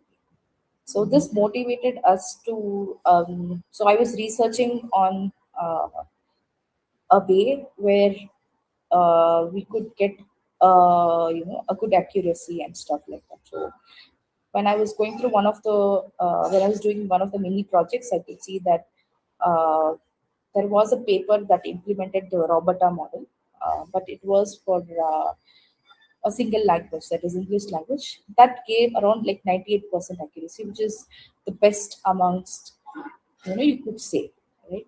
So that gave us the motivation to explore more on that Robota model, and hence we ended up with this project. So we've used this XLM that is specifically designed for cross-lingual representation learning. So the methodology is so the main focus of this work was to create, we just wanted to focus on establishing a stable and well-performing baseline model, and then improve from there. So that was a major goal. So keeping that in mind, methodology is focused on basic data collection and pre-processing of the data, and tokenization of the text. So and then training and test splitting, fine-tuning the model and training the model, and then model evaluation of the unseen data and the performance evaluation. So starting methodology would be data collection. So the data set that was used in this work was sourced from Kaggle, and it contains around 65,000 multilingual text sample with labels. The highlight something that I would like to highlight is we are using around 20 plus multilingual languages. So usually the research gap that we found was usually it was multilingual, as in it will be trained for just 1 or 2 languages, but we have taken a data set that can be trained for 20 plus languages. So, and each record of the data set consists of a text data and a corresponding class label. So labels included different categories of hate speech and non-hate speech. And then data pre-processing was performed to remove duplicate noisy entries and irrelevant content. And then text normalization was applied to ensure better handling of the multilingual input data.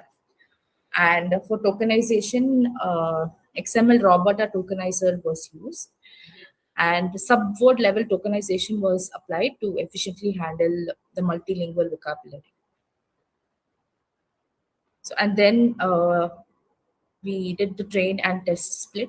So that is the data set was split into training, 80% for training and 20% for testing the data. So this made sure that there is a stratified sampling to avoid bias and to maintain class distribution across the training and testing sets.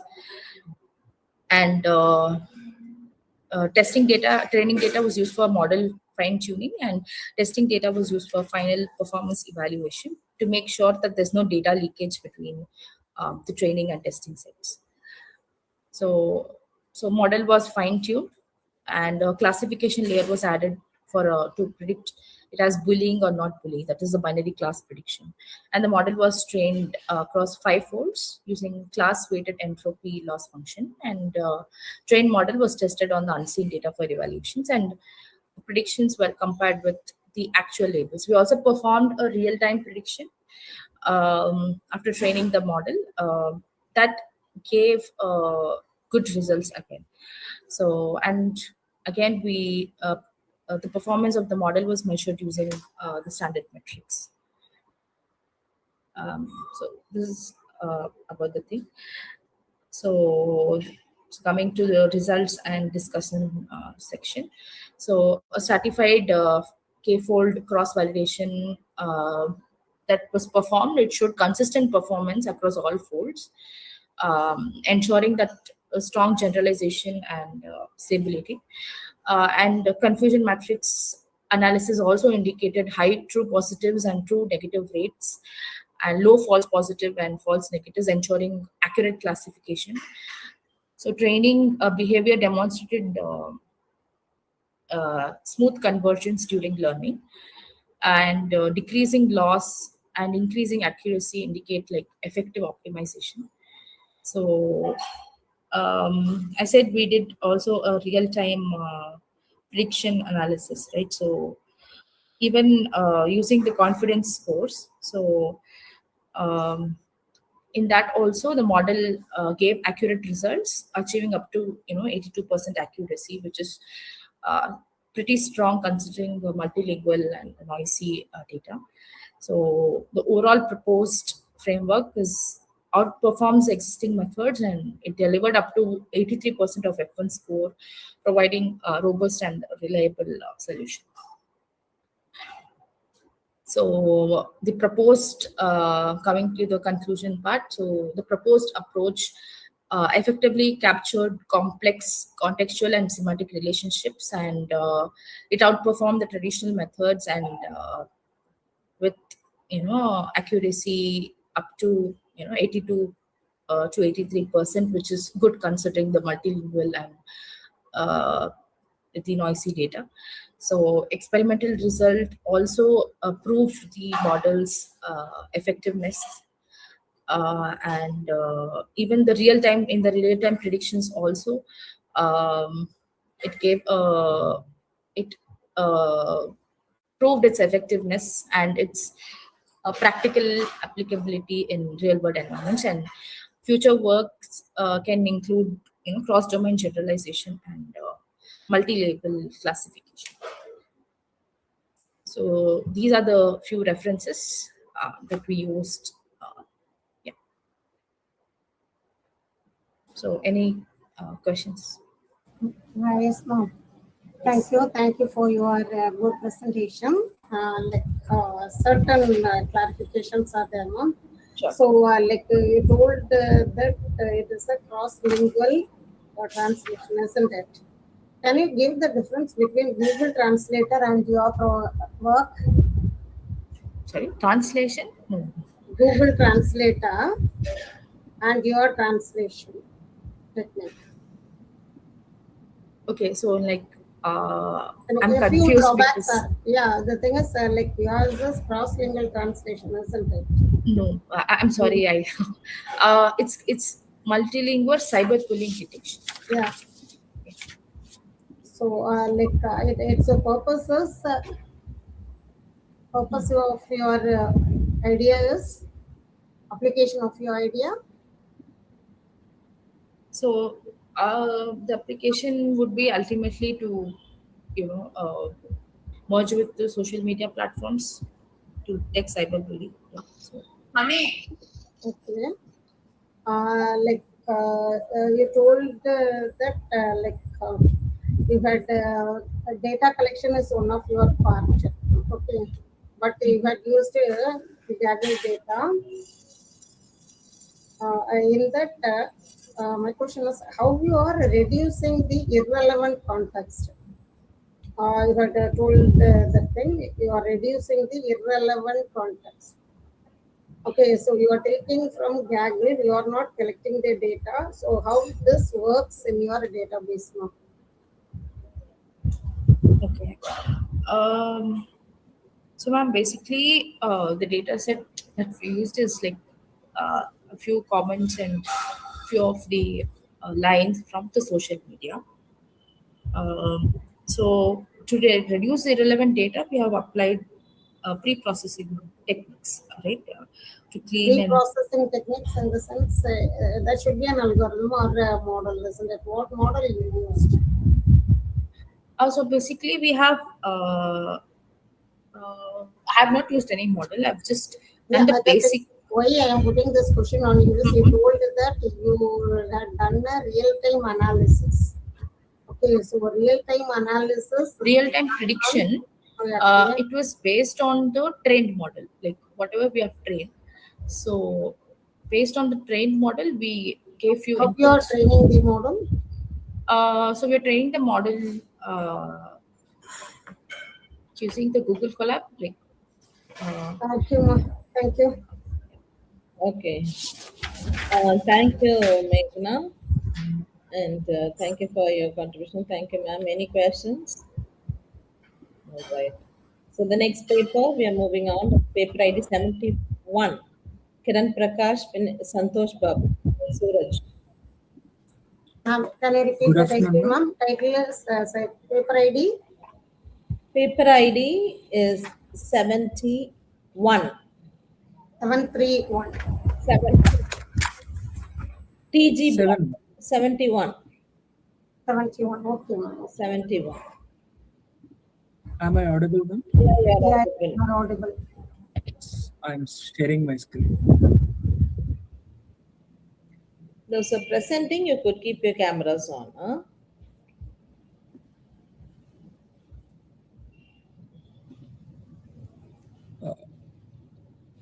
Can you see my screen, ma'am? Yes. Go to the first slide, put it into slideshow.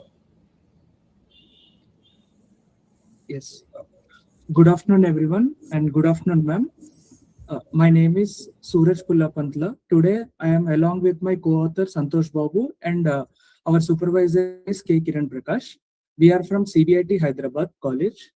I am very honored and pleased to be here to present our work TG-Bot, an AI-powered conversational assistant for Telangana's agriculture scheme. This project was developed to address a critical gap in digital governance, ensuring the latest government support that actually reaches the farmers who need it the most. And this is our college, CBIT Hyderabad, and these are our email IDs. Now coming to the abstract part, let me start with the problem. Today, farmers in Telangana struggle to access information about the government schemes. Even though there are many schemes exist, the information is scattered across PDFs, circulars, and complex website links. And most of it were written in technical English language, which makes it difficult to understand for the farmers. So we built an TG-Bot, an conversational assistant that solves this problem.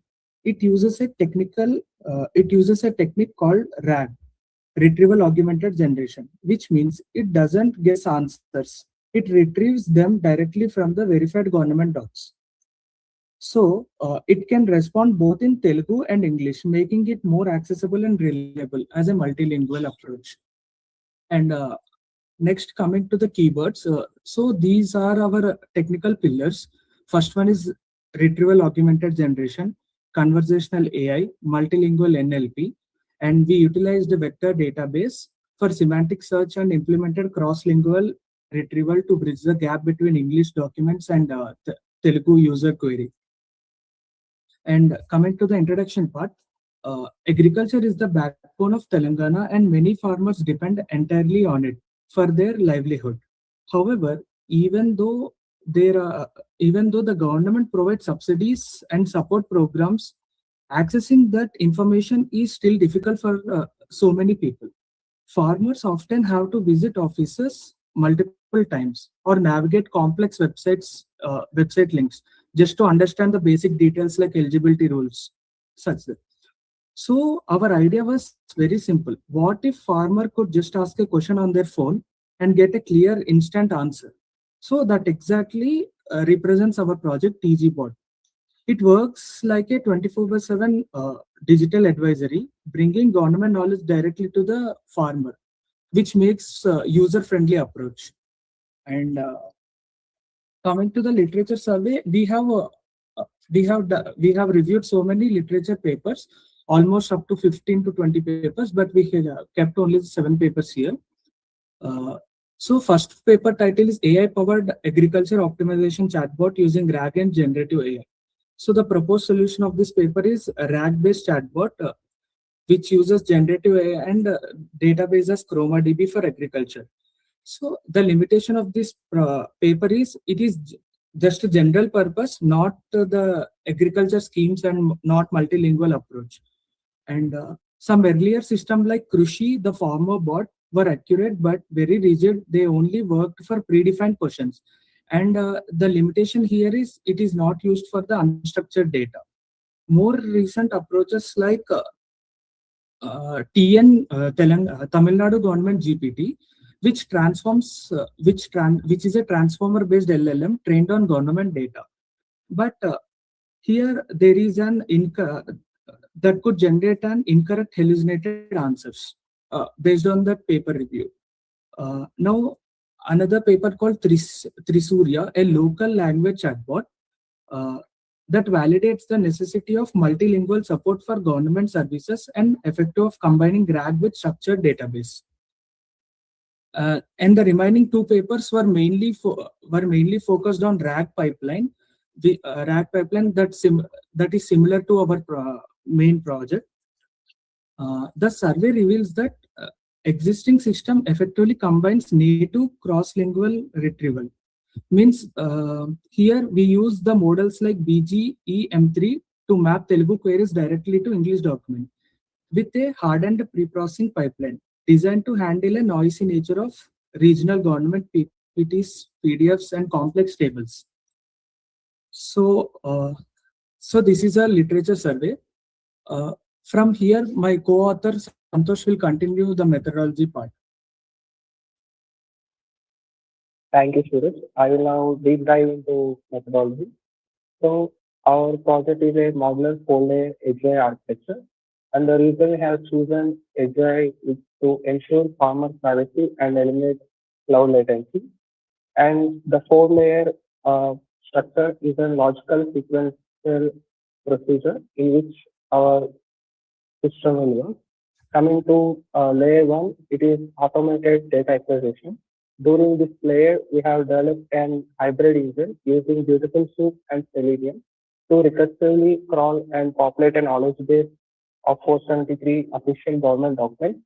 So Beautiful Soup is used to scrap static content, while Selenium is used to get dynamic content and to make a movement in the website. So the output of layer 1 is 473 official documents in our case, and it can be any format like docs, PPT, Excel sheet, scanned documents, and everything. And layer 2 is document intelligence. So most of the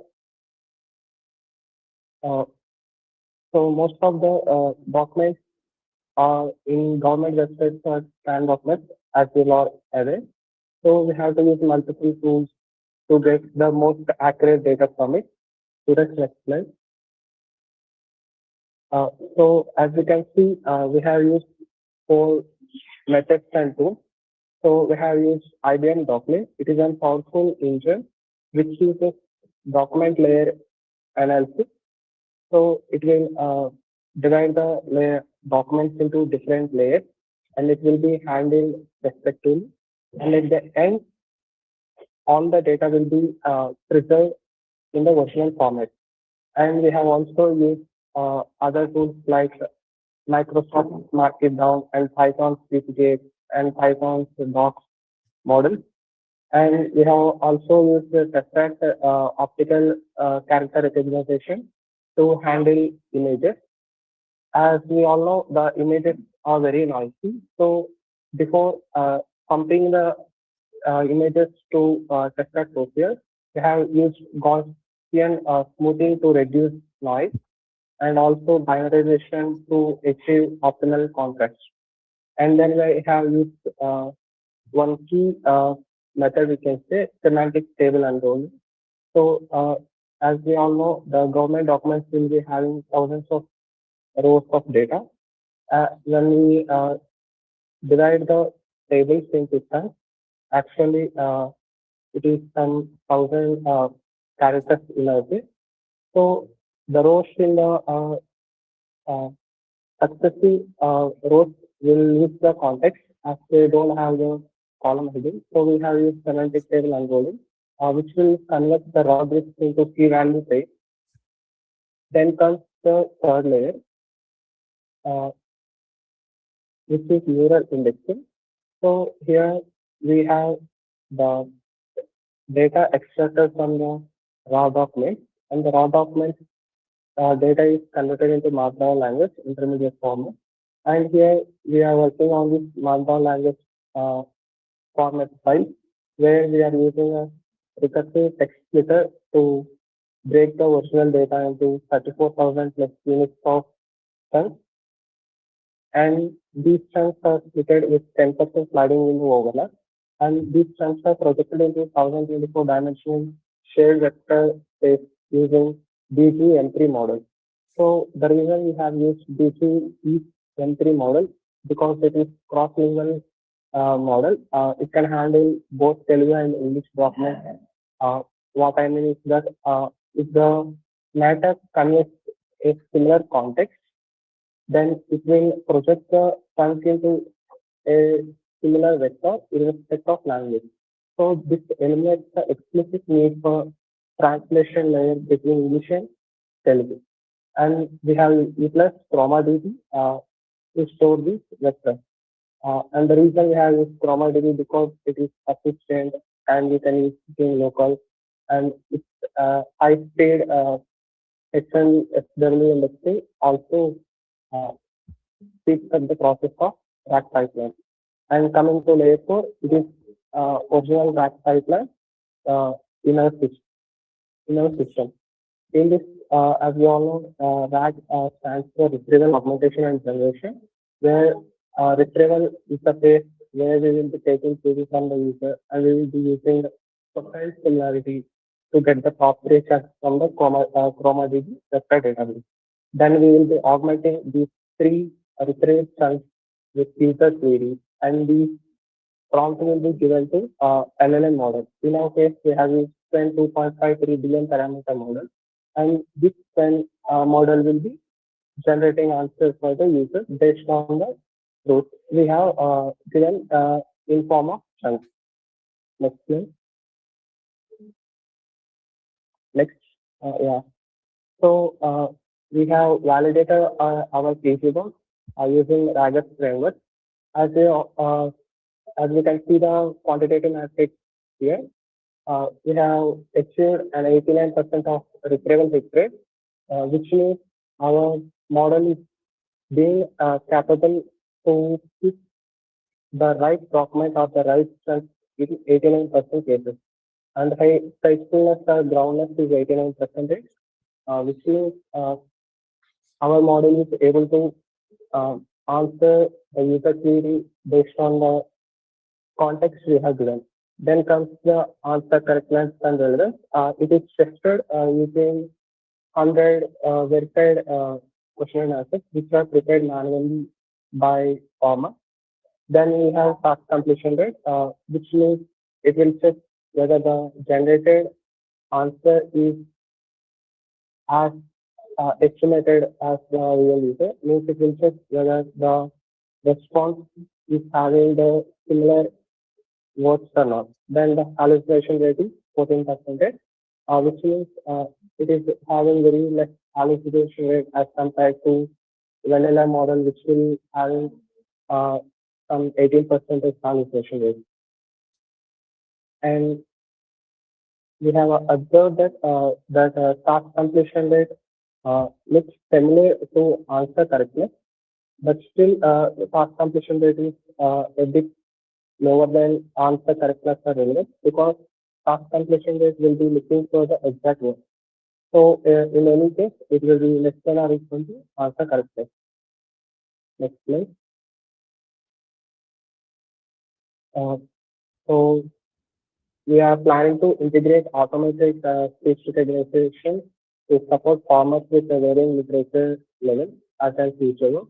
And we are also aiming to give an interface via WhatsApp, so it will be available. And most of the farmers are usually used to interact with WhatsApp, so we are even planning to have a WhatsApp UI. And we are open to question and answers. Yes, ma'am. Thank you. Thank you for your presentation. So your project supports only the educated farmers, isn't it?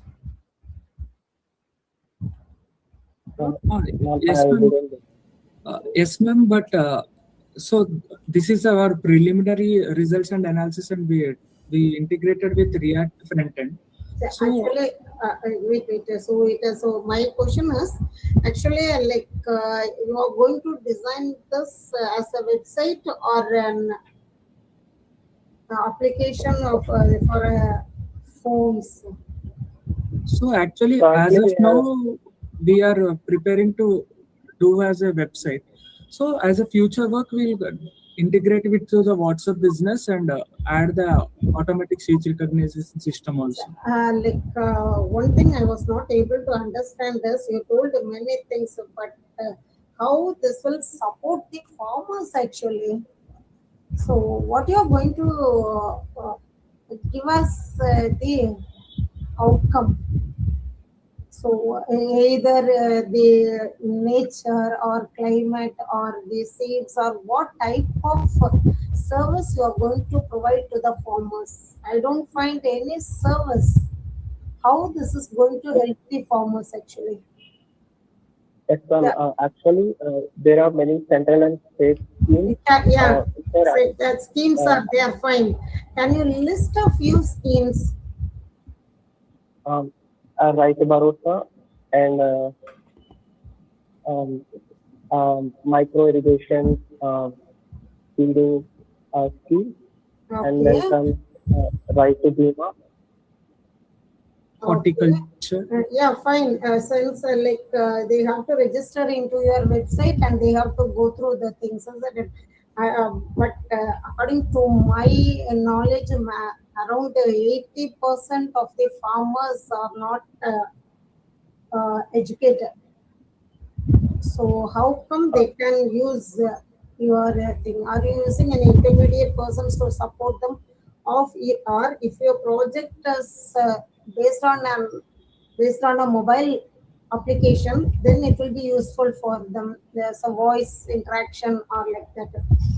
This list actually, I think it is available with the government websites.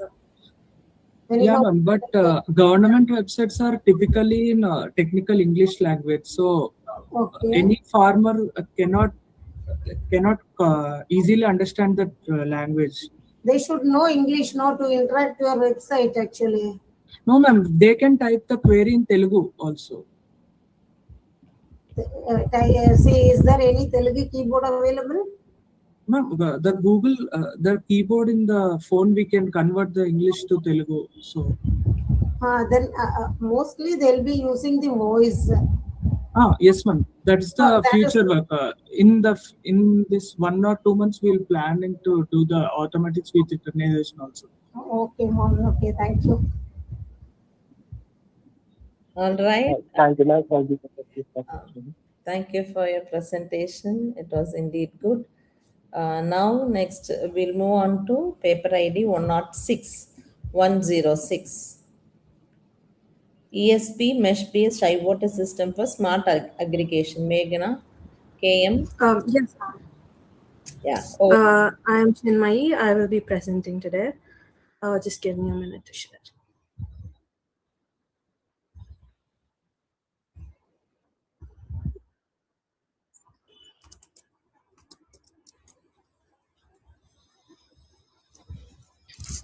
Yeah.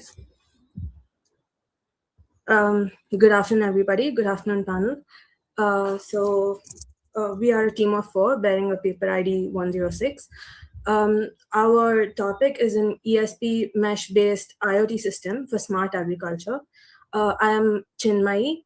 My co-authors are Kritika and Meghana. We are working under the guidance of Dr. Deepak Raj. We are affiliated with the Information Science Department of Nitya Meenakshi Institute of Technology in Bangalore. Below our email IDs. Okay, so the main idea of our project, of our topic, is that we have to make agriculture smart by using Internet of Things. Okay, so the main idea, the problem behind this topic is that in most farming techniques, as we see every day in the traditional farming techniques, there is a excess water runoff, insufficient utilization of minerals or any fertilizers that are required for the soil, which sometimes leads to crops which are not healthy. So we wanted to make a system which would monitor all of this and give us accurate data, which also helps in giving us better crop health so that the crops don't die quickly or the crops are at the right health for us to consume. So our goal is to achieve smart agriculture through Internet of Things. And below, as you see in the keywords, are a few topics that you would be coming across in the explanation of our model. So in most systems that are already existing, we see that they are centralized systems. And they also follow single hop communication, where if one module or any small part of the system fails, since it is centralized, the entire system shuts down. So we wanted to develop something where any module fails, the system still is running without shutting down. And also the systems that are available are either used only for very large farms at a large scale or small farms. They are not scalable. So we want to develop a very scalable system where it can be used, even for terrace farming or a small scale farm or even large farms. So the proposed system the system that we are proposing is an ESP32 mesh-based system, which is integrated with a cloud platform for sensing the data. Here are a couple of papers that we have reviewed. Our papers have been categorized into various streams. So first thing is we wanted to avoid wire connectivity because it is a farm and it is quite risky to have wires and also not very organized. So we were looking at wireless sensor networks. So while going across the wireless sensor networks that are available, we found LoRa-based systems, we found Zigbee and GSM systems, and also ESP mesh network, which is not integrated in this particular field. So the advantage of this is that ESP mesh network is cheaper compared to the other systems and it is more scalable. And then the other papers that we have reviewed were for sensing the soil, because most of this entire project is based on the soil health. We have categorized this next segment into sensing the soil health.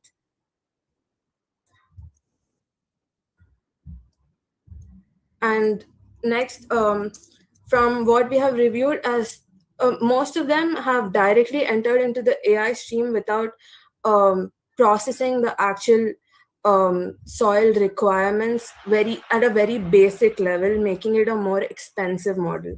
So we wanted to also reduce the cost of the model. So all of these are covered in these papers, and from that, the idea that we came up with was the ESP32 mesh-based system. So here's a methodology. So what happens in an ESP mesh-based system is that there are multiple nodes that are connected to each other. These nodes take the data and they transfer it to one gateway node, and that gateway node will be sending the entire data to our cloud server. In our cloud server, we will have a dashboard where there will be multiple sensing elements. So here's the entire flow chart. As you can see, our sensors are reading data based on ADC acquisition. Then we have a soil moisture estimation sensor, which will be taking the soil moisture content, and it will calibrate the data and then send it to the ESP. Then we have also developed an in-house pH sensor, which I will be explaining to you further. And then the next system would be data stabilization and filtering. And then we will be generating alerts based on that. So this is our entire system.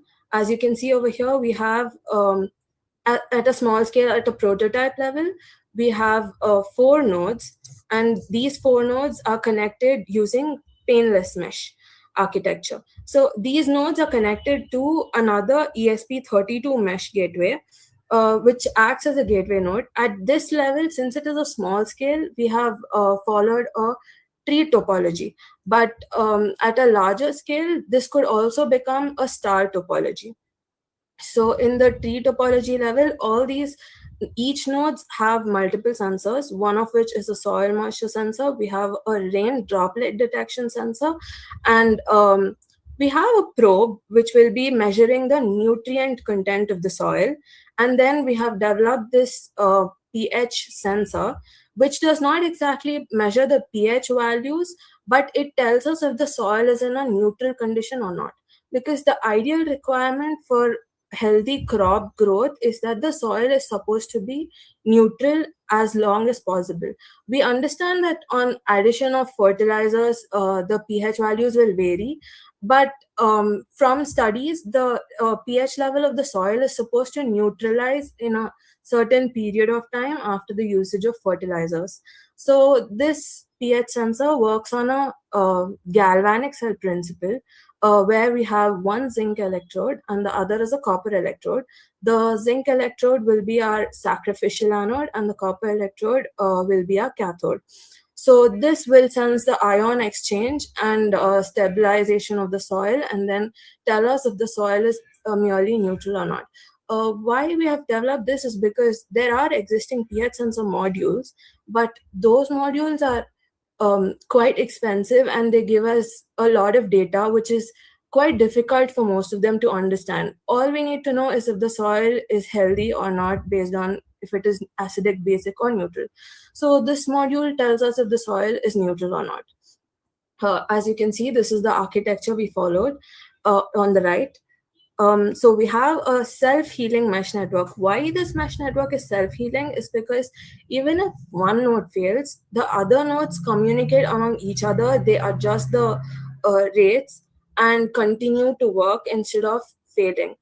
So this is a multi-hop network where each node is communicating with each other and also sending the data to one main master node.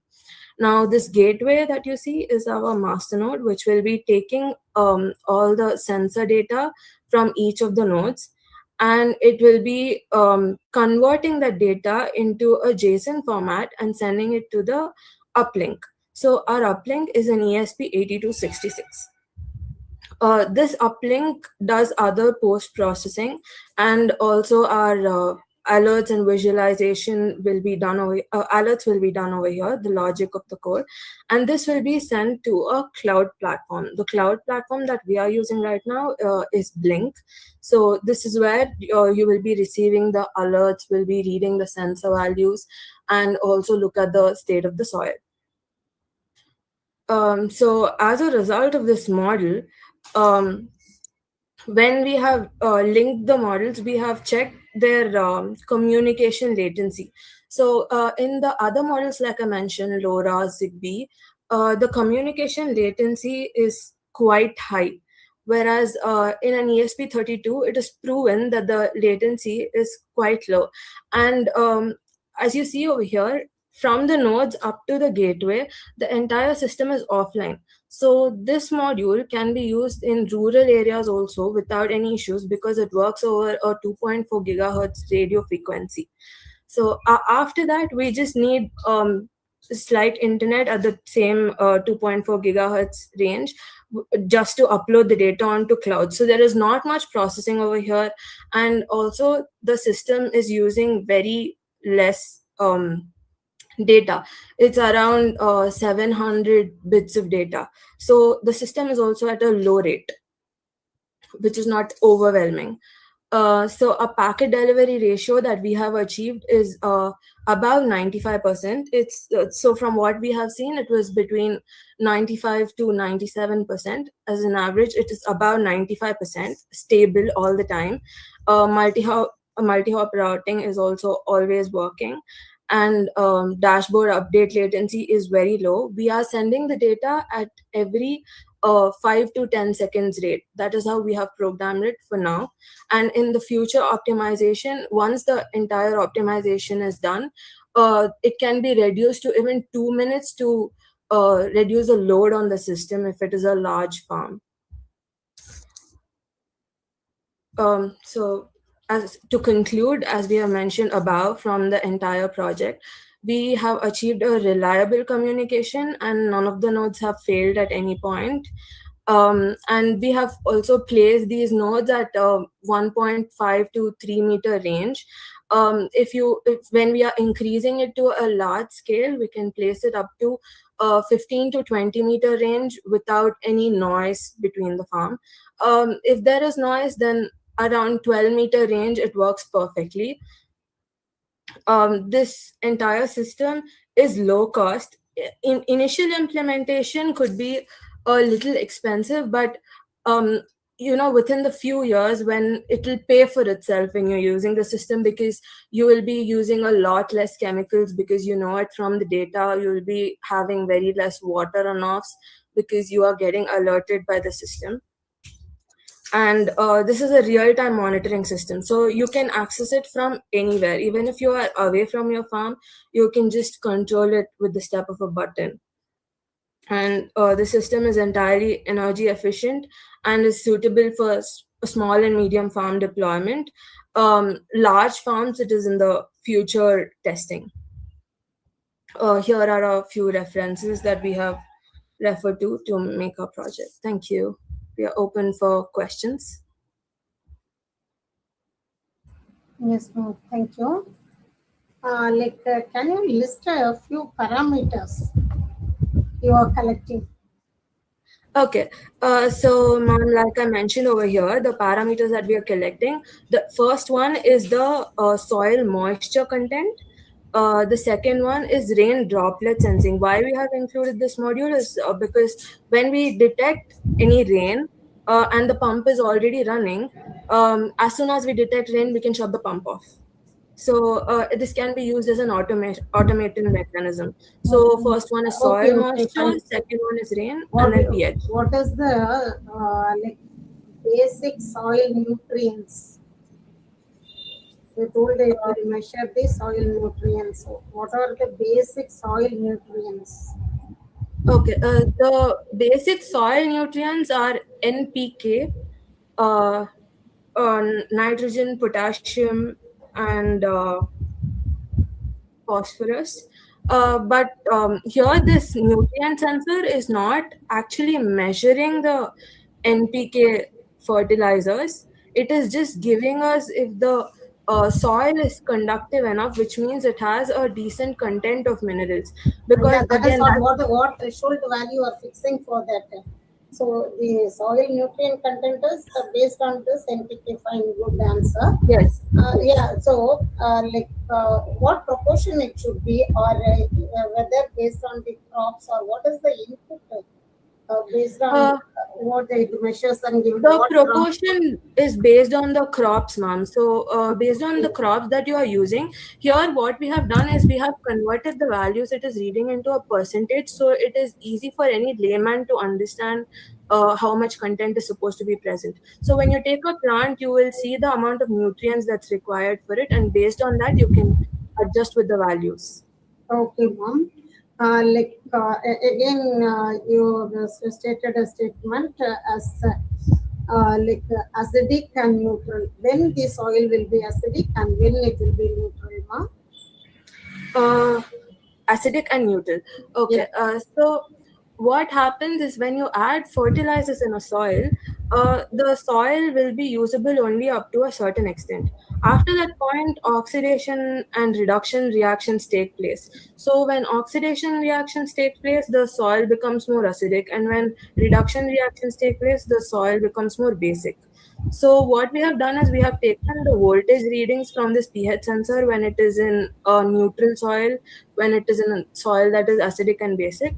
But we cannot always differentiate based on the voltage when it is acidic and basic. So, but neutral is always true. So based on that, we have rated. Yeah, good, Duma. Thank you so much. Thank you so much. Thank you. I hope I'm audible, right? All right. So we'll move on to the thank you, ma'am, and we'll move on to the next paper, paper ID 164. Reddy Joshma Bardi, Puneet Fishguard. You're here? Yes. Yes, ma'am. You can share the screen and start with your presentation.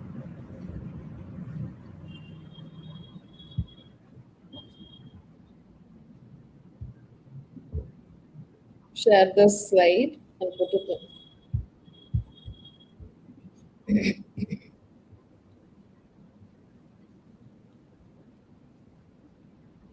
Put it in full screen. Yeah, present.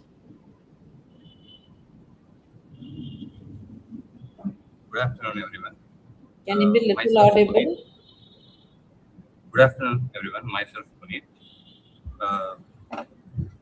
I am from Tech University, currently pursuing my final year BTech. So our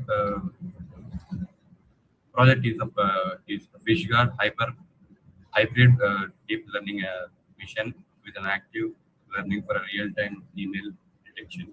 So I am the main author, and the second author is Shoshma Bharti, and our supervisor is Sarvanand sir. So today I am presenting, this is my affiliation. I'm from Tech University, which is located in Chennai. So today I'm presenting the Fishguard, a real-time.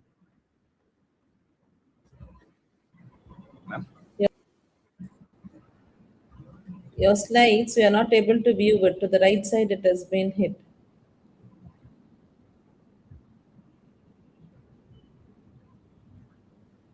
Still the same.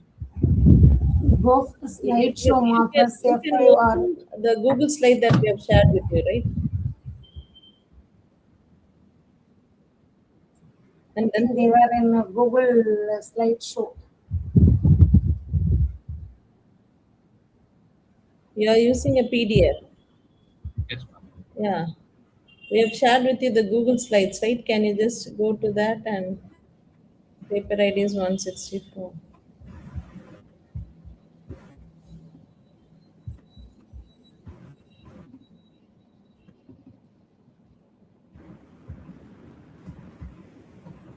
Yeah, click it on and then give slideshow on top right. Yeah, click it on. Yeah, that's right. Sorry for that. Yeah. Once again, good afternoon to everyone. Myself, Batal Puneet. I'm a final year undergraduate studying student from a Tech University. And these are my co-authors, Reddy Joshma Bharti, and my supervisor is Dr. Sarvanan sir. I am from a Tech University, which is located in Chennai.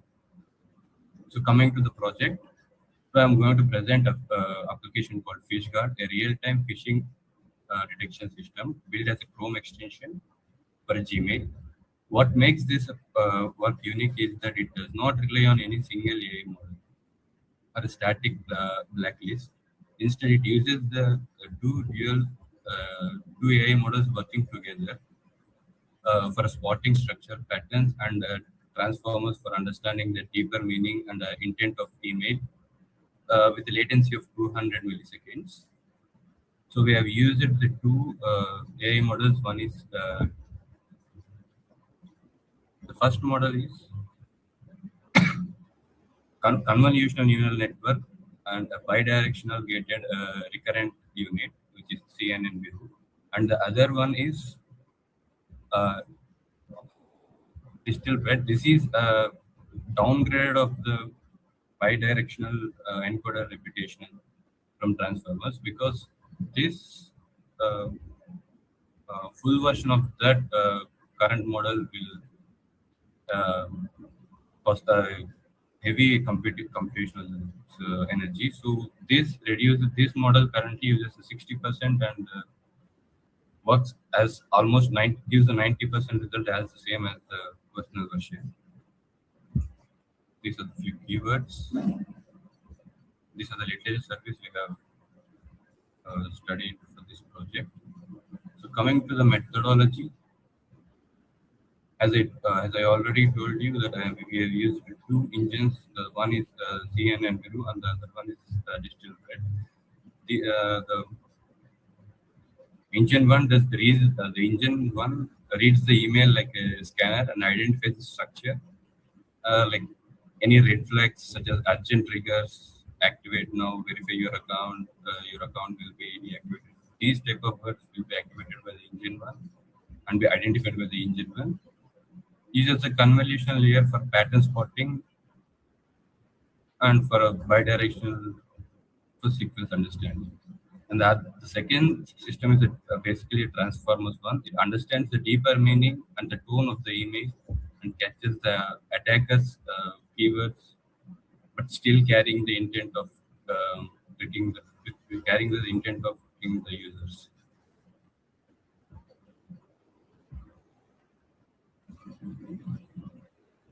So how does these two models combine? Like, so whenever the user scans the mail, a particular mail will be sent to the fast API in the background, and the mail will be given both the engines, and both the engines scan their own emails, own content, and they'll present a particular prediction result. Combining those two particular prediction results will average it, and the results will be displayed to the user.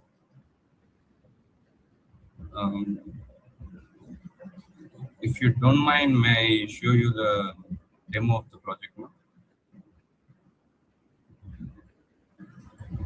Yeah, kindly share it.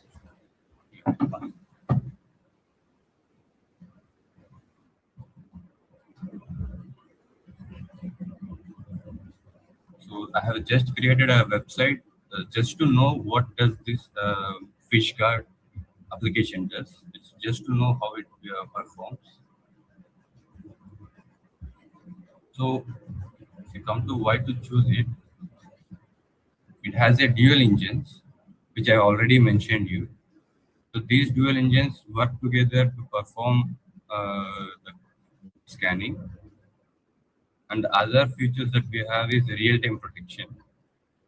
Rather than other application, our application does not rely on the, let's say, like if there is a mail which have detected phishing after a user being affected by the mail. But in this system, it will do the live scanning before a user attempt to open any particular link URLs or downloading any files, it will detect before an user attempts to do anything, and it will. Can you give a sample? Yeah, one second. You see, can you see the icon on the right bottom side, man? This is the Chrome extension called FishGuard. Right now, the main feature of this application, it does not scan the mails automatically. It doesn't access any mail in the user inbox. It only scans the mail when the user particularly enters into a particular mail. Let's say if I'm going to CIRF mail that has got, it does the scanning and then it will provide us. And it does not store any information that is being scanned. It only uses the information for the particular time frame. It scans the information in the mail, and after giving the result and after giving the verdict, it does not store any mail in the backend. So we can also, if and these options right here, report as safe, report as phishing. Sometimes maybe the system might confuse between the safe mail. It might give a wrong verdict, wrong results. You can click a report as safe or report as phishing according to the result if your user is not satisfied. Those mails only will be saved in the backend. Like let's say,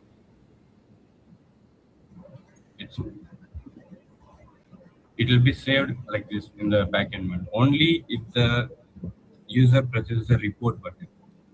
If the user doesn't press the report button, none of the information will be saved in the backend. Every information will be deleted after the result is given to the user. You are a question, please. You are representing it for phishing, right? Yes, ma'am. Yeah, can you open CIRF mail back again? Yes, ma'am.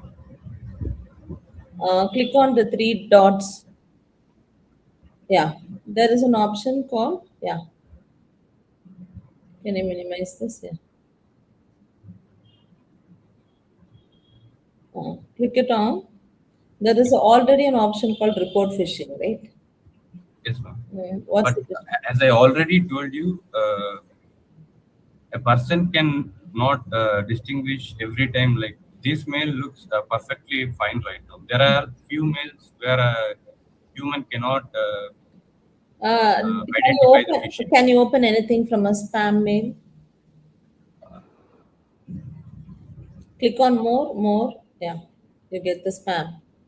Yeah. Or click Jane. Or anything.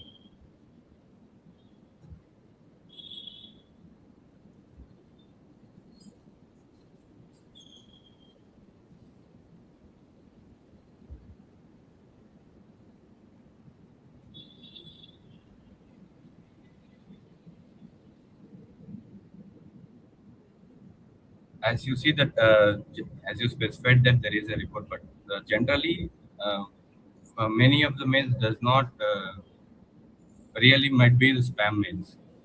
There might be a promotional mails. As you see, this is a promotional mail as I got here, but the Google like pushed it into a spam mail. Mm-hmm. But that actually isn't a spam mail. It actually a promotion mail for. Actually, that was my question. How do you identify actually? See, here you cannot say it is a promotional. See the username, it says Jane, but the email ID is hey@emergentagent.com. Okay, let's not deep delve into it. That's some questions. Yes. My point is, this is a straightforward mail. There is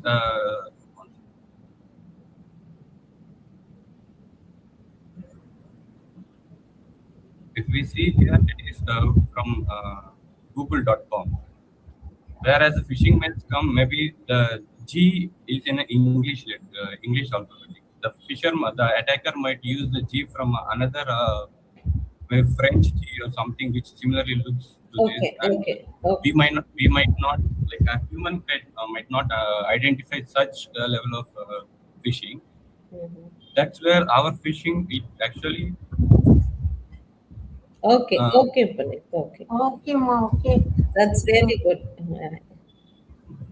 And coming to that, there is also a developer login, which I have added purely by my enthusiasm. It's not something for user, where we can control every backend operation through this web page.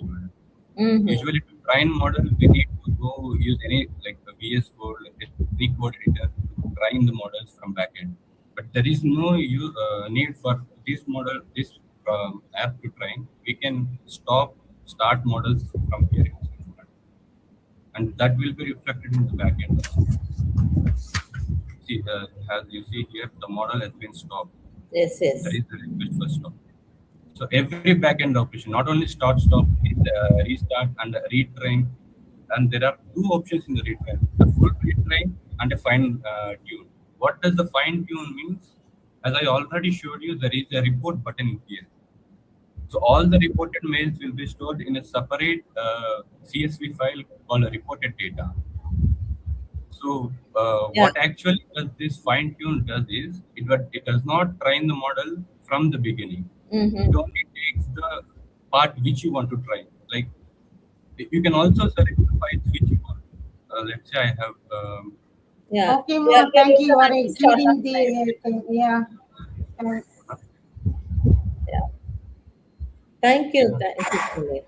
You have done a brilliant work, and the dashboard also is very need of the hour. And kindly work on with automatically on the dashboard. You can get information whether the mail that you open. Thank you. Well done. So next we move on to the next paper ID. Paper ID 189. Paper ID 189. Android asset encryption and runtime decryption using white box cryptography and virtualized key. Karthik, Mahibalan, and Sri Devi. Yes, Karthik, you can start.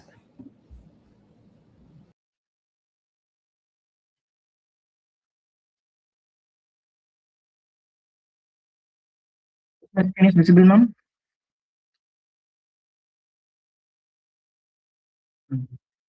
So, good afternoon, ma'am. Today we are going to see the paper of Android encryption, runtime decryption using white box cryptography and virtualized key protection. I am Karthik from Department of ECE at St. Joseph Institute of Technology, Chennai. And our co-authors are Mahibalan and Miss Devi, ma'am.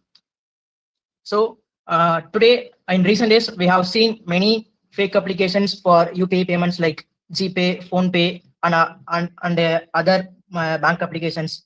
So what they are doing was they are sending the payment to the shops, but the payment was sent successfully to the shop, but the receiver of the shop cannot be received from the customer. So the customer was faking the applications of GPay or PhonePe and sending the applications to make the shop owner to trust that we have sent the payment successfully, but you have not received it. So this makes that payment was not correctly received by the shop owner. So they are faking the applications of GPay and PhonePe. So we are here to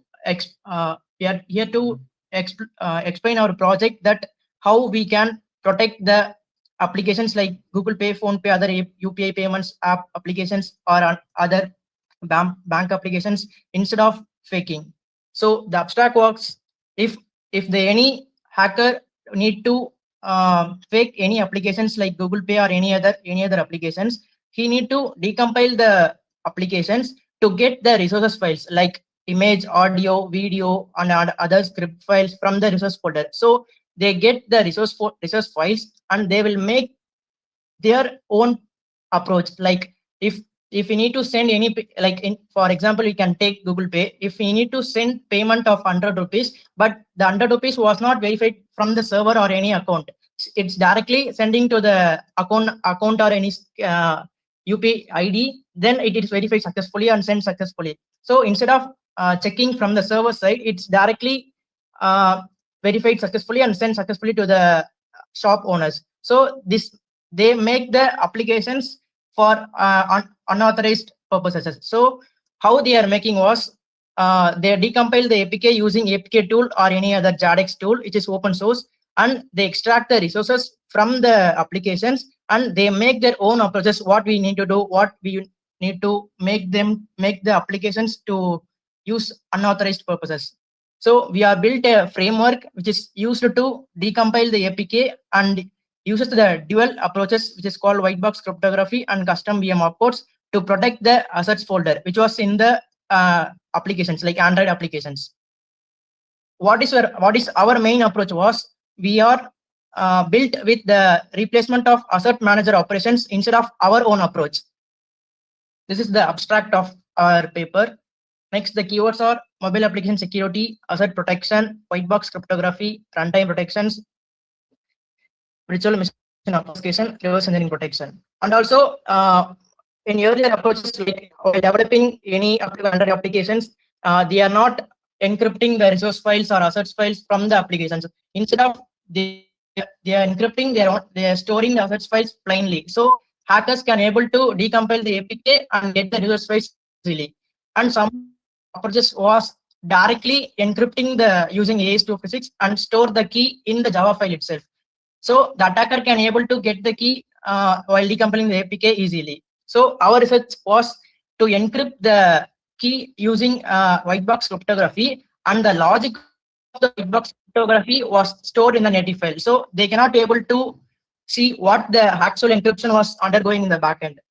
So introduction was, our research addresses the fundamental vulnerability in Android asset protection, where traditional encryption methods fail against modern reverse engineering. So if they decompile our applications, like our framework protected applications, they can able to get the resource files, but they are encrypted.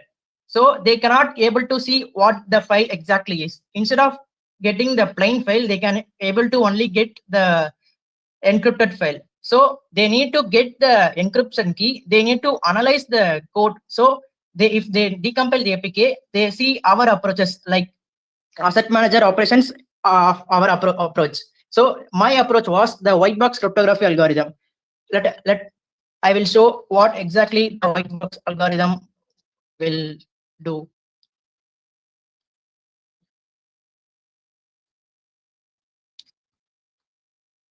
Let us see, this is the picture. First, I take the single input of 45, then I encrypting with the key 92, which is the random key. Then using first, this is a sample white box cryptography algorithm. After encrypting using XOR operations, I encrypting 45 and the key 92. It will become 113. It is a ciphertext. But instead of storing the ciphertext, I will store the different multiple ciphertext. Instead of only storing the 113, I will store multiple ciphertext. Let us example, I will take the input from 0 to 255 and do the XOR operations for all the numbers from 0 to 255. But what is the user input was the 45. But I will store all the input from 0 to 255 and stores in the table wise, like lookup table.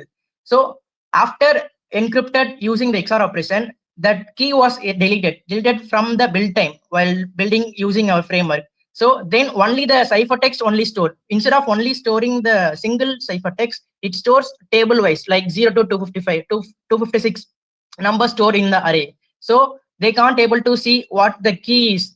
Instead of storing the key, I'll delete the key during the build time. And instead of storing single ciphertext, I'll store the multiple ciphertext like 0 to 256. This is the sample white box cryptography algorithm. And while decrypting the white box cryptography algorithm, instead of decrypting the key, it will check the stored ciphertext 113 and the matches with the table array like 0 to 256 array to match a single every single numbers, and when it is matched, then it requires the plain text instead of decrypting. This is the sample white box cryptography algorithm. So if this is clear, then I will show my approach. This is the algorithm. I use only the single operations like XOR, but this is not our real framework approach.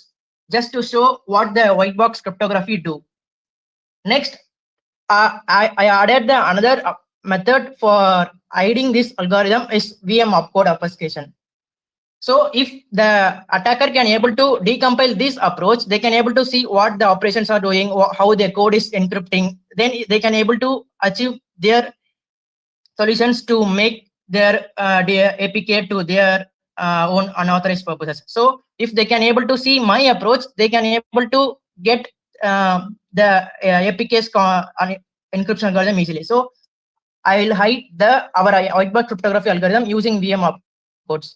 How it was work is like I already said that sample white box cryptography algorithm I'll show using the XOR operations. So I won't use the algorithms directly like coding. Like instead of that, I'll use only the opcodes like load equal to 0x22 and move operations equal to 0x43 and XOR operations equal to 0x78 and return operations equal to 0x11. So how the opcode works was the opcode and the argument 1 and the argument 2. So first take the load. Load is load 1 0. 1 was the R1 and I equal to the loop. First then XOR. XOR will do the operations of encryption. First let us take the key equal to 0x45. Then 1. R1 is equal to the first number 1. Then do the XOR operations 1 with the 0x45 and return the ciphertext. So instead of decompiling the applications, they will not able to see the algorithm or any code, any C or Python, any Java code. They can only able to see the opcode. Before decompiled, it will shows like the operations. But after compiled, while the attackers decompile, they can able to see only the opcodes like in array. I'll show the decompiled output of our approach.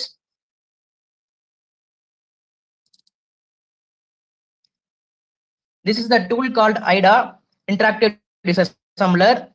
So after our approach, they can able to see only the opcodes, but they cannot able to see how the operations are doing, like XOR or any shift operator or any other operations are doing. They can't able to see. So we are using dual approach. First approach was deleting the key with using the white box cryptography algorithm. So I also hiding the algorithm with VM opcodes. So they can't able to see our approach, what your approach is doing like that. So this can be able to, but they can able to analyze and get the operations, what are the operations are doing, like they can able to see and analyze and to check every operations, what the other operations are doing. It takes more than days, months, years like that. So instead of decompiling the APK and get the secret key within a second, I'll make them too difficult to take the key and what is the encryption algorithm approaches to make many days or weeks, years, months like that.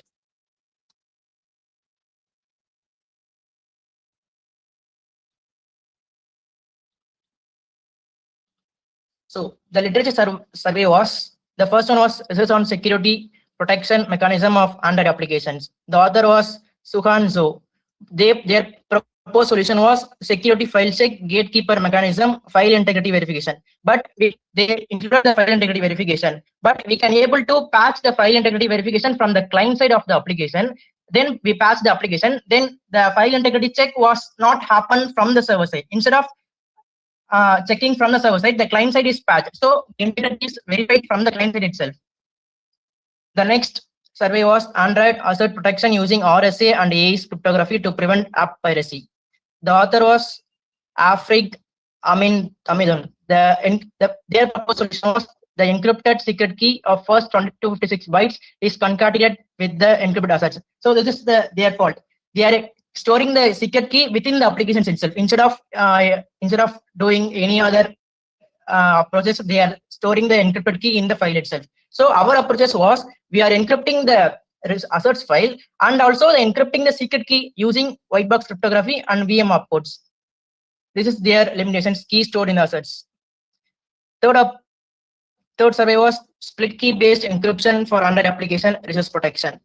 So this is also have vulnerable because they are just splitting the key into and also storing in the application itself. We can able to concatenate the splitted key into a single key and then decrypt, and then we can able to make app piracy. The fourth one was protect key based on JNI and AES. JNI means Java Native Interface, which is a SO file. While building the app, some of the developers will use the C file, which is used to compile using their logic in the native file and stored in the applications itself. While decompiling the APK, the algorithm was shown. So we can able to get what algorithm they are using, and we can able to get the key easily. And the fifth approach was the securing symmetric key based on the substitution permutation network against the white box attacks. So they are using the approaches only the white box cryptography, but we can able to get the key after analyzing the logic, what they are using, what their algorithm doing. If we can able to get their algorithm, able to get algorithm and able to get the key easily. So to hide algorithm, we are using VM opcodes. So this is our approach. Dual approach. First, instead of storing key directly into the applications, we are storing key into the table format, and the approaches of storing the key that the algorithm was converted into the opcodes. So they can't able to see what the algorithm we are using. The sixth one was the survey of obfuscation and deobfuscation techniques in Android protection. So this paper says that they are using only the obfuscation, like instead of doing only if and else condition, they are using some while loop, switch case, and any other obfuscation to make the attackers to confuse. But their code is openly available. We can able to analyze, like shift and do analyze means we can able to get in within 30 minutes or 10 minutes. The seventh one was the virtual machine obfuscation for software protection on Android platform. This approach, they are using only the VM opcodes, but we can able to get the key easily. So our approach was combining the both algorithms, white box cryptography and VM opcodes. So while making these approaches, the attackers cannot able to extract the key within a second or within a day. It makes too difficult to extract the key from weeks or months or years. Say, kindly conclude. You are exceeding the time. Our methodology was 3 layers: pre-processing layer, protection layer, and runtime layer. First one was asset encryption and APK modification. Next, it will go to the white box cryptography and VM obfuscation. Next, the layer after compiling and recompiling the application, we can able to see what the algorithm doing, like the results, like transparent decryption and application execution from our Android phone. This is the right side of the diagram shows what the actual decryption doing while running the applications. First, it will detect the assets, then load the opcodes which we have used, then it compare with the white box tables, and then extract the key, and then decrypt with the ciphertext like asset file like image or audio or video. This is our framework approach. First, it decompiles the APK, then it analyzes what are the assets files are in the applications like image, audio, video, or any others. Then it does asset encryption. After analyzing, the user must to select what are the sensitive files are there, what we need to encrypt. So after selection, the asset are encrypted using AES 256. Then after the encryption, the key will be encrypted using white box encryption, and the table was generated. After the table generation, the decryption of the white box encryption model was generated in Java. Then after generation, the patch function call, which is done in the Smalley, because Android was working in the bytecode level, which was Smalley code. Like in C, after compiling the C program, it will show the assembly code while decompiling. But in Android, after compiling the Java file, while decompiling the Java file, it will show the Smalley code in the Android. Say, kindly then conclude. after, you are losing the marks because of your extension of your presentation. See, kindly stick on to the time. Only within 10 minutes you have to explain your work. You had already exceeded 10 minutes. So 20 minutes crossed. So this is our conclusion. So instead of storing the key directly, we are using white box cryptography and the VM opcodes. So instead of storing key directly, the keys are stored, and the key cannot be stored in the algorithm. Instead of storing the key, also the approaches was hiding using the VM opcodes. This is the performance analysis, but the application size was increasing from 1% to 8.5%. Memory usage was little higher, and the power consumption was 14% higher than the base, because while we are using the encryption, it will higher the power consumption and application size. So, but it is secured. Instead of cheating or using the fake applications, we can able to secure the applications using these algorithms. So conclusion. So this is our conclusion. So using our approach, the attackers cannot be able to extract the key within a single second or within 30 minutes or 1 day. It can be able to first analyze the white box cryptography, and they need to analyze the opcodes. Then it takes time like weeks, days, months, like that. So these are the references we are taken for the approaches we are used in. Thank you, ma'am. Any questions?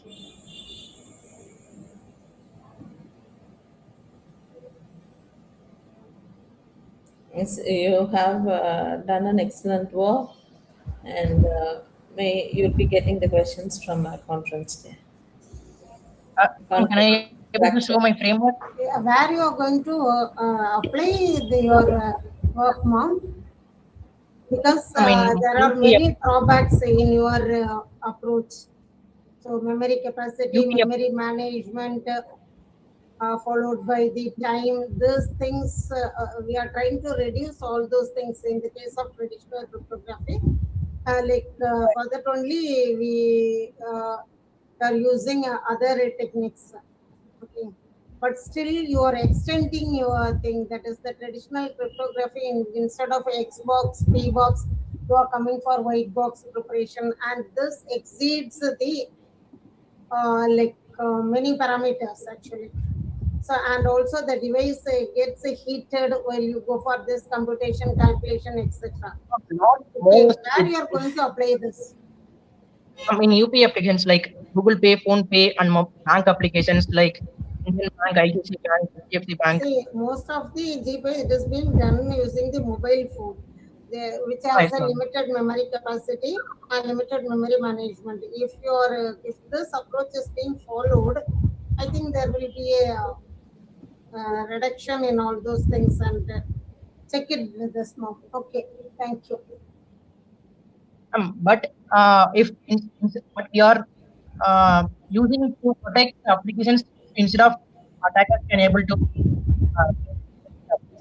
That is what I am trying to say. You are extending the already we were trying to reduce. In most of the cases, we are right now not applying even the S-box or P-box, which is 32-bit length alone. Okay, but like in your case, you are going for 256. Okay, so anyhow, take care. But if we use less bytes, we can able to get the key easily, and the hackers can able to get the transaction amount. If they can able to make many amounts to the shop owners, it will become like cheating and unauthorized Other batches waiting. Other batches waiting. Kindly look into the drawbacks of your work. Okay, ma'am. Thank you, ma'am. Thank you, Karthik. Thank you so much. Thank you for the best presentation that you've done. We are going to the final paper, that is paper ID 193, Intelligent Real-Time Traffic Congestion Monitoring and Prediction System using Machine Learning. Jeevanandan, Kishore Kumar, Janaki Raman, Gautami, your team. Okay, ma'am. Shall we present, ma'am? Yes, please. Yes. First of all, good afternoon, everyone. So myself, Kishore Kumar, and my co-authors are Jeevanandam and Janaki Raman. So we are here to present our project on intelligent real-time traffic monitoring and prediction system using machine learning. Next slide. So we are affiliated to Welltech High Tech Engineering College, Chennai, and we are from ADS department. So these are our mail IDs. Next slide. So let me start with the abstract first.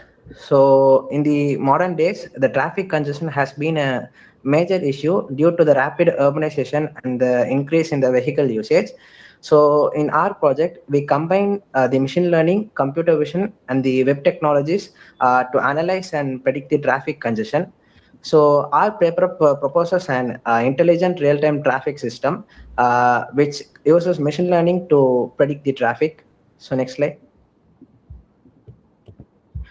So we have used the Kaggle traffic datasets, and also we have used the YOLO model to predict the vehicle count in the traffic montages, and we are used to analyze the vehicle movements and predict the traffic congestion using the machine learning algorithms, and the final results are displayed through Streamlit web interface, as it is used to share the custom web application. And it is also a open source Python library. And for the backend, we have used the Flask, which is a web framework used for the Python. And we have displayed the result through the dashboard. Next slide.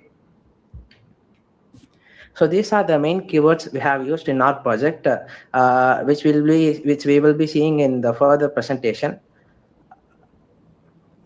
Next slide. So let me start with the introduction. Actually, the modern traffic congestion needs a modern solution.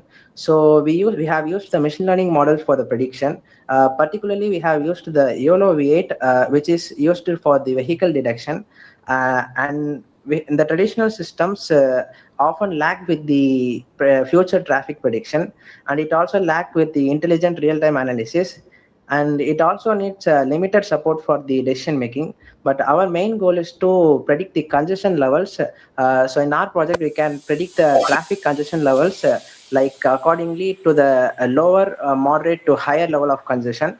And we have also provided the smart traffic insights. Next slide.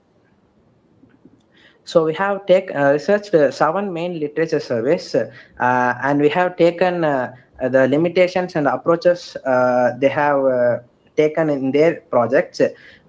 From their papers, some research papers have used the LSTM model and deep learning techniques, which prediction accuracy is lower than our proposed work, and also they requires higher computational power and also costlier to implement.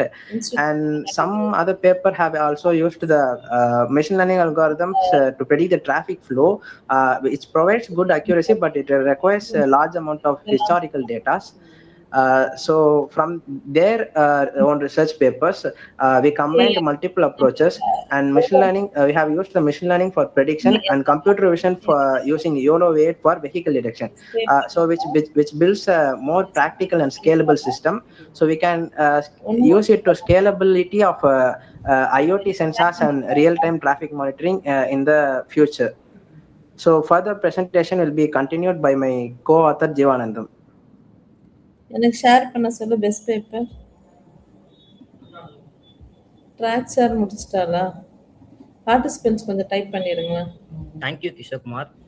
Good afternoon, everyone. Myself, Jivanandam. Let's discuss about the methodology. Yes, I know, sir. So, traffic data like vehicle count and speed are collected from APIs and sensors. Both real-time and historical data are stored for analysis. Transmit collected data to a cloud server using wireless technologies. So, data processing removes noises and missing values. The system predicts congestion levels as low, moderate, and high. So the algorithm we used in our project is YOLO V8, which is an object detection algorithm used to detect and classify vehicles from traffic video frames in real. For example, camera frame contains 10 vehicle means YOLO detects each vehicle, draw boxes and around vehicles, count total vehicles per lane. So let's move to the results and the discussions. The system successfully identifies traffic density. Congestion predictions helps reduce delays. Authorities can optimize signals and suggest alternate routes. Congestion here, then vehicles are counted lane-wise to calculate the traffic density. So let's discuss conclusion. Let us move to conclusion. Our system combines real-time monitoring with machine learning predictions. It improves travel time and traffic efficiency. It helps reduce traffic delays, improves travel time, and supports smarter traffic management decisions in urban areas. It supports smart city traffic management solutions. So this is our model output. So let me continue from here. So, ma'am, due to limited availability of real-time labeled traffic data, we have used a small set of images and videos for testing. So, however, the model we used YOLO V8 is already pre-trained on the large data sets. So it can generalize well even with the limited images and videos. So we can see that the vehicle count is being monitored and the density is calculated. Like smaller number of vehicles, it is calculated as density as low, and large amount of vehicles has calculated the density as high. So the number of vehicle count can be calculated, and the prediction can be taken. And also we can calculate the number of vehicle count in different lanes, like lane 1 different amount of vehicles, and lane 2, lane 3, lane 4, like that. So we can plan make our plans accordingly while taking the data of traffics. That's all about this one. Thank you. Is there any question? Yes, ma'am. I'm having only told like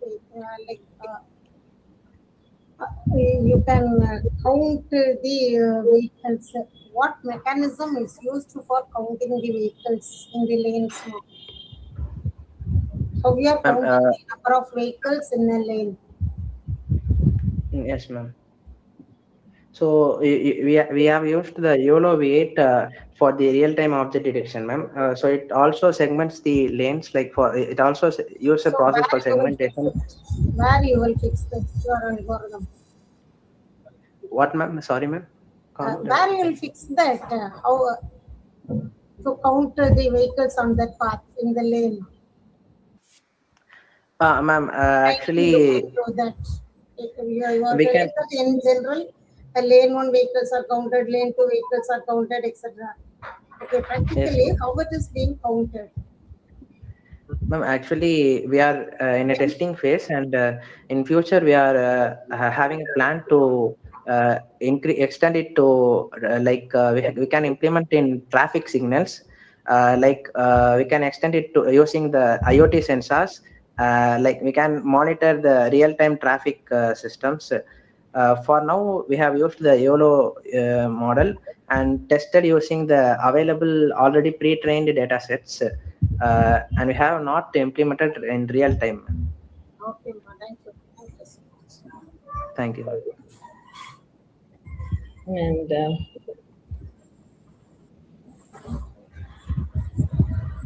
yes, thank you so much, ma'am, for evaluating all the papers. And yeah, we have come to the validatory point of it. So, any feedbacks from the participants?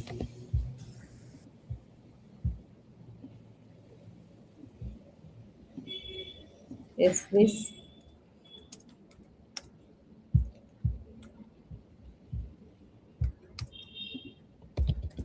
What's your experience? Can you share?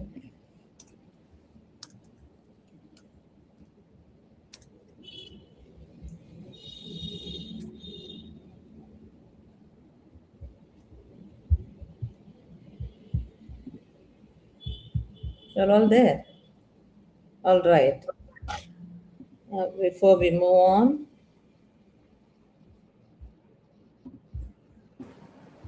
Ma'am, shall I leave? yes, ma'am. No? Yes, Okay. ma'am. Yes, ma'am. Thank you. Thank you so much, ma'am. So, thank you so much, ma'am, for your contribution and any evaluation. And yeah, thank you.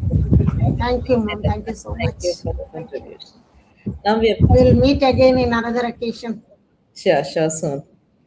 Thank you. And now we have come to the validatory part of CIRF IVC, the International Virtual Conference. We started by 9:30 and it is continuously going on till 3:30. And we have almost 20 plus papers have been presented. Now may I call upon Dr. C.R. Rene Robin, Director of CIRF and Dean Innovation, Professor CSC of Sri Sai Ram Engineering College, for the validity address.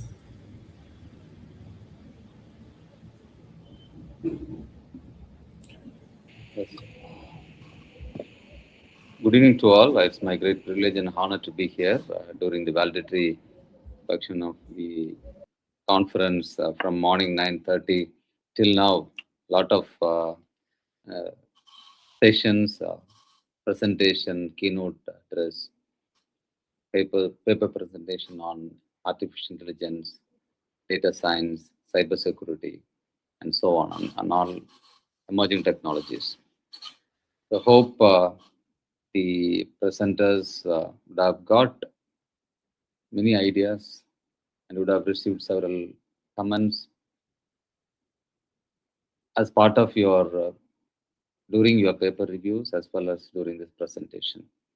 So I strongly believe that you have taken all the comments in a positive note, and you could improve.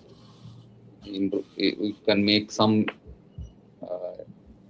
improvement based on the comments given by the reviewers and the session chairs. So this normally when we come together for an international and for a conference, and this gives a lot of network to you, and I request everyone to build strong network from this conference, and we will be helping you. The CIRF is committed to helping you to enrich your knowledge, as Dr. Dorin said during the inaugural.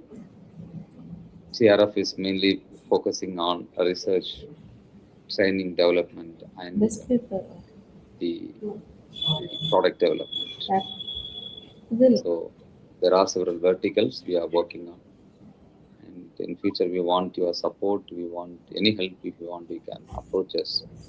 So this conference, the significance of this conference is we have received around 190 papers, and with the help of 60 plus reviewers, we have evaluated, made the review process. And today around administrator around 20 papers, around 25 papers have been presented, and these papers has been published. The abstract of the papers have been published with the ISBN number.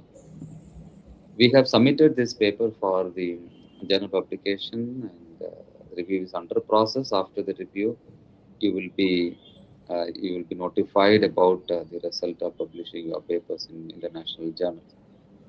So once again, I congratulate CIRF, Dr. Dorin, our director, CIRF, for taking this wonderful initiative of making students and researchers and industrial people to gather together in the name of conference. And on my own behalf, I congratulate everyone for your effective participation. Participation is more important than winning. Whatever you have you did as part of your project work or your research work, and you have taken one step forward of presenting it in a public forum, and you have once again you are committed to publish in the form of proceedings and the journals. It shows that you are showcasing your hard work and your research work to the public, and it will be many researchers, and the successor will be getting benefit out of it. There is no doubt in that. I wish you all the very best. Thank you. Thank you. So before we move on to the best paper that we are going to announce within few minutes, and let me hear the feedback. What is your experience of this conference? Any one of you can unmute and share for a minute or so.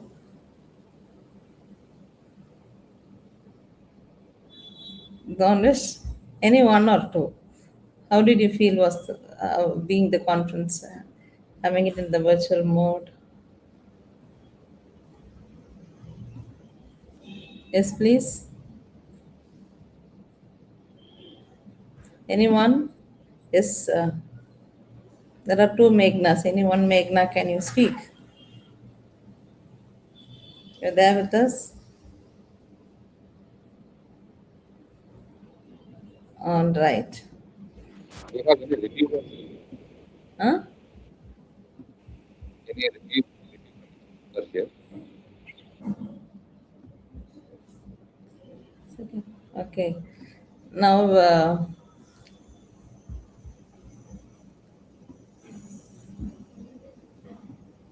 We have come to the validatory part of it, and we have received the validity address. Now,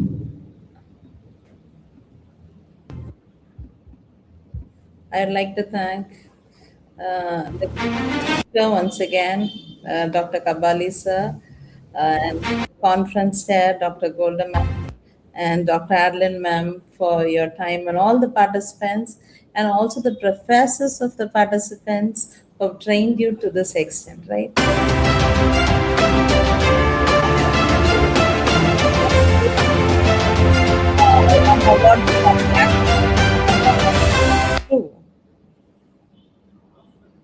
All right, shall we?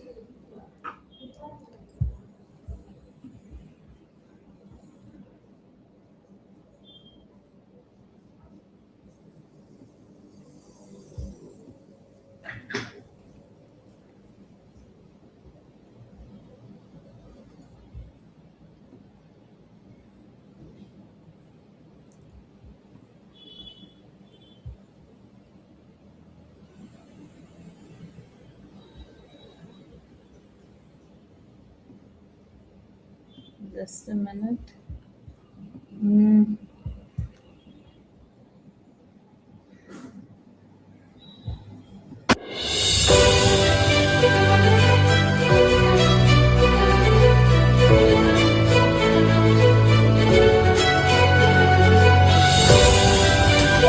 Best paper award goes to, for track 1 goes to Ramwat Babu Singh, Karthik Teja, Indu, Dr. Naresh Kumar for paper ID 84.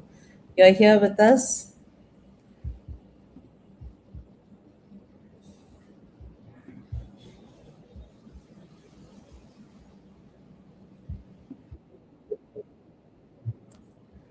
Yes.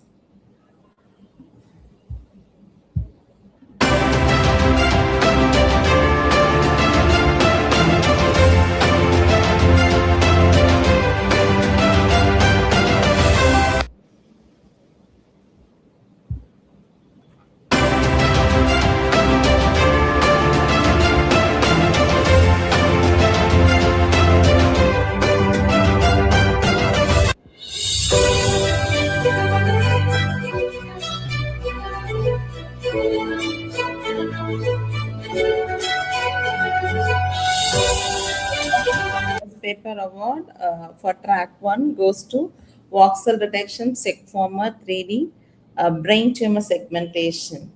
Do you have the participants here with us? Anyone of the author? Karthik Teja, Indu or Ramwat?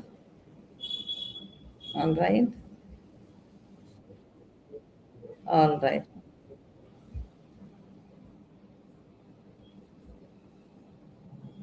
And we now announce the track 2 best paper award.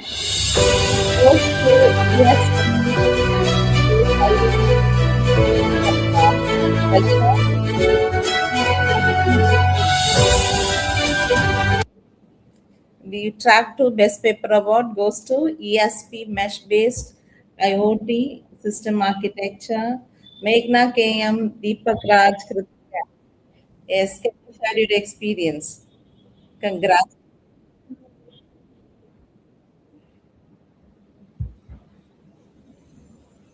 For the opportunity to, and thanks for all the reviewers and all other participants who were a part of this Google Meet here in this event. Thank you so much. Congratulations. Thank you. Ma'am, Karthik has joined. Yes, Karthik. Hello.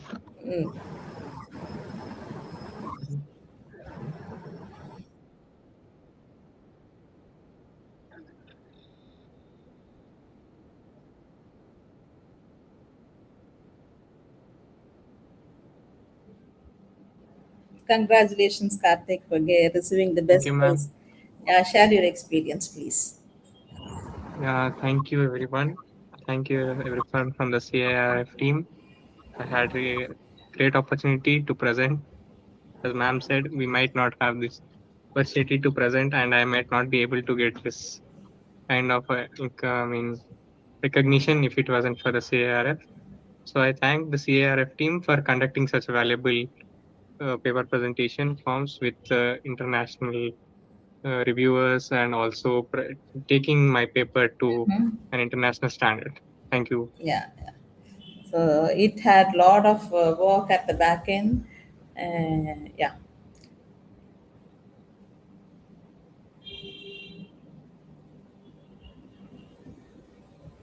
So we are happy to announce this award of the best paper for 2 papers on track 1 and track 2.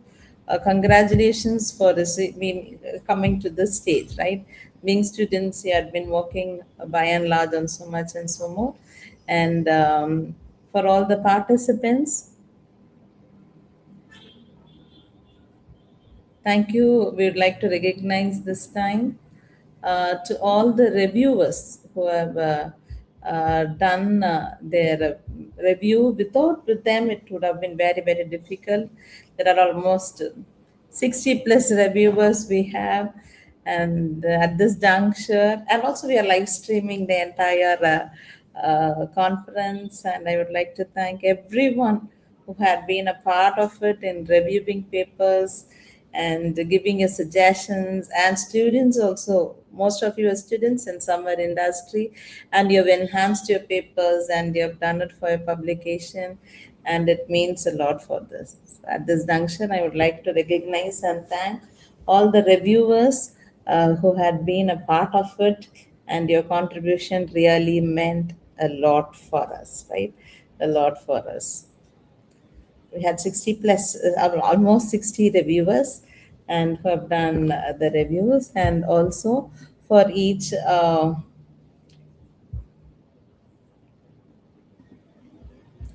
now we'd like to thank the session chairs for taking like more than 3 hours in listening to your contributions, patiently listening, and also giving their feedback, and evaluating and analyzing. At this juncture, I would like to thank Golda ma'am and Adeline ma'am, the session chair of track 1 and track 2. So thank you so much, and you will be receiving the proceedings as a PDF format, and also each of the participants will be receiving the participation certificate, right? With the participation with your name, and also with your college and paper ID, and so much and so more. All right, and thank you so much for being with us, and it has been a very, very good time, right? A good time to be with you all, and speaking to you, listening to you for an entire day. And the success of the conference depends on everyone's contribution, not one or so, right? And the entire event has been live streamed. We'll be sharing you the YouTube live link, and you'll be receiving the certificates, right, within a day or so. And by Monday, fortunately, everybody will be receiving it. If there is any corrections, you can let us know on to that. And the best paper, you get the best paper certificate. And we've submitted this paper to the iManager publications. It's under review. And most of you have submitted a very good paper. Like the flag report was very less in most of the papers, because already we have done the 2 set of reviews. And those papers will be published in Google Scholar Indexed after going through the review, and the substract of this conference proceeding will be published with the ISBN number, and that we'll be sharing it with you soon. Thank you all. God bless. Thank you.